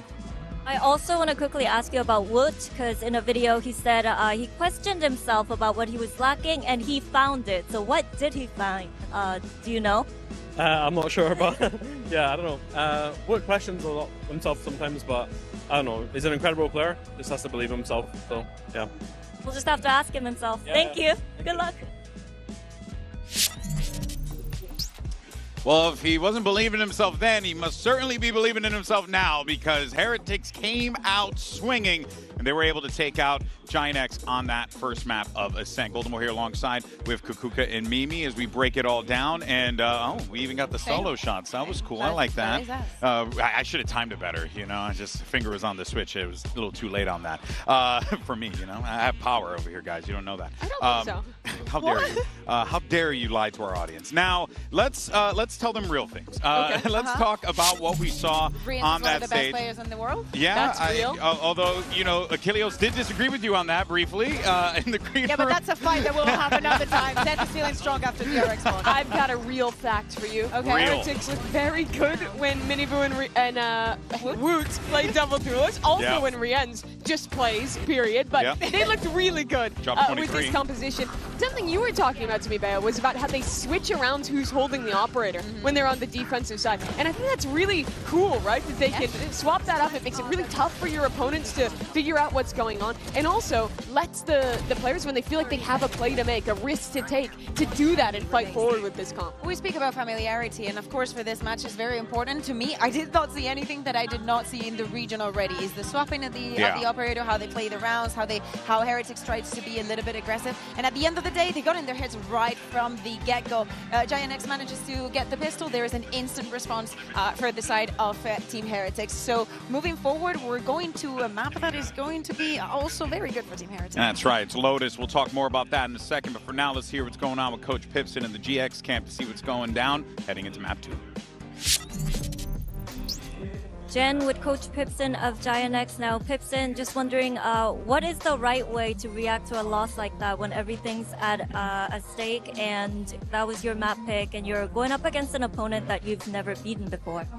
I don't think there is a right way to react to it. It's just, I think you just have to reset, and for us it's the hardest part because I think we did the longest run in lower bracket in EMEA, and it feels that for players we're already a little bit running off gas, let's say like that. So, but that's what we were talking about, that we have to try to play our game and acknowledging what Heretics is doing. But it's not really working right now, but we will see. So you guys turn it around. Thank you. Some great honesty from Coach Pipson, right? Talking about what this team, was lacking in that game. 13-4 certainly does show some gaps, Mimi, in what we were seeing from the GX side. A lot of gaps, if you will. But now as we get ready for Lotus here, to kind of what Bea was talking about, you're not entering a situation where it's do or die. Your season's on the line here, and you haven't really been able to muster up many rounds in your previous match and in your previous map. So this is it. There's nothing more they could do here. It's been quite a string for them. The 13-1 to NRG, the map after that, not much better. And here as well, a dominant loss. But last chances to try and lock in. We go to Lotus. It's a good map for Heretics, but GX, they've been solid on it in the past. Really, I think the big win condition, they play a really default or really, honestly, kind of boring composition on this map that you don't see a ton anymore with both the Sentinel and the Cypher and this double controller. But Aura has got to be great playing that race if they want a chance here. Giant X is no stranger to losing map 1 and having to bounce back in EMEA in that lower bracket run. They did it time after time. They know how to reset mentally.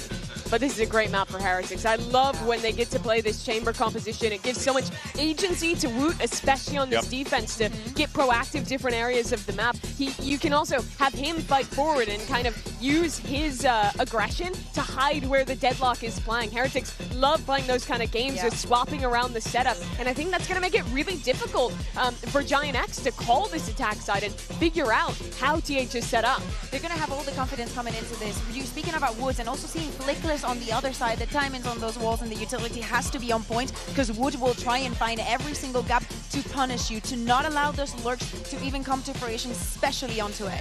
Yeah, this is a tough situation for Giant X to be in right now, and Heretics has to be feeling at the top of the mountain right now with how they played in that last one. I mean, hell, even just look at the damn stats. You know, it just doesn't look quite good for Giant X, and they are going to need to pull off the unthinkable and be able to get this win, force that map 3. Let's send it back over to your casters. Here's Brennan Sideshow. It goes without saying that this is the biggest test that Giant X have ever really faced as players as well. Some of them fresh faced to the biggest stage in the game. Spend their whole lives and careers really gearing up for moments like this, but it could end in one more map. They have to pick it up, but with Heretics looking in the form that they are, god damn, I mean, I just feel bad for them. Yeah, well, we'll see. I mean, Pipson was saying it's not working for them at the moment, but you never know. Neil Zenio also pointing out that you do flip a coin sometimes with Heretics, but he said we've got the good team today. They'll be happy for it. Heretics, I really like the way that they play on this map. We've already seen them 2 times in the group stage get wins over G2 and T1. Playing this Deadlock Chamber comp. It's got legs. It's cool to watch. Might be seeing a grab net nice and early here, but again, Giants not looking to play themselves into it. Horn over the top, and a deep wall delayed, and now the fight to be taken, but they're being blocked off, and they give it up. They don't want any piece of it. Yeah, the idea there is to go for a reclear after Heretics have used all of their util early, but the wall on a pistol round, you're just not getting through that.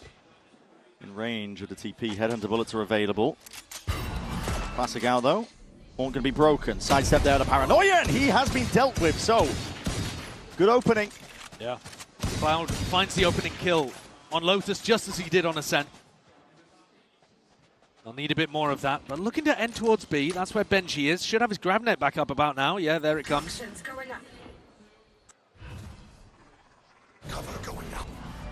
Benji has the ability to slow this one down. He sees that Prowler. He's going to be taking the timing off the back of it. What a net. 3 players delayed for now. A couple of stray shots as well, but no real connection. Minibu with a nade. Wants to deliver it now with a satchel. Up and over. He's up towards their heads. And kills. Claimed. Heretics. Not finished here. Grabinho no more.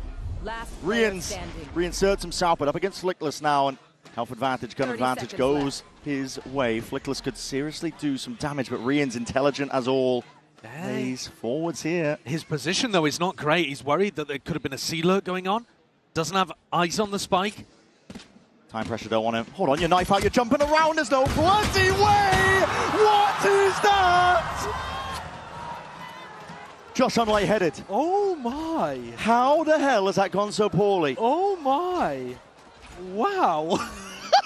That is bonkers. I mean, Rienz, after we've just seen him put together an incredible ascent, can't land the shot, frustrated with himself, obviously. Flickless is so lucky to get away with that as well. He's been gifted that. I don't know why he's running through the waterfall connector there, because he's got no info about where Rienz is. But hey, a pistol round's a pistol round. Yeah, that is weird from both sides. Obviously, Rienz is going to be feeling the worst of the two. Okay, I mean, that's a pistol. That is a pistol that happened in the game of Valorant. The Giants needed it. As we said at the beginning of this game. Yeah, I mean, it's out. I mean, one of these teams will have their year finished. It's going to take stuff like that, though, isn't it? Yeah. Based on how map 1 happened. It's on paper, all the numbers just point towards Heretics. You need the Heretics players to be taking their foot off the gas big time for Giants to get an opening and just get that mental back up as well. The last 3 maps they've played, they've been battered, bruised. The split chord 4. Mountain control still there for Heretics. They can open door with Paranoia. Paranoia Flipping here. a switch, they're going to do it. They want to take the fight towards them. This is going to cut off the potential avenue, but the kills need to go their way. Wound Headhunter, nade, pushes Westside back and out. Feels it though with the cam. I mean, they know he's still kicking around that spot, but Giants, not to be dismayed. They still get that flag down, locking it forwards. Grabinho, a lot of damage in the process, still has that blue room control, but the shots and the kills still claimed out. Heretics are here. Not messing around, looking to lay claim to the lives of the Giants players that remain. Westside being a nuisance from the side. Ara's got to play the time. He's going to do it all, but his head's clean off. Woot! Hammering them now.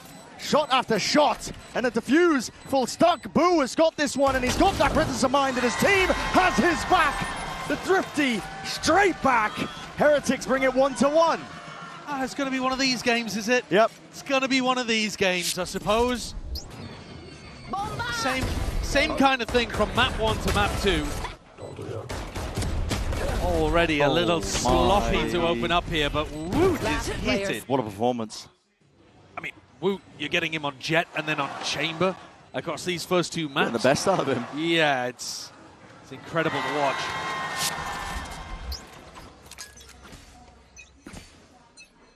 Any breathing room? Scattered and dashed immediately here for Giants. Cover going out.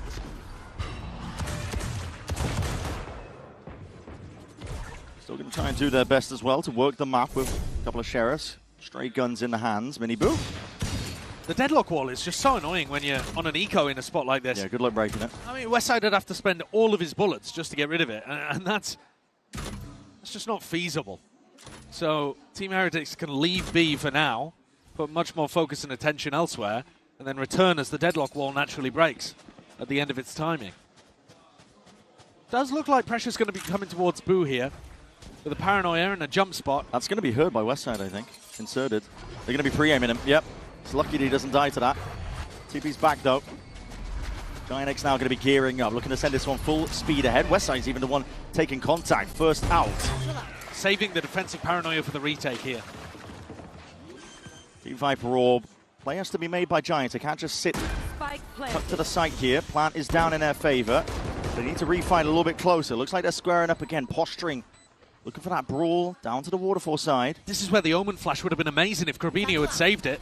Here it is, Satchel cuts it up. Miniboo is right over their heads, and he's straight into the fight, into the thick of things. 2 players done just like that, and look at him go, man. No stopping him. Quick and easy as the cleanup. Heretics make short work of it. Granted, Giant X not working with much in that spot. No, we'll have to see if they're as clean once rifles are on board for Giants.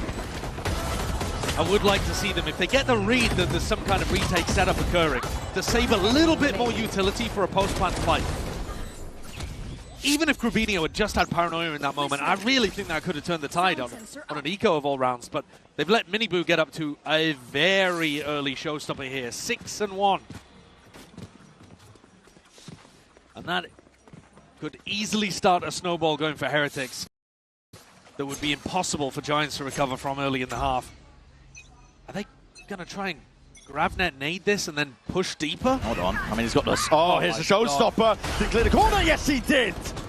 Done here, but Ara's not finished yet. Look at this guy go. That was sick. He gets a 2K. Woo. Punished as well. Yeah. That was the push out through B main. The idea was that Miniboo was supposed to pull enormous amounts of tension towards him. But Rien's Boo taken down. Ara activating is a huge win condition for Giants. Spike planted. 2v4, they've got to be favored for this one. Retreating back to more passive positions. They got the spike down a post plant. Should be good to play from this spot. Nade still up though for Miniboo. High low. Hold on. Might not even clear this one. Yeah, high low.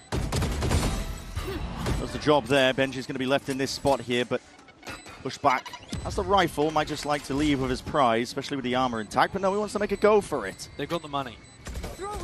Nade rebounds. Time ticking though. As that door opens up, looks like it's going to be the wide face, sees and a snake bite. Drops him down, decayed as anything. Can't quite ice the fight in time. So, Giants are back, 2-2, drawing at level. Take a look in the replay at how Ara got these 2 kills. It was supposed to be a big crunch onto everyone. Again, like I said, Miniboo causing the distraction. Grabinho tries to go for the outplay, but can't quite. And here's Ara. I mean, he does a good job, but that is not a good double push coming out from Riens and Boo there. Yeah. They're supposed to be a lot tighter together. Quite delayed. A big ult expended as well from Heretics, looking to try and convert that round. Anyone feeling generous? And Woot with an op. Lone holding C. Could have really pushed it back. Haunt, part of the puzzle, gone, but he can't quite get rid of the Prowler, the paranoia. With extra layer on top that will force that respect out of him. Now with that Nightfall, it's a nade that rebounds off to the side. Woot's going to be really careful in this spot. Another Prowler, hot on his heels, respects it, gives him the space. But again, they've used Paranoia, they've used Nade, they've got a Seize and a Snakebite to fight with. Huge amounts of util here to retake with. Annihilation as well that Benj is going to be holding on to, and here it is, popped off, ripped off into the corner. Ara's wrapped up now. It's a lovely present here for Heretics, and that is going to set the pace even further forwards. Wait for the kill to be claimed, and now looking to move forwards. That second wave of util, forwards again. Inexorable, they can't be stopped, they're just marching to victory at a point like this. What a shot! But what a play, Flickless! Quick bit of toggling from him. Nasty work with the rifle in hand, but he's got to do so much more, and there's just too many bodies to deal with. Overcome towards the end. Bit of min-maxing from Heretics as well, ensuring that they get these ults online. Great shooting in that round from Woot, the headhunter, but also Flickless, obviously. I mean, if Giants are starting to heat up mechanically, if they're hitting better shots, it does feel like they're going to be able to put together at least some moments where the pressure's applied. I think one of the big problems here is that they're just running out of util on the C-take. Boo has solo anchored, and then Woot solo anchored. Yeah, it was. Yep. It definitely was. Looked good from our end. But yeah, the Giants are just using too much utility to take C. Respect that they have to show the Wood here, but that's going to be double satchel pass. And, well, the Horn does connect onto a multitude of players. Heretics are still looking to try and take this fight, but again, it's all Giants. I don't know which way to look. This is lovely. Sidestepping most of that util. Along with the bullets coming their way, this is an open A site now for the taking, and no chance that Wood can really play himself in. Ara's going to be able to get his ult up. And the ult. Yeah, Flickless still with his for a next round. This is just what the Doctor ordered for Giant X. They're going to be in a position now where they can start properly building up to a decent attack half. The retakes on C have been a nightmare for them, but maybe if they can just opt into more of these brawls early on at Rubble. Beating the timing of the grab net, I should say. Yeah, Ara double blast packed over right? it. Yep.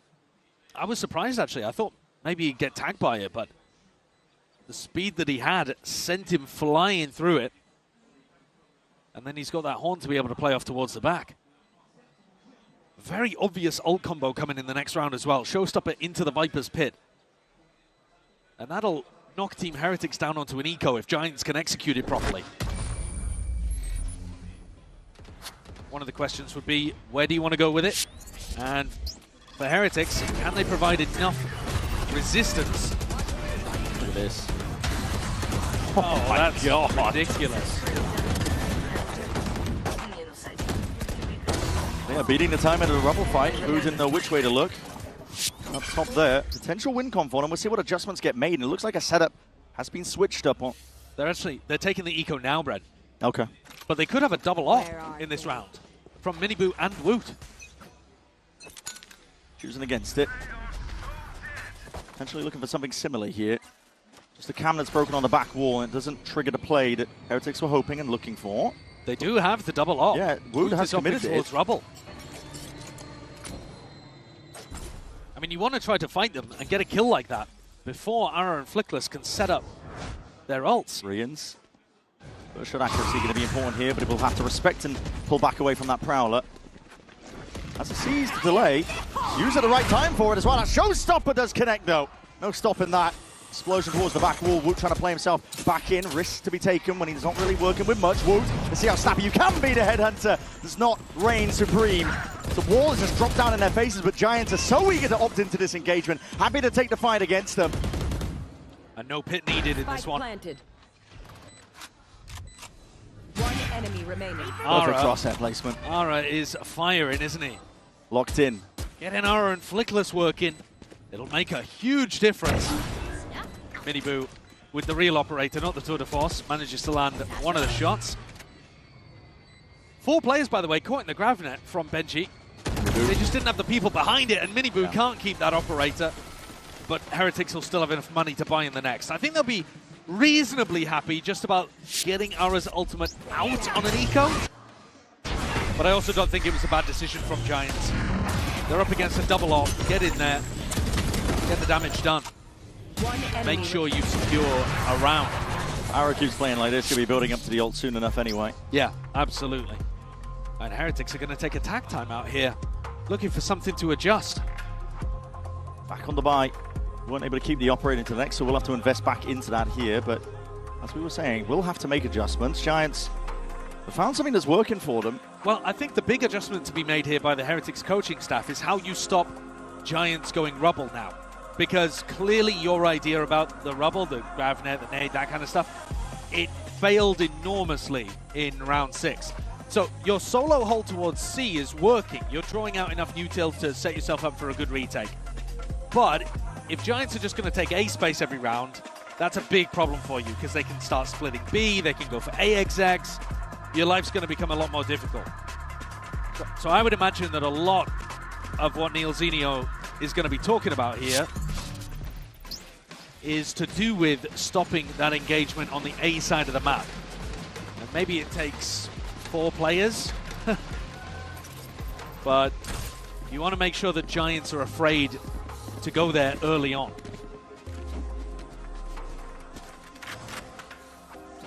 Only 3 committed to this side of the map to begin with. They might go for a re-clear. I'll have a look at the utility thrown. Ball's going to be broken. Just spots it out, and then even catches onto Grabinho as he was TPing back, so they know that no one walked rubble. They did throw Gravnet as well there. But Giants, expecting some level of shift up, themselves were quite cautious here. Yeah. As it happens, I don't think they would have been punished. Much different is the setup, though, and Heretics might be looking to just fight onto the site. The trademark and the sensors all placed down. It's looking like Fort Knox out there. Toxin screen down. Woot still postured up onto that mound position. As he's going to be that first line of defense. Part of the reason the C hits have not been going well is because he's absorbing most of the aggression in the util. See if it's the same here to Boombot. Prowler broken, and he still looks to disrespect. Doesn't snap to it. Can't quite adjust the aim in time, but not just done enough. Wants to play himself all the way back in, but that's a TP into the back by Grabinho. This time will be forced all the way. And this is much better. They have used a fraction of the utility to take Hold C. on. Oh, the shoulder! Oh, what a mistake! Bit of the elbow poking out. The Viper's Pit, though, will be blanketing most of this area. Billows out, provides that safety net. Giants can still win this. And Grabinho still has his paranoia. Paranoia, snake bite, plenty of tools to try to hold off the retake. That's what is important. Nightfall is being primed. Looking to let this one rip here. Sets it up now. It's going to be sound cues. Cut away. Looking to take the fight forwards again, but that anchor smoke is so damn difficult. Grabinho spotted out. Forwards again with that horn. Has to break it out, and he's seeing multitudes of players again. He's overwhelmed. A no-scope. Multi-layers, though, to this one, and still, it's going to be Giants looking to hold this one down. The line is theirs. Drawn in the sand, and there's blood spilling out all the way into it. Damage done. Woot is doing monstrous work again, but decayed down to single digits. Time is fully against him. Who knows it? Has to play back, tries to escape with his life, and gun intact. But Giants win that one out. It is an expensive round. They fought for every inch, and Woot was doing some ungodly stuff with the op inside the pit. But at the end of the day, Giants actually making a really nice adjustment there. Making Team Heretics afraid of rubble, but still ending towards C. Getting that pit down. Saving a little bit more util as well if they needed it. Though admittedly, this round coming much more down to the Viper ult. But I think actually that Heretics here are up against the ropes. Their ideas are the ones failing more. Another attempt early here. Gravnet and an age. Just being sidestepped. Giant X want nothing to do with it. They're playing it exactly the same, or at least it feels the same from Heretics. They're trying to make it feel like it's only Woot pushed up. He takes a 140 body shot, backs up, but it's Rien's tucked in this corner that's the different layer for Heretics. Woot is playing a bait and switch. Cloud's util is going to be so damn important. The Boombot at least. There it is. Prowler clears into the corner. That should be expected, but again looking to do that damage. But damage is all it will be. No lives claimed. It's all Giants now. And because the Prowler, because the Boombot weren't dragged out early by Woot, Giants had that util to be able to clear Rien's close. So if you're going to run a bait and switch like that, Woot's got to be a little more bold, but of course he was hit for 140 at the very start of the round. Good and the rest of his teammates fall as well. Giants, very disciplined. Yeah. Starting to believe in themselves here. And Kakuka was saying on the desk, Giants, no strangers to the comeback. That resilience that they can show, map 2 into map 3. It's what we wanted to see from them. Subvert our expectations, just like they've done for so many people heading into this event. They are really familiar with losing map 1. That's the meme around them in EMEA. Unfortunately, it's been their map pick across the last 2 series that they've played, so didn't really bode well. But here, Good rebound, and Ara back with an ult. Miniboo though on the other side, so this clash could be explosive. It could get messy. Miniboo's forwards. Slightest of angers, he's missed the timing potentially to strike. Players still forwards though. This is a crouched up pixel angle right behind him. Hold on, Showstopper's going to be used on the other side of things. This is Aura. He's looking for it and he predicted it. Sees the TP goes on both sides and both ways of things. A lot of ults expended. Annihilation to try and round this one out. Will be a 3v3, but our plan is going down without a hitch. Gabinho and Ara pushing together up through spawn. This is the kind of post-plant aggression I want to see. So proactive. And no one from Heretics looking to push this one back. Rians has an inclination about it, keeping his aim well trained onto that spot. Spots it out. Onto Ara. Sees forwards again, but that Nightfall is a big connection. Remaining 2 players, the Heretics are spotted out. Rians feeling that squeeze and the damage done to him. Too much to overcome. Can't withstand it. Utilsaw flying forwards. Team Heretics going to have to take this one together now with discipline, but Benji very much alone taking this. The angle's being watched for, and Woot just can only do so much. Operator in hand, trailing out of the fight now, hoping just to escape with his life. They've done an excellent job here of adapting Giants. This round going for the C pressure into a double B lurk, and even when the double B lurk falls to pieces a little, the double push that comes through into spawn is really nice.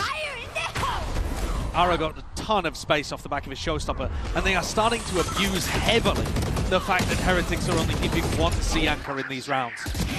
They're taking the site easily and taking all of that additional space too.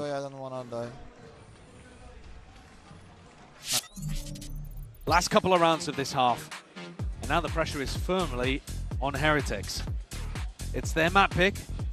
It's a map that they've got big results on so far in group stage playing this. Yeah. And normally you're expecting people like Woot, people like Benji maybe with the Gravnets to be pretty dominant in this half. Instead, Giants have navigated those threats really well. Yeah, better and better as the half's gone on. Exactly, either skipping past it straight away or they hear the presence of the util and they just avoid it, skirt it. It's what a lot of teams have been doing against them actually. So here, second timeout burnt in this map for Heretics as we approach round 11.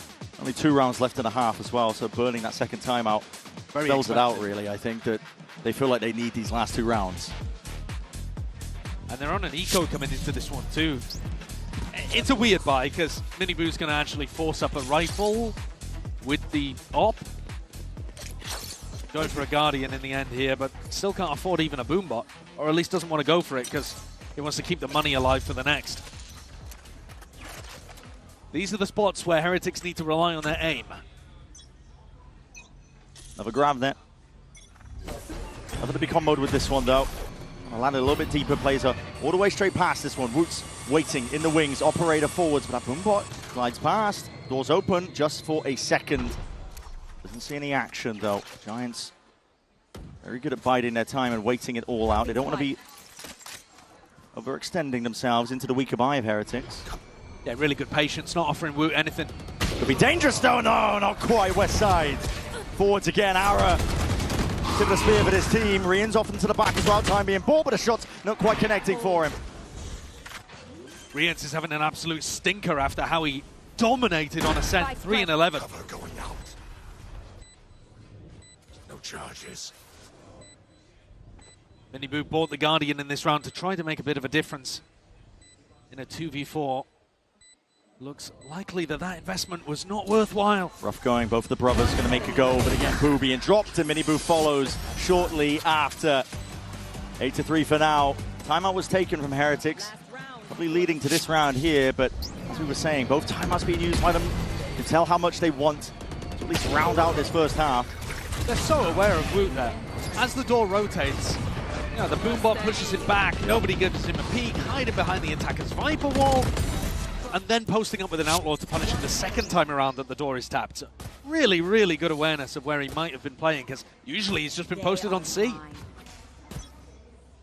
Rifles across the board for Heretics, and a round that they must win to close this out 2-0. Woot versus Ara potentially here. Another Prowler as well is going to be spoiling the party. Woot hoping for the easy angle, and what a peek! Second Prowler committed, but worry not. With an opening pick like that, Giants are on the right track. Again, phenomenal awareness of how to play against the chamber. really good prep and excellent execution.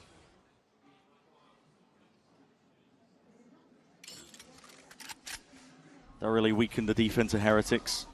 A more trademark to really rely on over towards C. Rians is very much alone here. C Mound steadily being taken a slow siege by Giants. Miniboo and Benji are going to have to take a gamble. They're going to see what his body's up. It's a good wall, actually. That wall stops them from getting the pivot back into B, so Westside has to break it and doesn't in time. Nora Theft is going to be seeing two of the players anchoring up. Benji holding it, Nate nice and close. It's just going to be used pound for pound here, but again, that waiting game of Giants. You know that it's Heretics that are overextending into them, looking for the play to be made. Players down. Great patience again, wait out the grab net. Boo catching Flickless, though, could be brutal. No, it's Flickless who gets the better of him. Left. He's going to be calling for the rotations. Guys, get the hell over here. The A side is entirely open, but Miniboo, potential now to do some real damage off from the side. Satchel, though, cross up onto the angle, and he's got the spike. Special delivery with a package. Miniboo's in, ripping off the one head there. Arrow's going to be diff, but again, that spike was delivered to the side in time. Benji, 1v4. Heretics just been worked, beginning to end here on this half. Cam, timing to be taken here, and he does. Bullet to the temple, west side dropped, but the hand revealed, and Grabinho, if he didn't get it, the rest of his team had his back for it. 9-3 for Giants. Great resilience shown. Yeah. This team, with 3 rookies, has just had such a rough performance recently. What a rebound.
Et je suis aussi un grand fan de Benji. Thank you so much for joining me, Enzo. We saw that fire on the side of Giants X. They were able to bring this one back as well, digging deep in the process in some of the most tenuous and stressful stage that they've ever really played on. They're up against familiar opponents in the form of Heretics, that regional matchup as well. Could be, we were talking about it, umming and ahhing, whether it's probably going to be helping them get their nerves a little bit back in order here, but let's take a closer look at the Coinbase Econ report. Plenty of players to take a gander at. I think they've done a great job of solving their mental, and it really is important that Ara comes online. And he has. He had a brutal performance against NRG. Came out in Ascent, the team got rolled. I think it takes a lot to be able to rebound mentally in those kind of spots. And I also think it's an absolute must to have this guy firing. And he is. Now they're going to be on the defense. If he can keep it up, I think that Team Heretics, their comp does tend to be defense-sided, or at least it should be. Giants, they need a clean exit to this to this map. You don't want to let Heretics back in. No. Definitely don't. They're a team that have their own demons looking to defeat in that lower bracket. Everybody's squads hoping to make a run of things. Early fight there by Woot onto the chamber, but a rendezvous. Pulls himself back there, not able to get the kill he was looking for, but Giants looking to really creep their way all the way forwards. They have that deep A rubble control. Prowler potentially to re-clear Woot out. There's pressure occurring onto the other side of things as well. It's Team Heretics again gearing up for that. Exec coming into this. GrabNet is a good connection. Woot's overwhelmed. This is going to be coming at double-pronged approach. And listen, the anchoring is working out. GIANTX might only have 2 bodies, but they're doing work and dishing out the damage. Really clean so far. Benji looking to square up as well. Potential for him to get that kill, but Woot's position is just a little bit too obvious in that spot there. So a pistol round under the belt of GIANTX now means that they are firmly in the driving seat. That's absolutely flawless. Absolutely. I said that they needed to clean out in clean fashion. 10-3 up. Enemy remaining. Heretics having a much more difficult time compared to map 1. The momentum is utterly flipped. Even just the rifling just looks so accurate, so precise. Yeah, confidence is fully back. Yeah, the GIANTX players are hitting. Nate is going to be breaking a trip, but doesn't account for Grabinio's position. A deep can as well. Potentially heard. It's going to make it feel like potentially it's just the one player holding, but as the one-ways refresh, it does give away the job a little bit. GIANTX have full control, positioning across the map here. Exception being that B main angle. Which is where Boo's going a little exploring. But seen the hand. Yeah. TP across. Grabinio exits.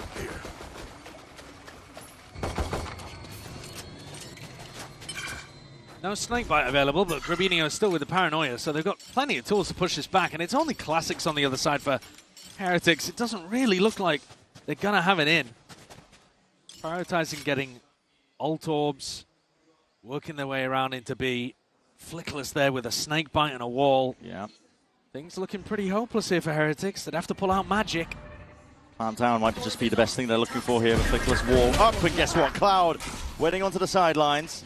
Going to deliver a couple of those death blows. That's a snakebite to prevent that plan as well, disrupting the extra money that Heretics were hoping for, and a flood of bodies is going to be following through with it. Spike drop down. Woot go on walkabouts. Able to catch that one as well. The shots are just going to be going wide as anything here. 11 rounds now for GIANTX. This has got to be giving them so much more confidence that they can close this series out. Looks completely here like we're headed over towards Bind, which is an unusual map, to be honest. We'll talk more about the compositions once we get over there, but for now, Giants have got to try to keep all of this momentum going. Make sure that you're still feeling really confident as you close this map. Heretics looking to try to take a little bit of forward space. GIANTX fighting over Mound. They can tap open this door at any point, try to put pressure on Benji if he was scaling.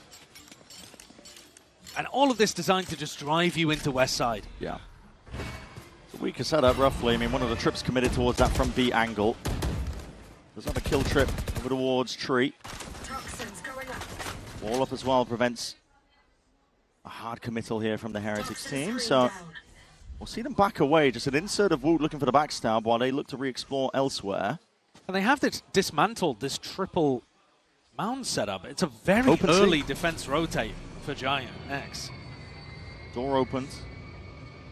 Corner overhead, a bit of clearance, but again, the bodies are still stacked over towards it. I think Grabinio's realized, uh-oh, we made a bit of a mistake. Yeah. He's quite late, though, on the pivot back. He's going to be the lone one to hold this one back. Woot I don't think forward. he can. Woot's going to be squeezed while they say, I mean, the hit's coming through anyway, but surely he goes down. Multitude of players, and yet, playing the body straight back in. Grabinio will give up the space. Doesn't go down with a ship. 30 seconds a forward fight is called for. Heretics are looking to take this one a little bit extra now. Forward again is the thinking. One way and push forwards and ahead of all of it. But again, you're going to be stunted just by your own smoke. So center prop down on top of it. Giants looking to clear the way. Gearing up, grouping up, still 5 alive. Heretics having to give up on the idea of holding onto that deep CT control. Wall drop down though. How do you break that? Really difficult stuff. I mean, Rians is just holding it down. Yeah. Locking down control of this one still. Players and bodies going to start moving. Kills collected and claimed across the board. GIANTX, that's a big grab there. Here in those sound cues, tapping away with a rifle. Boo is fishing and hunting for a couple of these kills, but it's all Giants once more. What a conversion. That's going to bring them up to 12. And that should be the map sealed away. What a retake there from GIANTX. The fact that they're able to get back through all of the deadlock utility is very impressive, and I love this protocol, dealing with the lurker before you decide to go for the retake. Rian's out in the open. I would be expecting them to try to punish people who are breaking the deadlock wall, rather than just trying to take straight up fights in Waterfall there. We heard a pretty excited Neilzinho talking about how the fact that the good team Heretics was coming out to play today. We're not going to get a chance to talk to the coaches after this map, but I've got to imagine that the atmosphere is flipped on its head. Might have flipped the coin again. We'll see. It's a lot of Utah going to be sent flying with that. He's on top of it. Ara push towards that top box. We'll have to respect most of the pressure that's coming his way.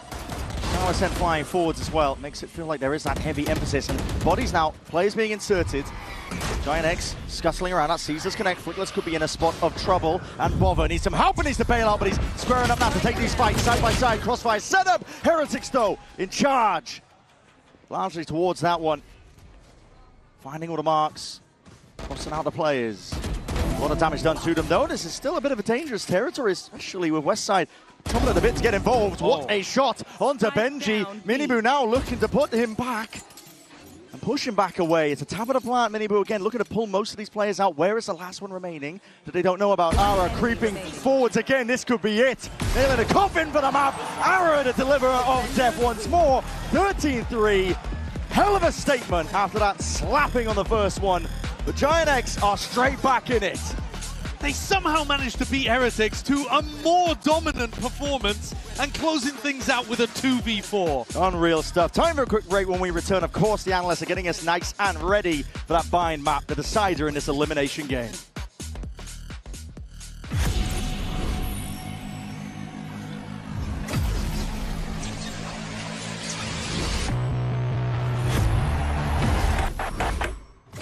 Game changers. It's about competition, pure happiness. It's like a crazy experience. We're making history. It means so much to us. It's good to be back. I guess you know what I've been looking for, success. The beauty of gaming is it doesn't matter who you are. And as long as I'm good enough, Everybody's getting a 4K. I can go as far as I want. That's what I like to see, baby. 全世界都会知道我们的厉害。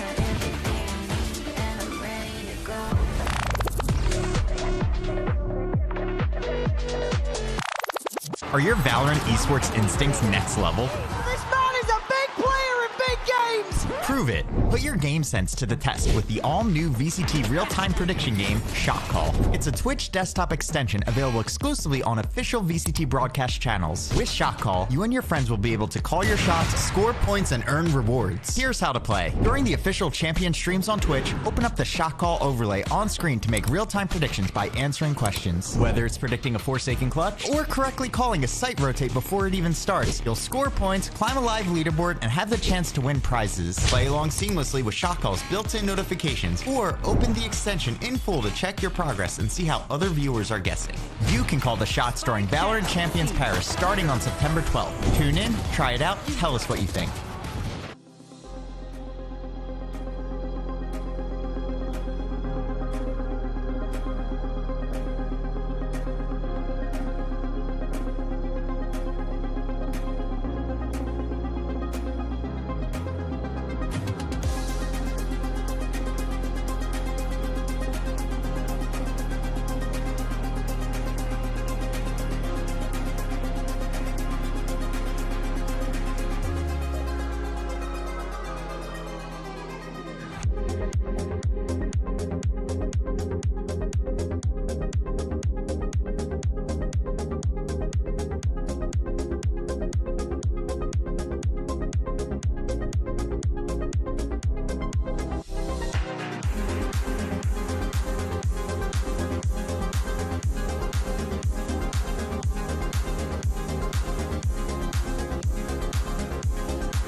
Welcome back, everybody, and Giant X have managed to pick up a massive Map 2 win to force that Map 3. Golden Boy here alongside Kukuka and Mimi. And, well, first thing, Bea, I mean, how are you feeling right now? Because this is just all over the place. Listen, same as EMEA, Giant X goes to lose the first map. It's okay. They will win the series. The fact that they regained the confidence the way that they did, amazing. Team Heretics on the other side. Oh, not as much. But, you know, kind of adding on to what you were talking about, though, that was one of the things that we were really wondering whether or not Giant X would be able to, you know, kind of find that spark, find that joy. And they did that, Mimi, in the server multiple times, multiple rounds. Things were going their way, and you could see that, you know, just the happiness start to exude from them.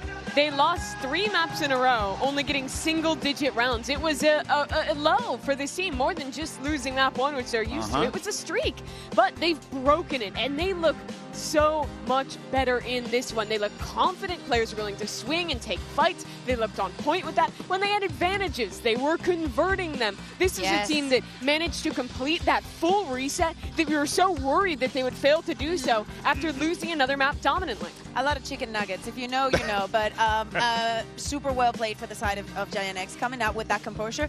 And I wanted to take a look at one of the rounds that to me was a turn point in especially their mental. Because I feel that on this round 8, they go on the execute, they take C, okay, and Team Heretics, they have Rian's ultimate, they're stacking there over on A. They think that this is a very good call to just wait. Okay, Woods gets the kill there. The spike goes down because of the Viper speed and whatnot. But this waiting, nothing wrong with it. The problem is that when they go in, the positions that Giant X has, all those shorties, how they thought this through so well, how Wood is the one pushing with the operator, but then there's no follow-up. This round, it reminded them that Team Heretics is someone human. Yeah. This is not something that impossible for them to do. They have already played against these players. They are not superheroes, and they can take them down.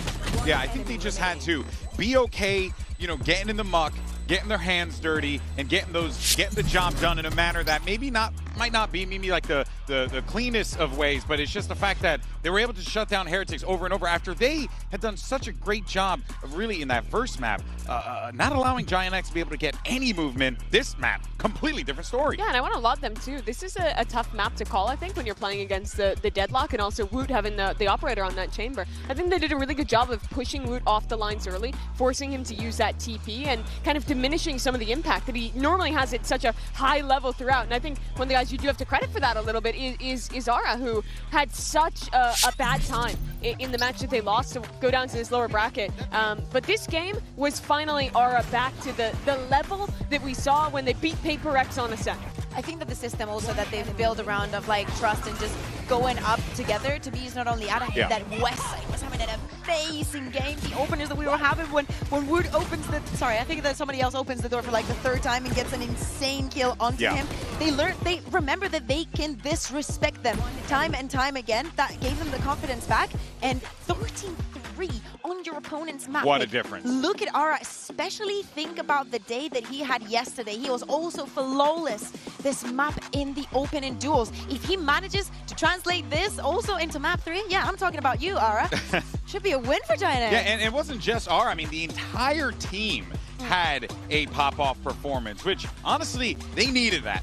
They needed that desperately. They needed that more than they needed to breathe. And it worked out for them. They were able to keep Heretics down to just 3 rounds. But now, Bea, we shift focus over toward Bind. How does this kind of play out? And in your mind, who is more favored in this situation? I think that the nerves are going to play a very big part. I do trust both of the coaches to say the right things and just have a clean slate. We're playing a best of 1. But we have already seen Giant X in this tournament playing it and winning it. To me, the question is on the Team Heretic side. We were speaking about Wood being on the Viper and whatnot, not having the best of the... Well, he's not going to be on the Viper, but he's probably going to be on the Fade. Maybe they have some surprises coming onto Bind. Yeah, I'm going to be interested to see. I didn't love Giant X's Bind. They played against Shilai, and they won there, but they played this solo initiator Gecko comp that to me feels a little limited. I think if you were to pair that with something like the Yoru or even a second initiator that opens up the possibility of flash combos, I think it gets a little better. But yeah,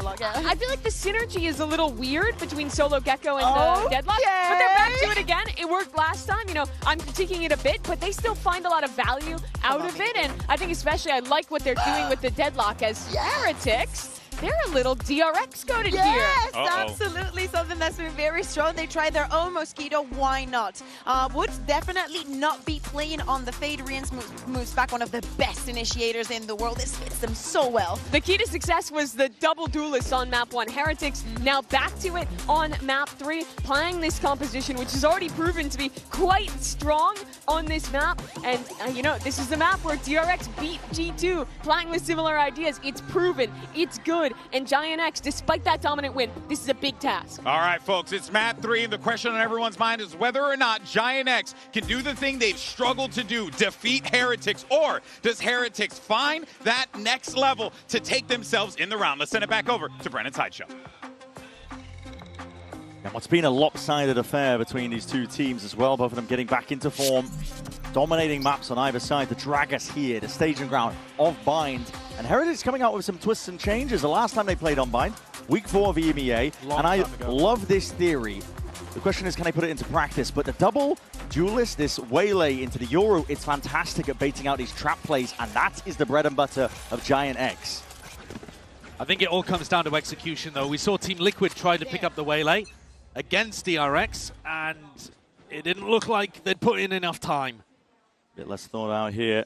Setup is ready to pounce. You can see Giant X, they got heavy over towards A short, ready off of the contact from that sensor.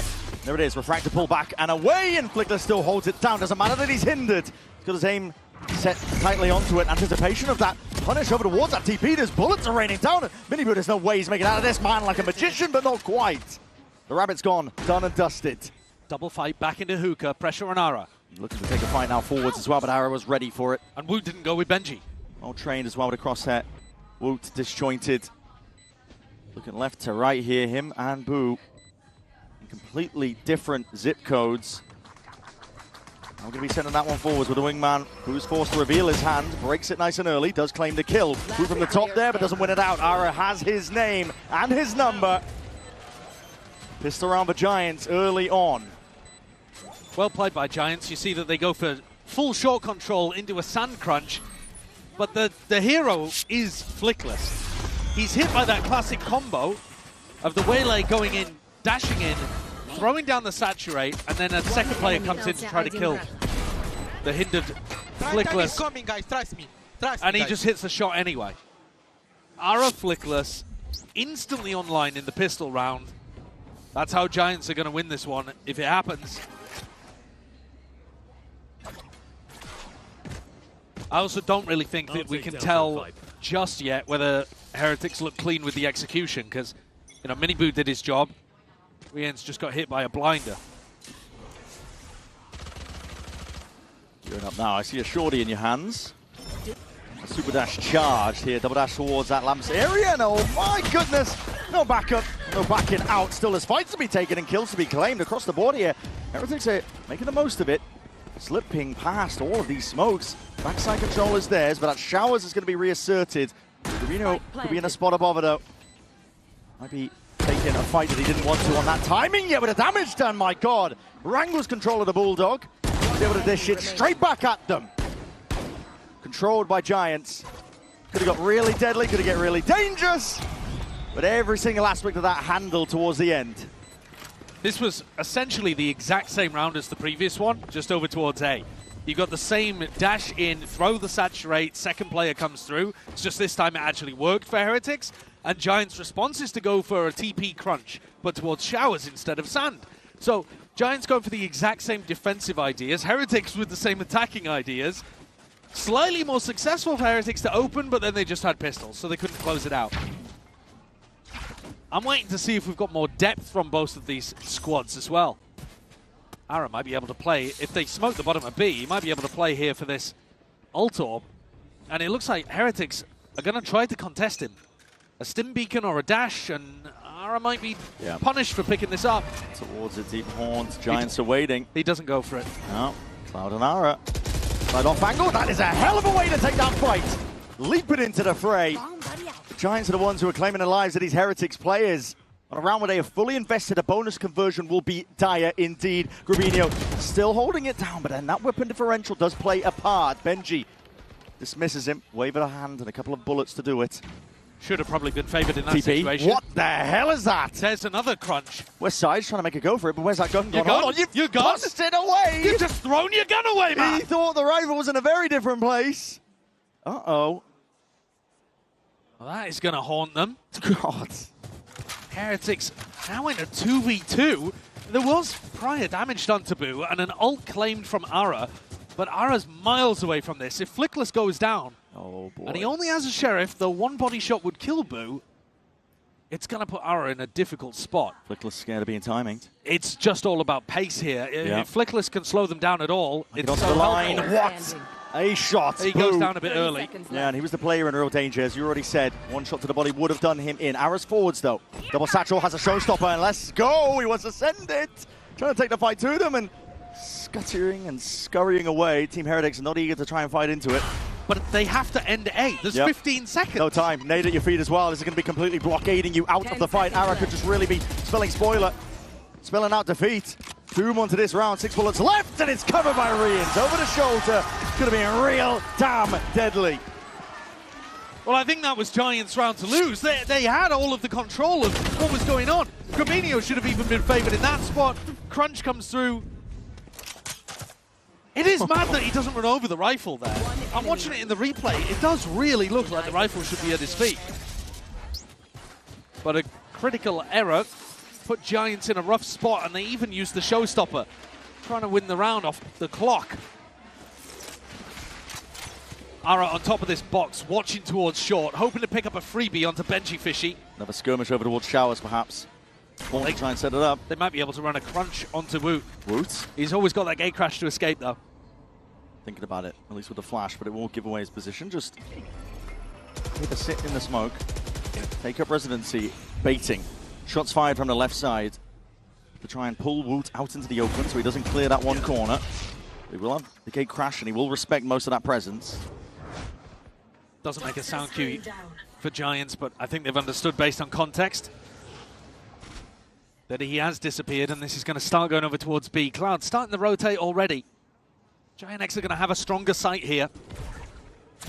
And the wall as well. Really good timing on that from West Side. He's still got a grab net in the back pocket too. This should be tough for Heretics. And the angle to chip away at it. Brick by brick, the wall will eventually fall.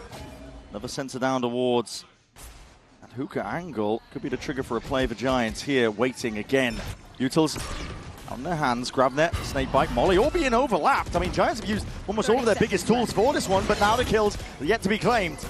Immediate retract back, and Westside still holding his ground. The line drawn down, Giant X so damn hungry for these kills. What a conversion, flawless, everyone surviving. Giants, they had the read on where that was headed. They had the players in position. They knew exactly what was coming through. I was a bit worried when they used all that util at the same time, but didn't matter much. Is that a blind there that lands onto Miniboo on the entrance? He didn't like what he looked. Immediately hit the refract. But I think he actually dashed into a position where he might have been able to stay there. I'm not really liking the macro from Heretics. No, we were talking about it. Listen, the comp in theory, very good at triggering these trap plays, the sensors, and pulling back to safety. But in terms of practice... Well, also, they're waiting too long in the round. Gets towards the end of the round, and they still haven't dealt with the wall, grav net, nades, all sorts of stuff. Bite. They need to be putting at least a little bit of pressure on early. For sure. Now, Giants are also doing a good job of not contesting spots where they can get hard punished by this kind of stuff. We've seen DRX play this comp, and on their attack side, it looks really difficult to hold on to garden control, for example. So Giants constantly are going to be lacking a little bit of info towards B. You see here how passive Grabinho and Ara are on their defense, but also Miniboo using Utila very early, very early. Nothing else to really clear that potential angle. Benji squaring up, looking to, again, take a few stray shots, backs himself out. Smokes a drop down, though. With it, might signal that that's an attempt at a play. Heretics could get stunted. Hinder is in a perfect place, though. That's going to be a catch onto the back line. Can they overwhelm and swarm? It's up to the defensive Ara. Rifle in hand, waving it away. Sheriff in the hands of Miniboo, making short work of the opposition. Mosh not timed well enough. That plant will be going down with no problems whatsoever. And now rejuvenation there of these smokes, blooming and blossoming in their faces. It's going to be tough to chew through this if you are Giants. Westside may have a freebie. If he grabs it, then he has annihilation. Snake bite. Minibu pushed. Again forwards into this angle, but my god, man, just squaring up, eager as anything to assert himself in a round like this. It's 3 kills to his name already, 21 health. You wouldn't think it with how brave he's been booing. Cloud does at least do him in. But in a 1v2 with time ticking away, not looking doable, not looking possible. Might be able to claim the life of Rians, but he realizes it at this point. Has to scurry back, Team Heretics. I'm doing the damage on a weaker buy for themselves as well. That's good signs of life from them. It is. Mastercard 50 posted up, and I prefer the position of the Saturate here, rather than going for the double dash in and then the refract. Throwing it just as part of a normal exec, and Minibu pushes up on top and actually gets a body involved in the fight. Giant X weren't offered any of those freebies that I was talking about. Westside just couldn't catch a glimpse of anyone in their position on site. Giant X love controlling short like this because it lets them do sand crunches. And Cloud would be able to ult here as well. This could get so scrappy.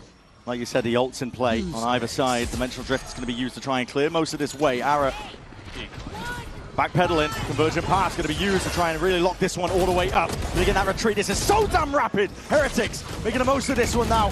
Speed boosted all the way up. This is a fight to be taken, but my god, the carnage on either side evens out for these squads. Plays a potential position. That's an annihilation and wraps up one of the bodies. Players broken out in time, but again, these bullets are still going to be raining down as Flickless finally reveals his hands off onto that flank. Pays off for them into the 2v2. Boo, weak as anything. And it's relentless. It's non-stop here, spotting it. Both the players, signs of life, trying to scurry and rotate, but again through the box. Boo was weak as anything, and he might have just found that timing. Benji, oh my, this might cook them. Yeah, but he has to make a sound as he drops out of heaven. Needs a free kill onto Westside. And Westside is thinking about it. Let's pull players away. It's giving Benji that 1v1.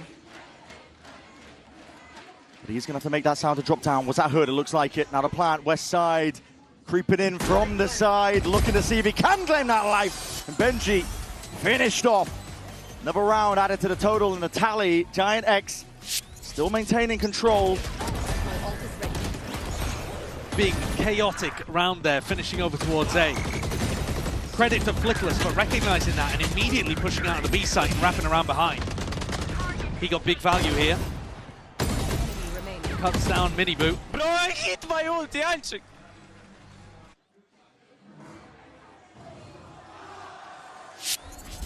Sound sensor out. And Cloud and Flickless still with ults to play.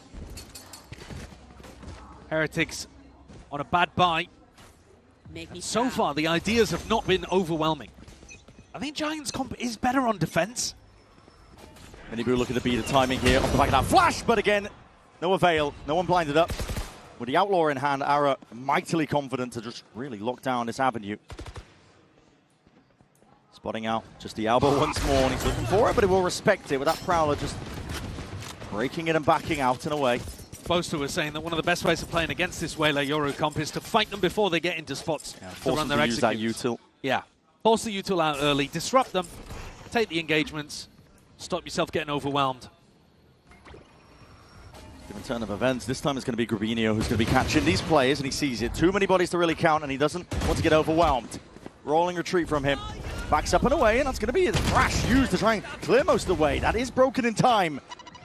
Could have been deadly stuff. Still that Mosh. Listen, they're not done yet, and not dead yet, surely.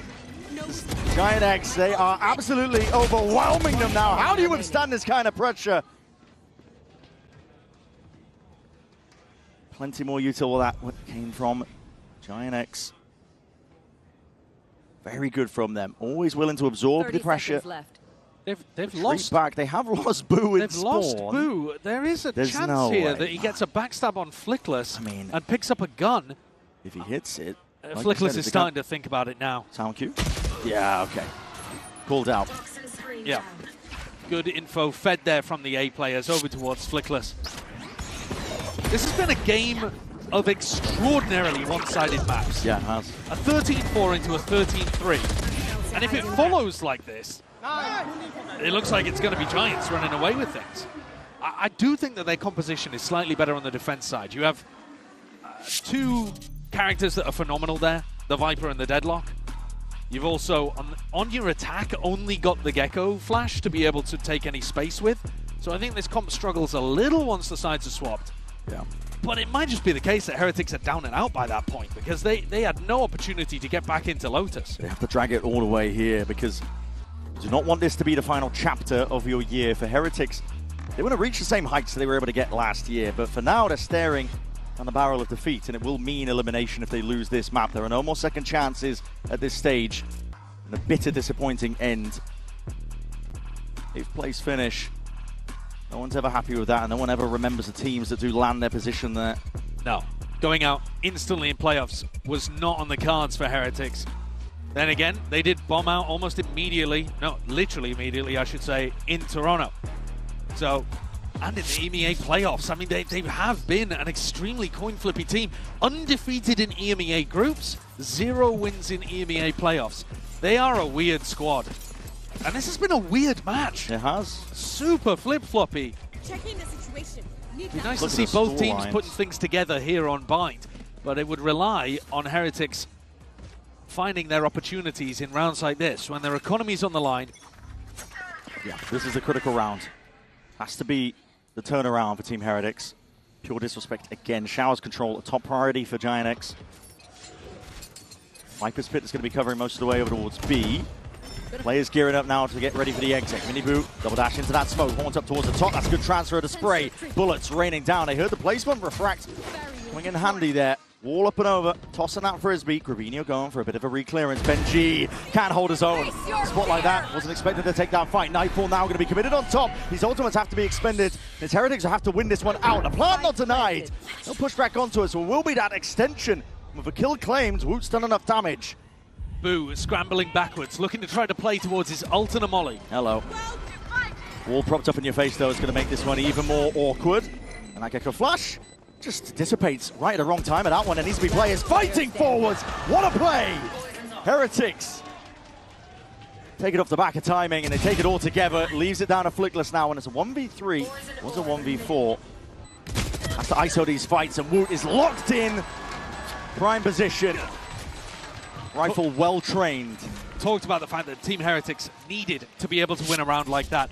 The manner in which they win it, though, just super decisive, all pushing through the Cosmic Divide at once. No hesitation. Nah, Giants were not expecting to be pushed by 3 players at the same time like that. Giants, though, still the team that's more in control here.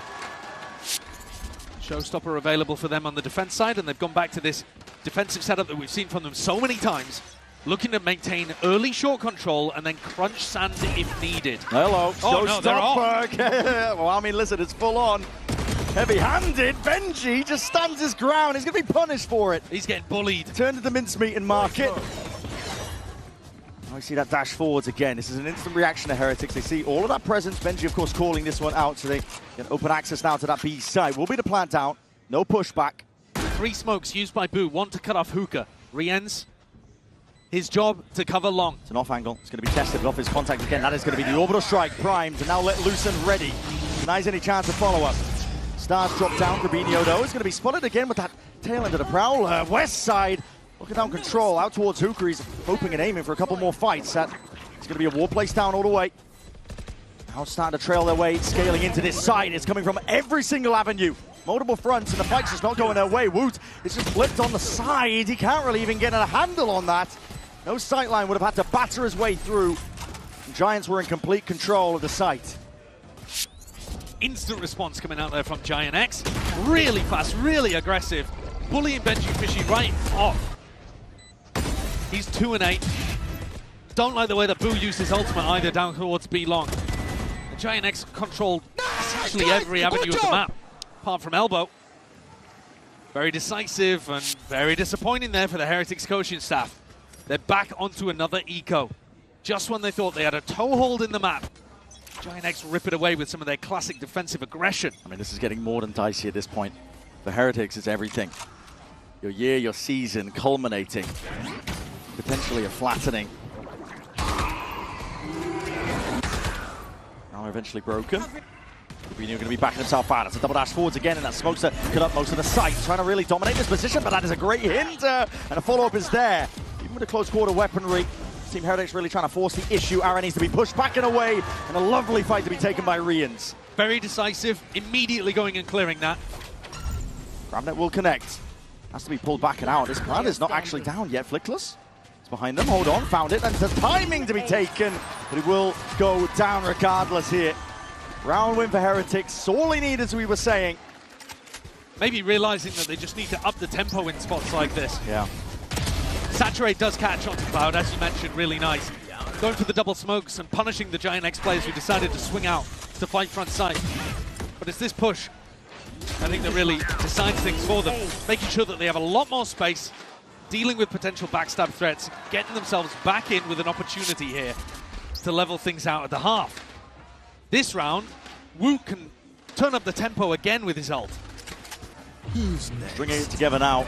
Dimensional Drift is going to be used nice and early. Spots out of position of Rubinho. Forwards, but do they account for this one? That's going to be a great flash up and over towards the top, but it dissipates just in time. And as well as that, I mean, the wraparound is dealt with. Woot is still posturing, trying to take these fights. Puff up the feathers. Rubinho, though, slight off angle, really trying to reinsert himself. The Prowler did miss. Team Heretics not interested, though, in re-clearing that space. Looking over towards Market, knowing that that space could be contested. Yeah, Heretics are trying to slow the map down, but they don't have any info on the other side of the map. On West side, they've been going for these kind of pushes. Uh-oh. He's got a rifle. Players looking in the wrong place, though! Over towards Cave, not expecting it, and Giants can do no wrong! That is such a sick round from Giant X. They've been taking liberties against Team Heretics comp. No Sentinel available for Heretics, really. And so, no info on the flank pushes. If you slow down a round like this, you've got to be ready for it. Minibu not hitting the refract in that situation, but it's West side finding the timing, threading the needle. And yeah, exactly. Just as Heretics are thinking about the cave push. Giants are out here playing their game again. Something that they couldn't do at all against NRG, couldn't do in the first map on Ascent. But they're stamping their trademark style on Bind. Putting their foot down. Sensor triggered. Grabnet's going to be used in response to that, and look at that TP. He give it a fight now. Ara has no get out of the jail card here. He's hard committed. Will need his team to back him up so he can fight his way out, but Team Heretics want nothing to do with it. How many times have we seen them go for TP crunches like this? Yeah, straight off the sensor. Heretics are still getting caught. Both of their duelists can escape, and yet they're getting punished hard. Annihilation. That's off the sound cues and a bit of B. Oh, I mean, listen, the Util being used. This Annihilation, though, might be able to find something. Potential with a rebound, though. Minibu was safe, tucked, and now playing as a bit of an insert. Waldo blocking off one of the avenues that he was hoping to take, looking to try and break this and draw a lot of attention towards him. Yeah, this is going to keep 3 players over towards A and offer Boo a chance to exec B. Grouping up. Eyes on the prize here for Team Heretics, looking towards that B side with the TP. That's going to signal most of this. Smokes drop down in his face. Grabinho does deal with a horn, still really trying to see if he can take these fights. Sidewinding, Benji's there. And it's Naz with that trade equalized, and Boo over the shoulder has it all in his hands. Pit now, billows out. An opportunity potentially to make a play in with the grab there held. It's all that 3v3, but you're going to try and take this one into the pit. So many layers to deal with. How do you peel them back? Giants looking to get lucky. Stray shots, sending in the bullets. It's all about the spam, isn't it? Looking for the lucky connection again. That is a snake bite into the corner. Anticipating that spot. Molly, though, up and over. Denying critical seconds. Benji's there still, but dropped down to 1 HP. Barely alive as anything. Will have to play his way out and back. Hit's still there off to the side. What a shot by Benji. The Team Heretics really make themselves proud of that one. A 7-5 finish here. This first half of Bind. I'm telling you, it did not feel like a 7-5. Heretics, I think, have done an extremely good job at making that respectable, because Giants felt like they were in control here to start by. Absolutely. It's elimination all on the line. Let's find out just which way this series is going to go. Okay.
This was the fighter we wanted here, as it all comes down to bind. 7-5 for this first half, and a close series of affair. A bit of bite back as well from either side. It's a close game between them because it's everything, essentially. It's your entire year culminating into this. For either side, you do not want to be the team that loses. Giants, chance to prove that they're not just going to falter when they come up against difficulties in this bracket on the biggest stage of the year. Yeah, players like Flickless, who are fairly new actually to the big stage, getting to play at Champs, being here in playoffs, putting together decent performances in this half, really strong shooting coming out from him in the last map and a half here. You can see it in the Coinbase Econ report. Doing a lot of damage over there to Miniboo too, which was vitally important to shutting down the Heretics double duelist attack side. And yet Heretics found moments to be able to shoot back. Yeah. One of these storylines is going to end here in this half of Bind. Either an unexpected team on an incredible run, crashing out, or Heretics, a team with all of the expectations, crumbling under the weight and the pressure. Looking to overcome just this first obstacle as well, so that they can get back in that top form where they were attending the grand finals of back-to-back events of the previous years. It's all on the line here as we get into it now for round 13. Oh, man. Just off the sound cues, the grab that was perfect, and Benji deletes Zara to bullet to the dome now, and an instant response with that TP, a flood in from Heretics. They're not messing around. Eager to really draw out that blood, and bodies toppled. Plan will go down here just from that wingman, but again, it's Cloud and Grabinho against the world. Heretics, they're going straight for the jugular here for our opener. Round 13 is theirs, a pistol round to get things nice and even. Bren, you're right that Gravnet was perfect. For Heretics, it's Westside's Gravnet. Oh my God. Westside caught Ara in the Gravnet of his own team. Yeah, okay. And then Benji Fishy anticipates where it is. I don't know how the Gravnet's gone so badly there. It's supposed to be aimed towards lamps. That's my mistake. But I see a Gravnet, I see a shot off of it. I'm like, wow, that was all planned. No, exactly. Clearly. I mean, it looks perfectly coordinated, but it's a massive mistake. Giant X having a nightmare moment to open up the most important half that they will play all year. And that has opened the door for Heretics to start something snowballing. Getting a run on. No players being caught this time, though. This is 4 players, pack mentality.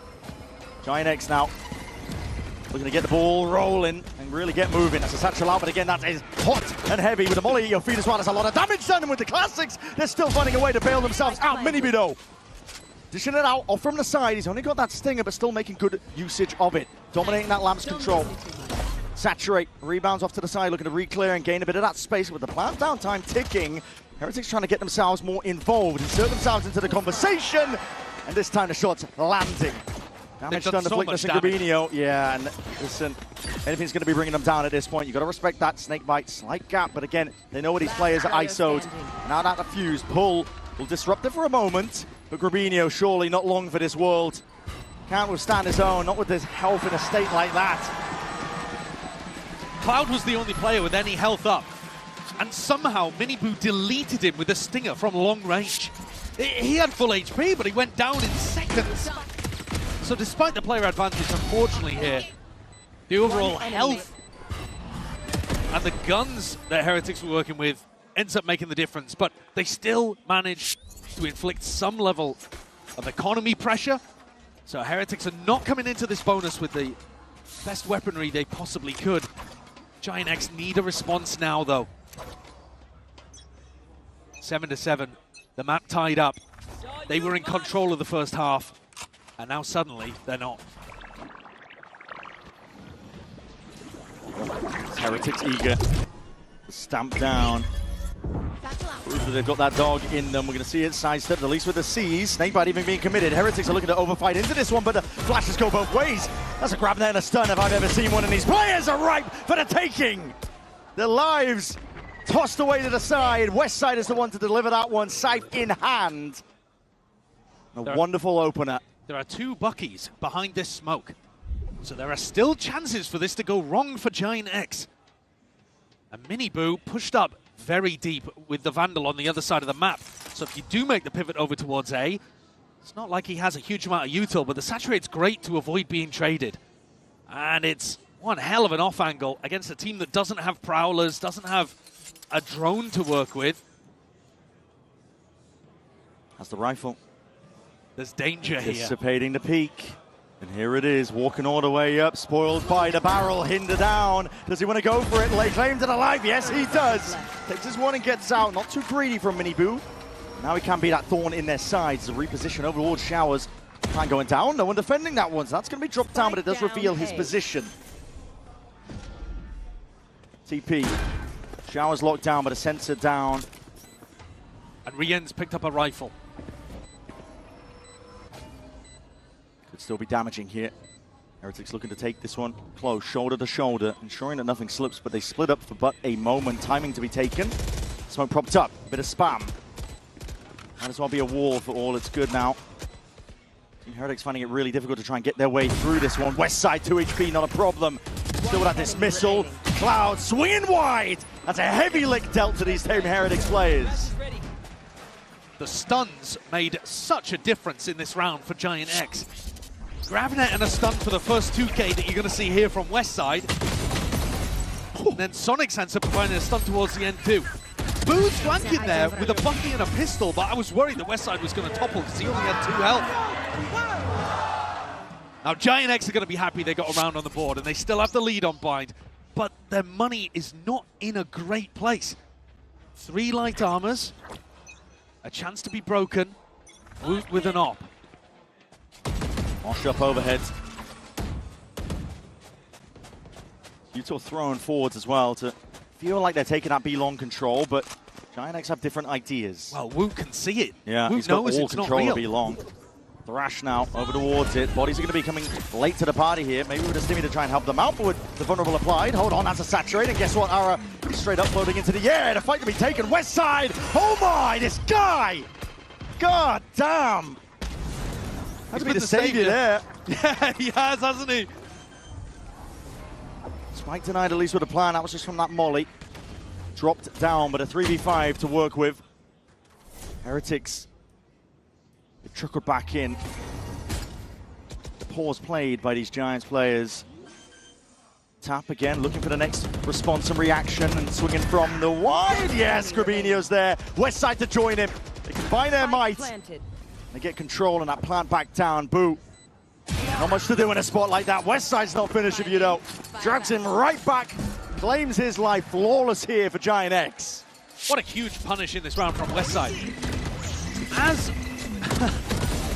the hinder, as the saturate goes out, Benji tries to run in and finish off the Ara, who got caught by it.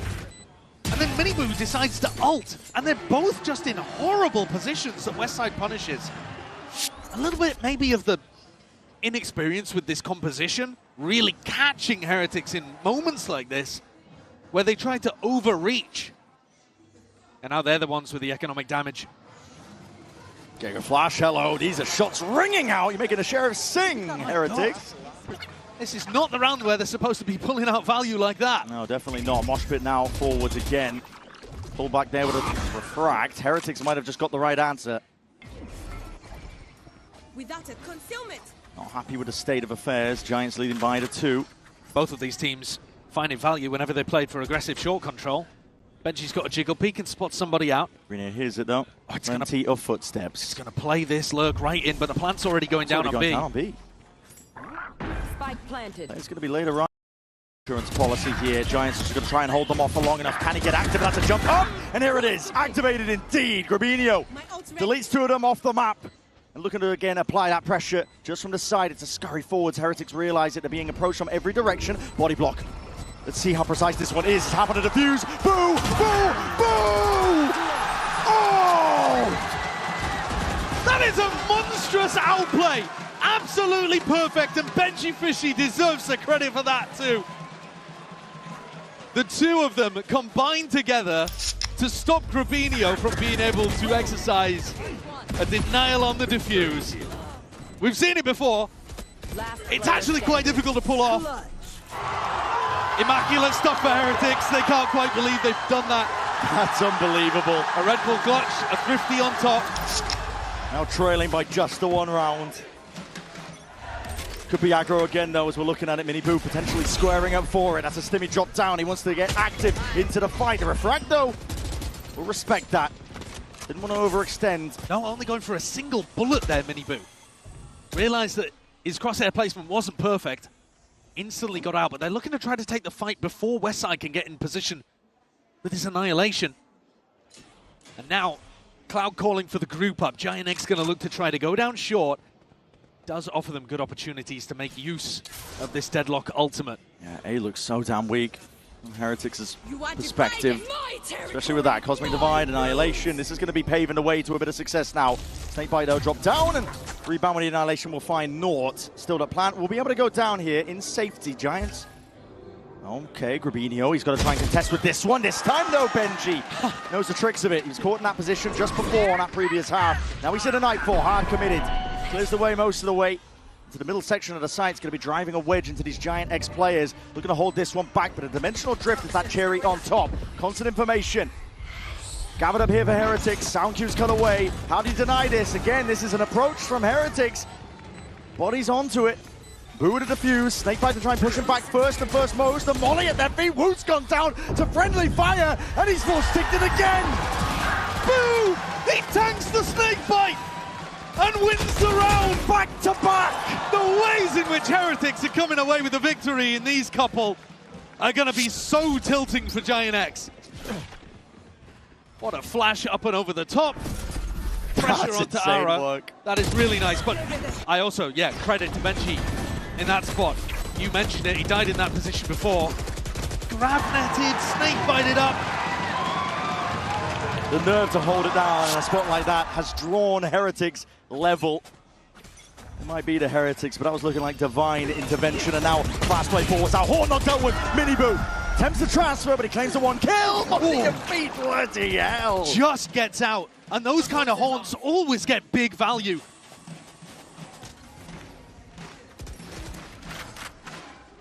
A lot of damage done. Re-exploration. Heretics never content with just the space that they have. It's a double hold here that Flickless is not going to be ready for, but he does spot it out. It's just a barrel poking out. Spoils it for him, and he still wins a fight out. This is ISO fight. Sees his huge, and he almost strike. My God! He even gets a kill of Miniboo in the midst of it all. God almighty. Boo doesn't care, friend or foe, brother or not. You're made for the blender with a play like that. But as long as it gets them the round win, that's the only thing they care about. Flickless has got it all to do in that 1v2. They've actually given him so much respect here when he has the pit. This could be an enormous error for Heretics. They're in a 2v1. Spike down. And she has a judge.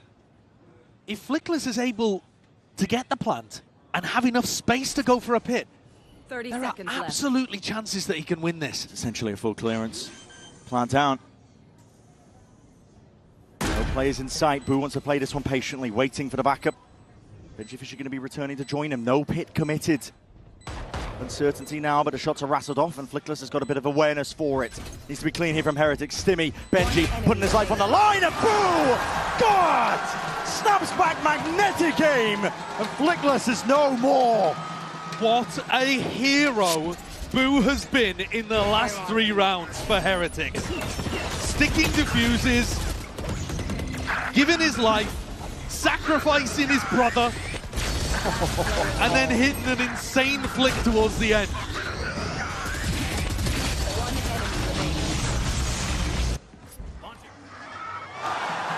These are some monstrous rounds that Heretics have put together back to back to back. And now, on a knife's edge, in that driving seat.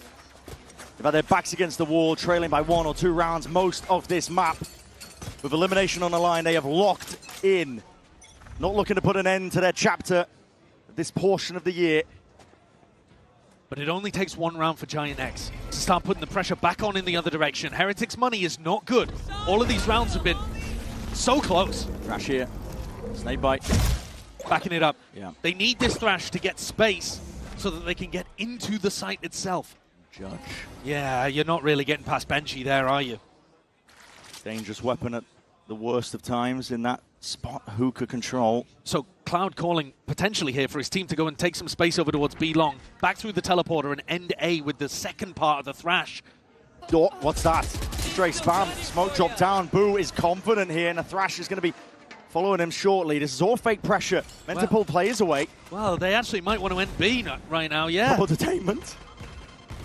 Minibudo still holding it down. This is an off angle. He bides his time perfectly. Strikes where it hurts the most. With Ara spotted onto that high ground purge. Surely not long for the world. 3 kills for Minibu.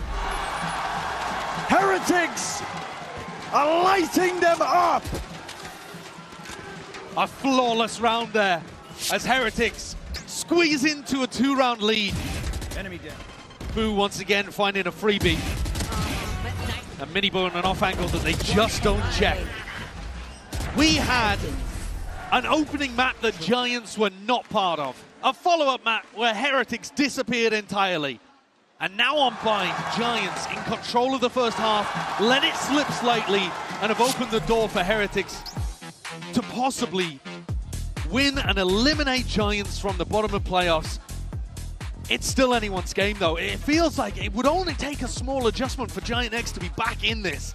And they're taking attack timeout to try to find the answer. That's what the aim is. But their economy's shot. They might have just lost 4 of the most important rounds that they'll ever play. All to the Boo brothers. Boo for 3 of them, Minibu for that final one. Hammering blows into Giant X as well. This is going to be really testing their mental. And you're never quite tested until you make it to this level of the stage where the competition is at its height. I think they should already be given a lot of credit for how they've mentally rebounded after losing their NRG and losing the opening map to Heretics. Sure. Their mental readjustment coming into Lotus was excellent, but now Giant X have got to do it again. And the pressure is mounting. The crowd at its loudest. And they're getting behind 12, Heretics. Josh. It should be 12 of Heretics. It should be. They've got double stingers that might be able to play inside a pit if they can get it down. There may be chances. Westside has had great aim, so is Cloud. Looks like an all-in exec as a grab that over the top, and now you're going to be the Satchels playing Ara all the way in. Finding his space over towards the side. Close quarters again, just going to be letting it rip. The clone going to be drop conversion pass. That's an instant reaction. Still, despite being sent in, and this could go any direction whatsoever. Spraying down, eventually resetting the aim. Minibu with Flickless gone. Spike still down though. Wingman sent in. Not denied that plant, and this is a forward play again by Giants. They have to throw everything into this one. Heretics gearing up. Grouping up. Wall broken instantly. C's and Molly's all being used, trying to be circumvented up towards the top, but what an angle and what a peak. Again, it's Heretics on top of all of it. The tap to pull that extra layer of util and the close quarters angles. It's all on Westside and Cloud. Now, just Cloud. A 1v1 could potentially be everything. Rians, he's done him in. Cloud gone, and that 12th round is claimed for Heretics. Credit to Giant X for making it close, but close is not good enough. All of these rounds towards the end have been on the very edge, and yet they've all gone the way of Heretics. This is now 5 in a row, and Giant X can feel it slipping away. They're going to need 3 in a row to take us to OT. Otherwise, Heretics progress. Woot pulls out the operator. 3 players stacked over towards B. A is looking weak currently. Only Minibu. Benchy to try to reinforce. Giant X may be looking to turn up the tempo off the back of our result. Yeah, big ults. Like you said, showstopper, same grab net going up and over. Attempting the exact same play. This is going to put a squeeze and pressure onto these Showers players. It's up to Team Heretics to battle their way forwards. Ults don't matter in the face of that. Welcome to my world. The aim is cold in the midst of it. The plant will still go down with a pit. There could be chances for Giant X. Cloud playing so far up, such a risk. He's going to try and see if he can claim this life. Boo drops him. Dismissed with a wave of the hand, and Flickless and Westside are cowering. A bit of blight propped up. That's the only thing defending them from a spot like this. But for Heretics, they are not content with this being that final chapter. They want to take it one step further. But the same can be said for Giants. Survival in the bitter end, and a pit like this, it comes down to timings. And now Flickless, orbital strike, they were safe to stand. Heretics have done it surely. Time on the boards. It's all Los Ninos.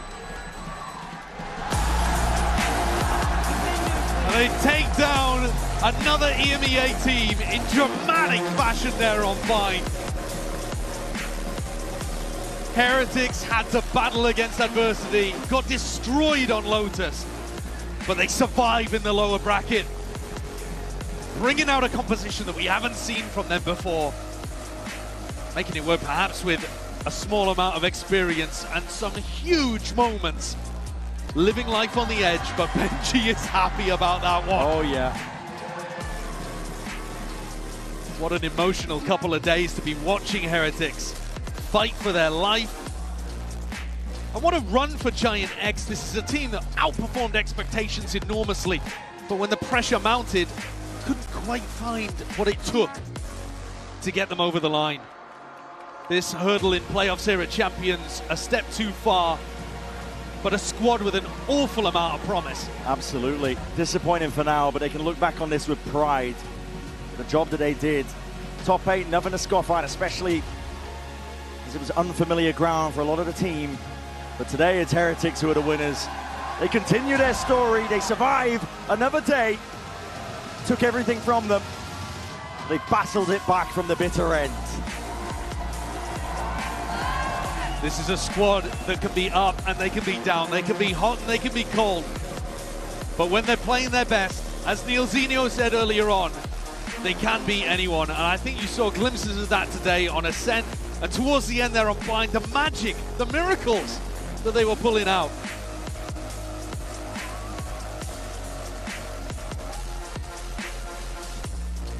They can breathe a sigh of relief. Another day of survival. Stepping over the body of their EMEA brethren. But for now, we're going to send it down to Lou. Down on the stage for that Verizon post-match interview. They are standing by with Boo.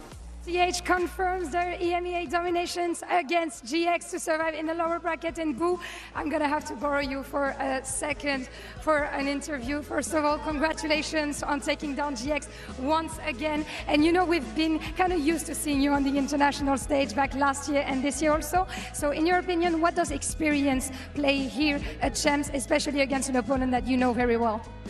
Yeah, I think experience means that even we had a bad second map, we had a bad start of third map, but we still believe because we know that it's possible. Very close game, very close rounds, like crazy game, but yeah, we just kept believing and I think that's why we won. And we're used to seeing that from you guys, also the resilience. Indy, donc première question, on a l'habitude de voir Heretics sur la scène internationale. Quel rôle joue l'expérience dans ces matchs si importants? Et bah tout simplement, on n'abandonne jamais. On a eu une map compliquée sur la deuxième carte. Bind, on la commence pas très bien non plus et pourtant on est revenu comme à chaque fois. And this year you also showed a big, improvement and evolution on your side, both as an IGL, a captain and a player. So looking back at it, what are you the proudest of yourself? Like what is the thing you enjoy the most? In this tournament? Yeah, or throughout the year, as you want. I mean, honestly, the 2 defuses that I got in this round is, what's in my mind. Thanks to Benji for blocking for me the Astro Pool. And yeah, I mean, that's the moment that I remember now, and I'm proud of it. Very cold-blooded as always, Boo. Donc c'est quoi un petit peu ta plus grande fierté sur cette année aussi? Bah, forcément sur ce match, tu as beaucoup évolué. Et bah, les 2 Ninja Diffuse que j'ai eu sur Bind grâce à Benji qui m'a bodyblock, ça je m'en rappelle pas mal et ça m'a marqué. And you're gonna have to have a long lower bracket run. You guys are used to it, yes I know, but still you have big opponents on the way. So what will be the key for you to be successful in this long lower bracket run?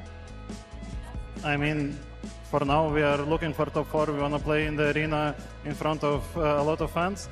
But in general, our goal is win and take it game by game. And yeah, just enjoy Valorant. When we're in lower bracket, when we're about to lose, that's where the most pressure is and that's where we enjoy it the most. So yeah, we enjoyed the game. You are the best at those pressure games for sure. Vous, donc dernière question. Vous avez une très longue run du lower bracket à faire. Ça va être quoi le secret? Ça va être quoi la clé du succès pour toi? Et bah tout simplement, on prend ça match par match. On adore jouer devant le public forcément. And you have the crowd with you also. And I think that can also help. Everyone was cheering for you, Heretics, today. So thank you very much, Boo, for joining me. Congratulations again. I'll let you back to signing because I think you have a lot of fans to wave at. So yeah.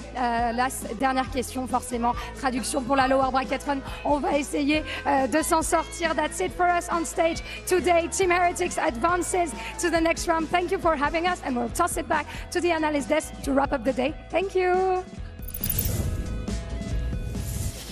Thanks again for that, Lou. And of course, Heretics win the Battle of Spain yet again, being 4-0. But this time around, though, we saw a little bit more life out of Giant X. We saw them get a big map win, a massive map win, which I think, like, you know, really illustrated and set us up nicely for that map 3. And it was quite competitive until Heretics really turned down this, flipped the switch and just were like closing this out in style. Yeah, exactly. They had to almost bring it back in the last map.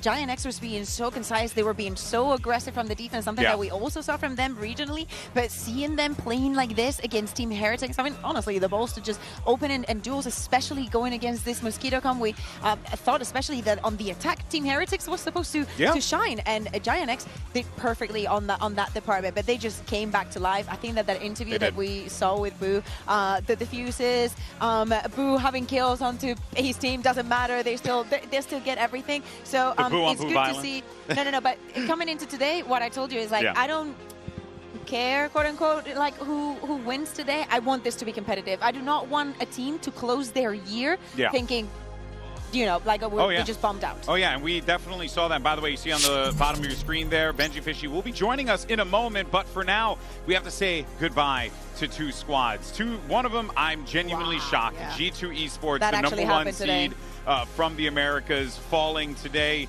You know, I've predded this team time and time again, but hey, on any given day in this title, in Valorant, you know, it can be anyone's game. And it goes to show you how you cannot sleep on your opponents. Not to say G2 did, but more so that it certainly shows you the level of competition that you're dealing with when you come here to VALORANT Champions. And we also say goodbye to Giant X, the Spanish org, and a team full of players ambitious enough to fight their way to the champs stage by hook or by crook. They managed to do it despite a slow start to the season. I'll say for it's actually quite a difference between the two. For G2 Esports, they were a team that felt like they were destined for that top 2 finish, even lifting a trophy. One of the favorites of the tournament, right? Yes. But for Giant X, the way their season started till now, what a massive achievement for them to be able to get to this point. Absolutely. I'm very proud of Giant X, and I think that everybody back home is. You know who I'm also very proud of? Benji! Look at us. Benji Fishy's here with us. Hello, guys. Hello. Wow, I'm so sweaty. Hello. Oh, yeah. You're good. How you feeling, bud? I'm feeling fantastic. Wow. Oh my God, I have so much adrenaline. Yeah, that was a crazy game. It was. I can't imagine, bud. You know what? Look, you obviously have gone through so much in your journey throughout this year. I know that having to go up against, fellow compatriots from the EMEA region sometimes might not be the best thing, or might feel a little bittersweet.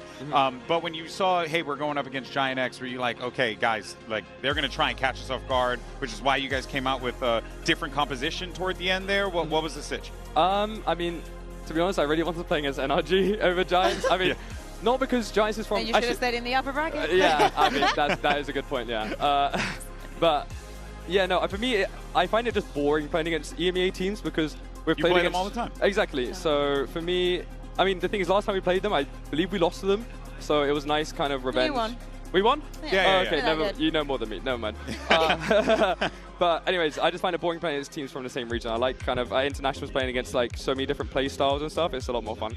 Yeah, but you did do something different toward the end there. We saw you guys bust out the DRX comp. Was that like in the back pocket the whole time? Was that inspired by DRX, if you don't mind going into that a little bit for us? It was inspired. I think we've actually done similar comps before, like tested them just while we're trying to figure out comps. But I think DRX did it in such a good way. Like I feel like they've figured out their own meta, which I think is really, really cool. And we're kind of just following in their footsteps. So I think it's really, really strong. Yeah. You did that in the past with Haven, you like the Fnatic comp, and you were like, damn, and you actually ended up doing better than them, so you might do the same. Speaking about comms, and speaking about picks and whatnot, we were having a conversation, and I think there was also online about Wood, the Viper, the roles, where he was comfortable. How was the conversation like after that defeat yesterday coming into today, especially on that topic? I mean, to be honest, Wu is, like, at the end of the day, he's a flex player, He kind of plays everything that we need. And if that's Duelist, he'll play it. If that's Viper, he'll play it. He's kind of open to everything. And you know, I think people online, if Wu has like a bad game on a certain agent, they'll instantly be like, why is he on this agent, you know? He has to be on Duelist, but this guy's like so incredible. He can play any agent, and sometimes, you know, that's just how it is, you know? Yeah, like sometimes you just have an off day. Exactly, and Wu's open to everything, you know? Like, it's not like he's mad when he doesn't get a Duelist on a map, so yeah. Completely fair. But you know, one thing that we saw a lot from y'all today, a little bit of smack talk, a little bit of trash talk. Let's go ahead. We compiled a montage. Really? Let's go ahead and have a listen to some of your best moments. There's a lot of me probably. Go ahead, throw it up. Guys, what the f are you doing? Let's go. Guys, you guys never won second round, huh? You guys never won second round for 2 days, man. Like, crazy. Sit down. Yo, sit down. Sit down. Oh my God, yo, what was wrong with me? Are you just blacked out at that moment? I swear, I don't remember me doing that. That wasn't me. We got it on tape so you don't forget it. That's right. We have it on film forever. That's who you are. Yeah, Benji, that's right? crazy. Man, you know, because yesterday I was like, man, I wish I would have, you know, talked a little bit more smack. And I was like, you know what? We're in lower bracket now. We could just go home tomorrow, you know? So I want to give everything that I can to help my team. You know, it's never personal, but, you know, when I'm standing up, it gives energy to the team. So I always try my best to do that. And if my energy's low, then it's not good, you know? Like, I want to try have the most energy in the team and bring everybody up, so, yeah. Let's speak about today a little bit, because we did end up going to that third map. Things happened on Lotus. Do you want to talk about that? Talk about what happened there? You know, ideally not, but, you know, I probably have to. You're going to have to at some point. Might as well get out of the way now. Yeah, you know, it actually kind of reminded me at Champs last year in the grand final against EDG. We played them on Sunset. Yeah, no, I had the same feeling. We played against them on Sunset, which was our best map, you know? And they smacked us. They destroyed us, like 13-1 or something. And after that, it's kind of just like, oh, like we did our best, you know. But that was our best right there, and it wasn't very convincing. So, you know, probably gonna cook a little bit more, put some more work into it. But yeah, it was kind of just like, what can you do? Yeah. And also, like, going into the third map, they started off pretty strong. What was the turning point for you guys in that game? Like Boo was mentioning, like, you know, the diffuses and stuff. That was cool. I think it was the double diffuse where the one where I blocked him on the Astra pool, and then the other rounds, I think it was on A where he diffused as well. I think both of those times that tilted them for sure. That was a tilter. Like, how can it not be, bro? Yeah. How can it not be? That's so frustrating. All right, well, let's go ahead and take a look at the bracket, because we are now down to 6 teams left in the competition. And there you have it, DRX moving forward. What do you make of that result, man? DRX and G2, does that surprise you at all? I was shocked. Were you watching? I was. I mean, yeah, we get a screen in our little practice room. I mean, to be honest, the fact that G2 have gone out, that is crazy to me. But playing against DRX, I understand it because they're just so strong right now. And again, like the Yoru Wele stuff is just really good by them. So yeah, I mean, respect to them, honestly. It would be scary to play against them. So tomorrow, as you can see, we have Fnatic, PaperX, MIVR versus Energy. You will be playing against the loser of PaperX versus Fnatic. Are you down for another regional matchup? Or you know, I'll take what I get, to be honest, at this point. Like, for me, we can beat any team as long as we're in form. And I think this is kind of the start of, like, I don't think we showed our best face for sure today, but I think each win is going to keep building. And if we get to beat a strong team like Fnatic or PaperX, it'll give us so much momentum. So I'm fine with whatever. If you give us PaperX, I'll take it. If you give us Fnatic, I'll take it, you know? What do you think is the thing that's going to get you guys over the finish line in that situation for the squad? I think just focusing on ourselves, really. Like, I think sometimes, most of the time when we lose, we just lose to ourselves. And that's kind of the big issue that we've had, you know, throughout this year, even last year in grand finals, we just lose to ourselves. So for me, if we can just lock in and just, you know, be us, then we're completely fine. And how do you make that happen? How do I make that happen? I'm going to stand up. I'm going to be down. There you go. Down, you know? There you go. I'll just be myself, you know. I think you've always been very good at that. Like, even when you're having a bad game, you always try and keep everybody up on your team. I try. That's awesome. Benji, I already told you just a million times. We always know I'm proud of you from our Fortnite days. Oh, of course, the World Cup. Yeah, dude. But you know, to see you continue to succeed like this it's awesome. So keep it going, please. All right, believe in you. All right, but that's going to do it for us, folks. That's Benji Fishy. He's the man, and you're going to want to check out Heretics as well as DRX in that lower bracket to make that run potentially to the main event. It's going to be wild stuff. But that's going to do it for us here today. We thank you so much for tuning in as always, and we'll see you tomorrow right here from Paris. The question on everyone's mind is whether or not DRX can punch above their weight class and shut up the world and defeat G2 as they encroach the Lion's Den. Top flash out against guys. Trent is there, able to play anti, and he guns down both duelists, getting the spot here on Mako. He's going to be stunned here into the corner, blinded up and take it down. Trent with a 3K wants to go ahead and continue to see. Snaps on for Bane's head, and now is on for an ace. He swings around this corner, picking in, and he will get shut down. That's my dog right there. That's my dog. Freeing now has been taken down. It's all on Mako. Does manage to find the pen shot. Ace in towards backside. Trent ends up getting timings. Leaf with the tap. He's holding it to half. And Mako is back. A Red Bull clutch on the biggest stage. They double base in. Jogamo gets the swap, gets the kill on the Bane. The flash is there, but the spray is not. Flashback running out of bullets, and now Mako once again having to do it all, but this time in a 1v5. The push coming in. Gets the first in the out from Trent. Let's go. G2 claimed victory here on their map, Pick a Lotus. Mako just going to be looking to dodge the Armageddon. Has managed to do so as Genman finds Leaf. Swing in the corner. Mako has the kill. Genman has the flank. Wall not going to have too much longer, but quick push back. And with a classic in hand, Trent cannot find it. DRX need to get on this ASAP. G2 is just looking far too clean. Mako playing forward, the defuse being held. He's frantically praying for it, but Nolan will deny. 9-8. No one left standing. G2 are out in front. Spotting two there at backside. Hyunmin just plays the timing. Hyunmin here, snaps on, shutting down Jonah. Divergent path's now going to be coming through. Trent going to be caught by this one, trying to get that crosshair set up, but Hyunmin just does not swing wide enough. And now it's all down to Jogamo, and he cannot find it. DRX persevere to push this all the way to bind. 1v2 trying to clutch it up. Molly just a little bit too late, but he finds the first headshot. Valen going to be struck down. Looks to try to clear out the barrier mesh. And he gets him! Jonah P! Shut down as Mako! Another clutch! Another 10-2 half! It's going to be Jonah P dead off the river. Flashback gets himself into the side. Finds Valen. Gets the spray! G2 look to try to keep their tournament lives going, but Hyunmin finds Leaf. It's just Jogamo, and he cannot make it happen! 13-7, DRX will not be denied! Now it's time for GIANT, an opportunity for them to be able to do the unthinkable. Get a critical win at a critical moment against their compatriots from España. But on the other side, well, you have a very game, very ready Heretics that want to send their friends home packing because they have championship goals on their mind. Dimensional Drift, but your team might need you onto the side with the guns already out. Woot, knives, blade storm, forwards again. Right click, decimates, slicing and dicing and cutting his way through. And the operator adds the cherry on top. The deep TP from Grabino will finally be punished, and it leads it into the 1v1. Benji, 8-4 at the half. Out towards lane, looking to really get inserted again, but those stingers, they can be nasty business. Foul set of action now from Team Heretics. They're really making their mark onto this side. This is a buy round that's just gone way too wrong. Giants look to claw it all the way back. Time is still against them, but again, these weapons handed over into the 1v1. And the wide face from Rians does them dirty. A 4K Red Bull clutch again. Get out of here. He's a monster. And a 13-4 finish for the opening map. That's something to be proud of. Sees the delay, use at the right time for it as well. That showstopper does connect though. No stopping that. Woot, to see how snappy you can be, the headhunter does not reign supreme. Ara is firing, isn't he?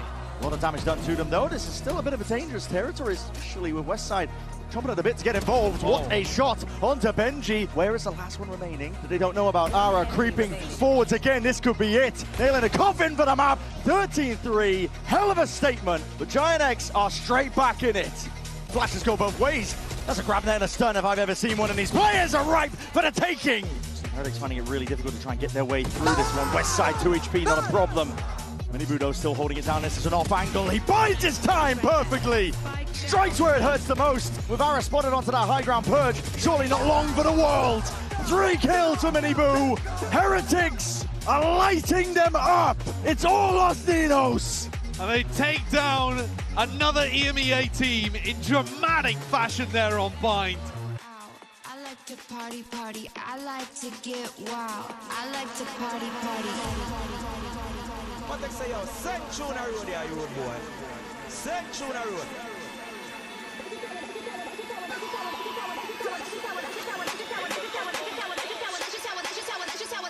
I like to go out. I like to party, party. I like to get wild. I like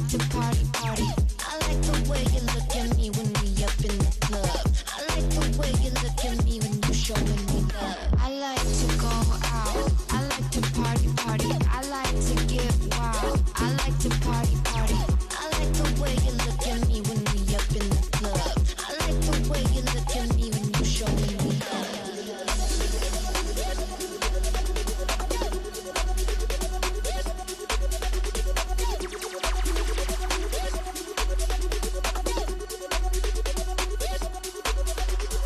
I like to go out. I like to party, party. I like to get wild. I like to party, party. I like to go out. I like to party, party. I like to get wild. I like to party,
If I said that, I mean it. Way too late, got DJ to beat it. That cash stacked up to the ceiling. Ain't no time to waste, I'm deep in my bag. Way too fly, the manager that. Popping bottles like the new tag. Way too fresh, no jack in my swag. If I said that, I mean it.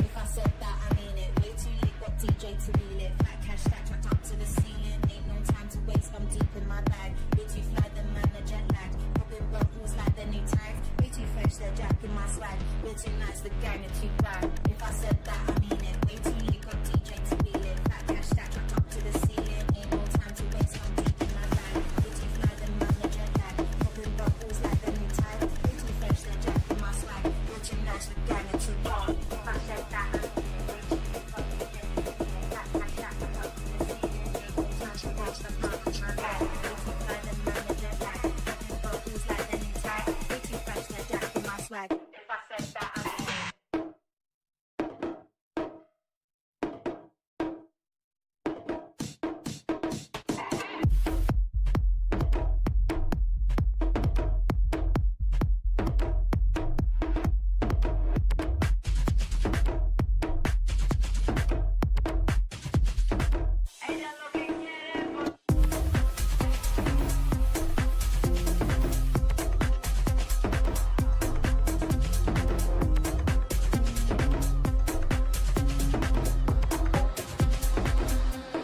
Can we ever bounce on the rhythm, yeah, yeah, yeah. You gotta make a move to me, baby, yeah, yeah, yeah. Nah, you know me, I'm not wasting time. No secrets left to hide. You gotta show me love when you're ready, yeah, yeah, yeah. What can we ever bounce on the rhythm, yeah, yeah, yeah. You gotta make a move to me, baby, yeah, yeah, yeah. Nah, you know me, I'm not wasting time. No secrets left to hide. You gotta show me love when you're ready, yeah, yeah, yeah. Say yeah, yeah, yeah. Say, you know me, I got no time to waste. Type of energy that can't be replaced, no debate. We could take it back to my place. I can turn around, let me show you how it tastes, yeah. A baller, mine on the dollar. Swallowing the bottle while you're smoking on gelato. Now do you need some of that noodle? Just tell me that you're coming through. What can we ever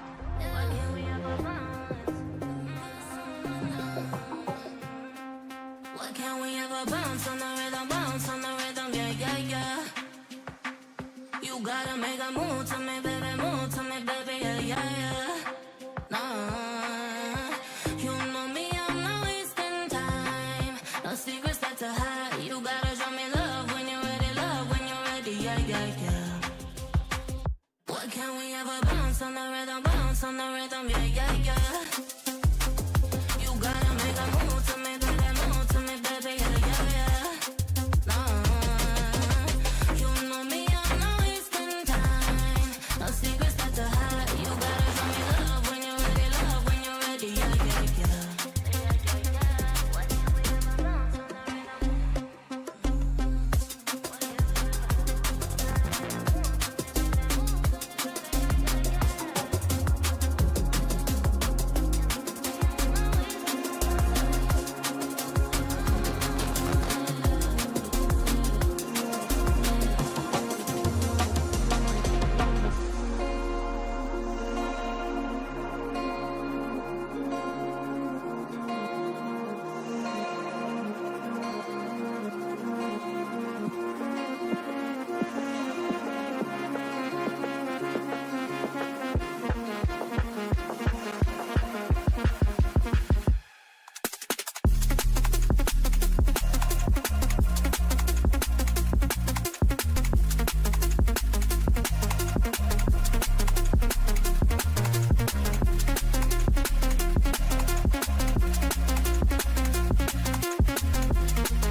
sohvaan varattu ja ruuissa tehtiin fiksu valinta.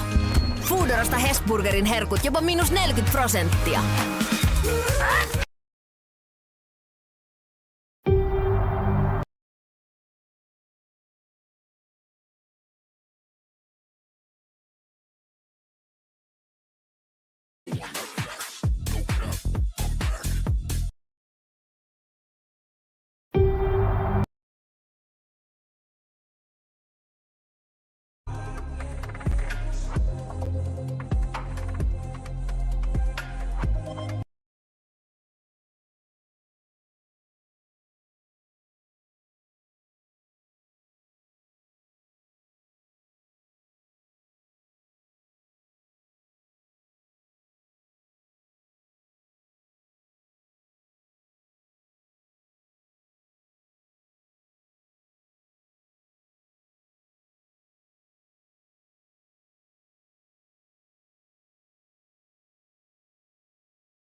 bitch, you nice the gun that you got. If I said that, I mean it. Way too late, got DJ to beat it. Cash stacked up to the ceiling. Ain't no time to waste, I'm deep in my bag. Way too fly, the manager lag. Popping bottles like the new track. Way too fresh, no jack in my swag. If I said that, I mean it.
Secrets that to hide. You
guess that I was wrong.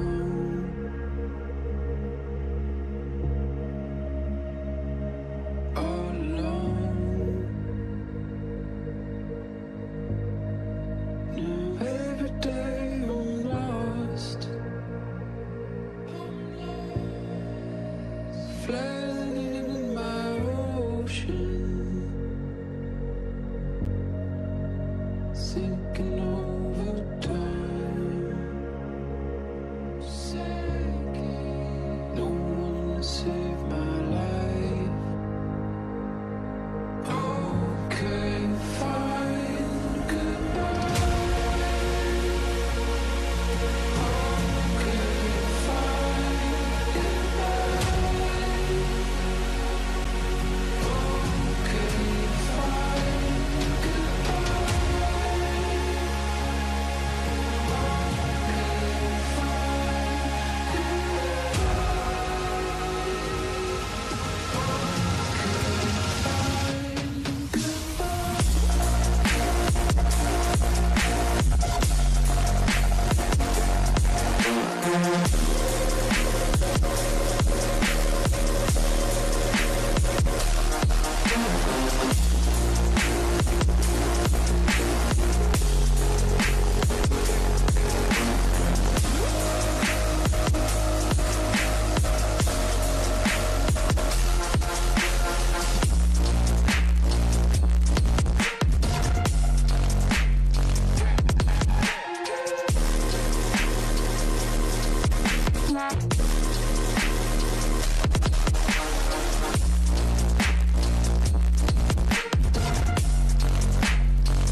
This stream contains fast-flashing images that may affect viewers who are susceptible to photosensitive epilepsy and other photosensitivities.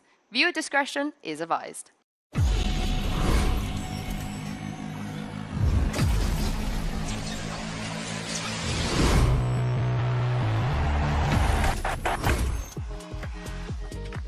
Today, our top 8 becomes a top 6 as 4 teams are up on the chopping block. It's time to go on a run. Who's it going to be? Hello, everyone, and welcome to Champions Paris, coming at you live from, I'm going to try again, Les Arènes. For our first elimination matches of playoffs. I'm trying, okay? I'm trying. You have 2 more days to lock it in.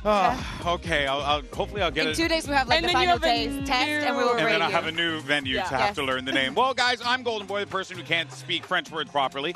Joined alongside Kukuk and someone who can speak some French words I wouldn't go that far. You can speak more proper than I can. You know? Yes. I would imagine. Oui. You know? Comme ci, comme ça. Américain stupide. Okay. Wow, that was free. Shouldn't say that about yourself. Now, of course, we've got a big day ahead of us, so we're going to warm up with a fun, silly little game. It's called Say It Out Loud. Now, this is a fun one, all right? I'm going to show you all a string of nonsense words. Okay, so it's Tuesday. But when you sound them out, they'll make something Champions-related sounding. Okay. Is it going to be in French? I don't think. I hope not. But it's like writing bon apple teeth and having to get bon appetit. Exactly. So let's go ahead. This is our first one. Let's see what it says here. Hyunmin. Hyunmin. He young men. Yeah, and he is young men. He is young men. Yes. Yeah. And he also Hyunmin. There you go. That was easy. Well done. All right. Hey, our Rouse friends. Paris, France. Paris, France. Really? Paris, France! Yeah. Let's go. This is a great board game, by the way, called Incoherent, so definitely check it out. Minty blue. Mini Boo. Really? Yes. Seriously? You know what's funny? Not even close. If Riv and I would play this game, and Riv would always sound it out, and then I would always get the answer right. Gray and fine mules. Gray and fine mules. Gray and fine mules. Gray and fine mules.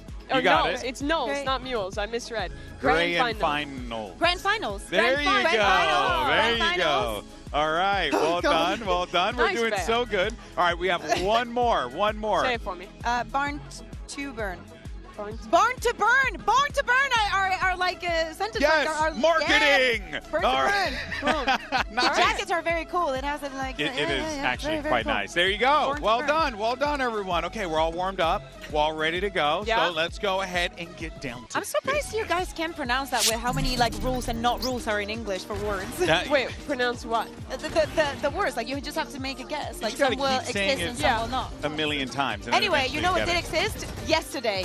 You know what did exist? The 3 collapse that we saw from Aspas. That must have been incredibly frustrating for the side of Heretics, but MIBR, what a victory. Team Heretics ended up being the only top seed that ended up in this lower bracket already. Yeah, it was a tough game, but we go on to the second, and it did not get much better for EMEA in this one. GIANT got utterly destroyed. This was it the most dominant game this tournament? I feel like it has to be. With a 13-1, 13-4. It was an absolute stomping. Energy 13-5. looked, I think they got 6 rounds total. Sure. Energy looked on point, though. They were really good. Mata was having a masterclass, and now they're in the top 6 and have themselves a regional matchup with MIBR. Yeah, so that's it, folks, right? We're in the lower bracket today. So you got your 4 teams are going to be up for elimination. As we know, right, that first matchup that's going to be coming through, it will be DRX versus G2. And then later on, it's the Battle of Spain as Heretics take on GIANT and Kukuka. You have Super enjoyable day for me. It's so fun for you, I'm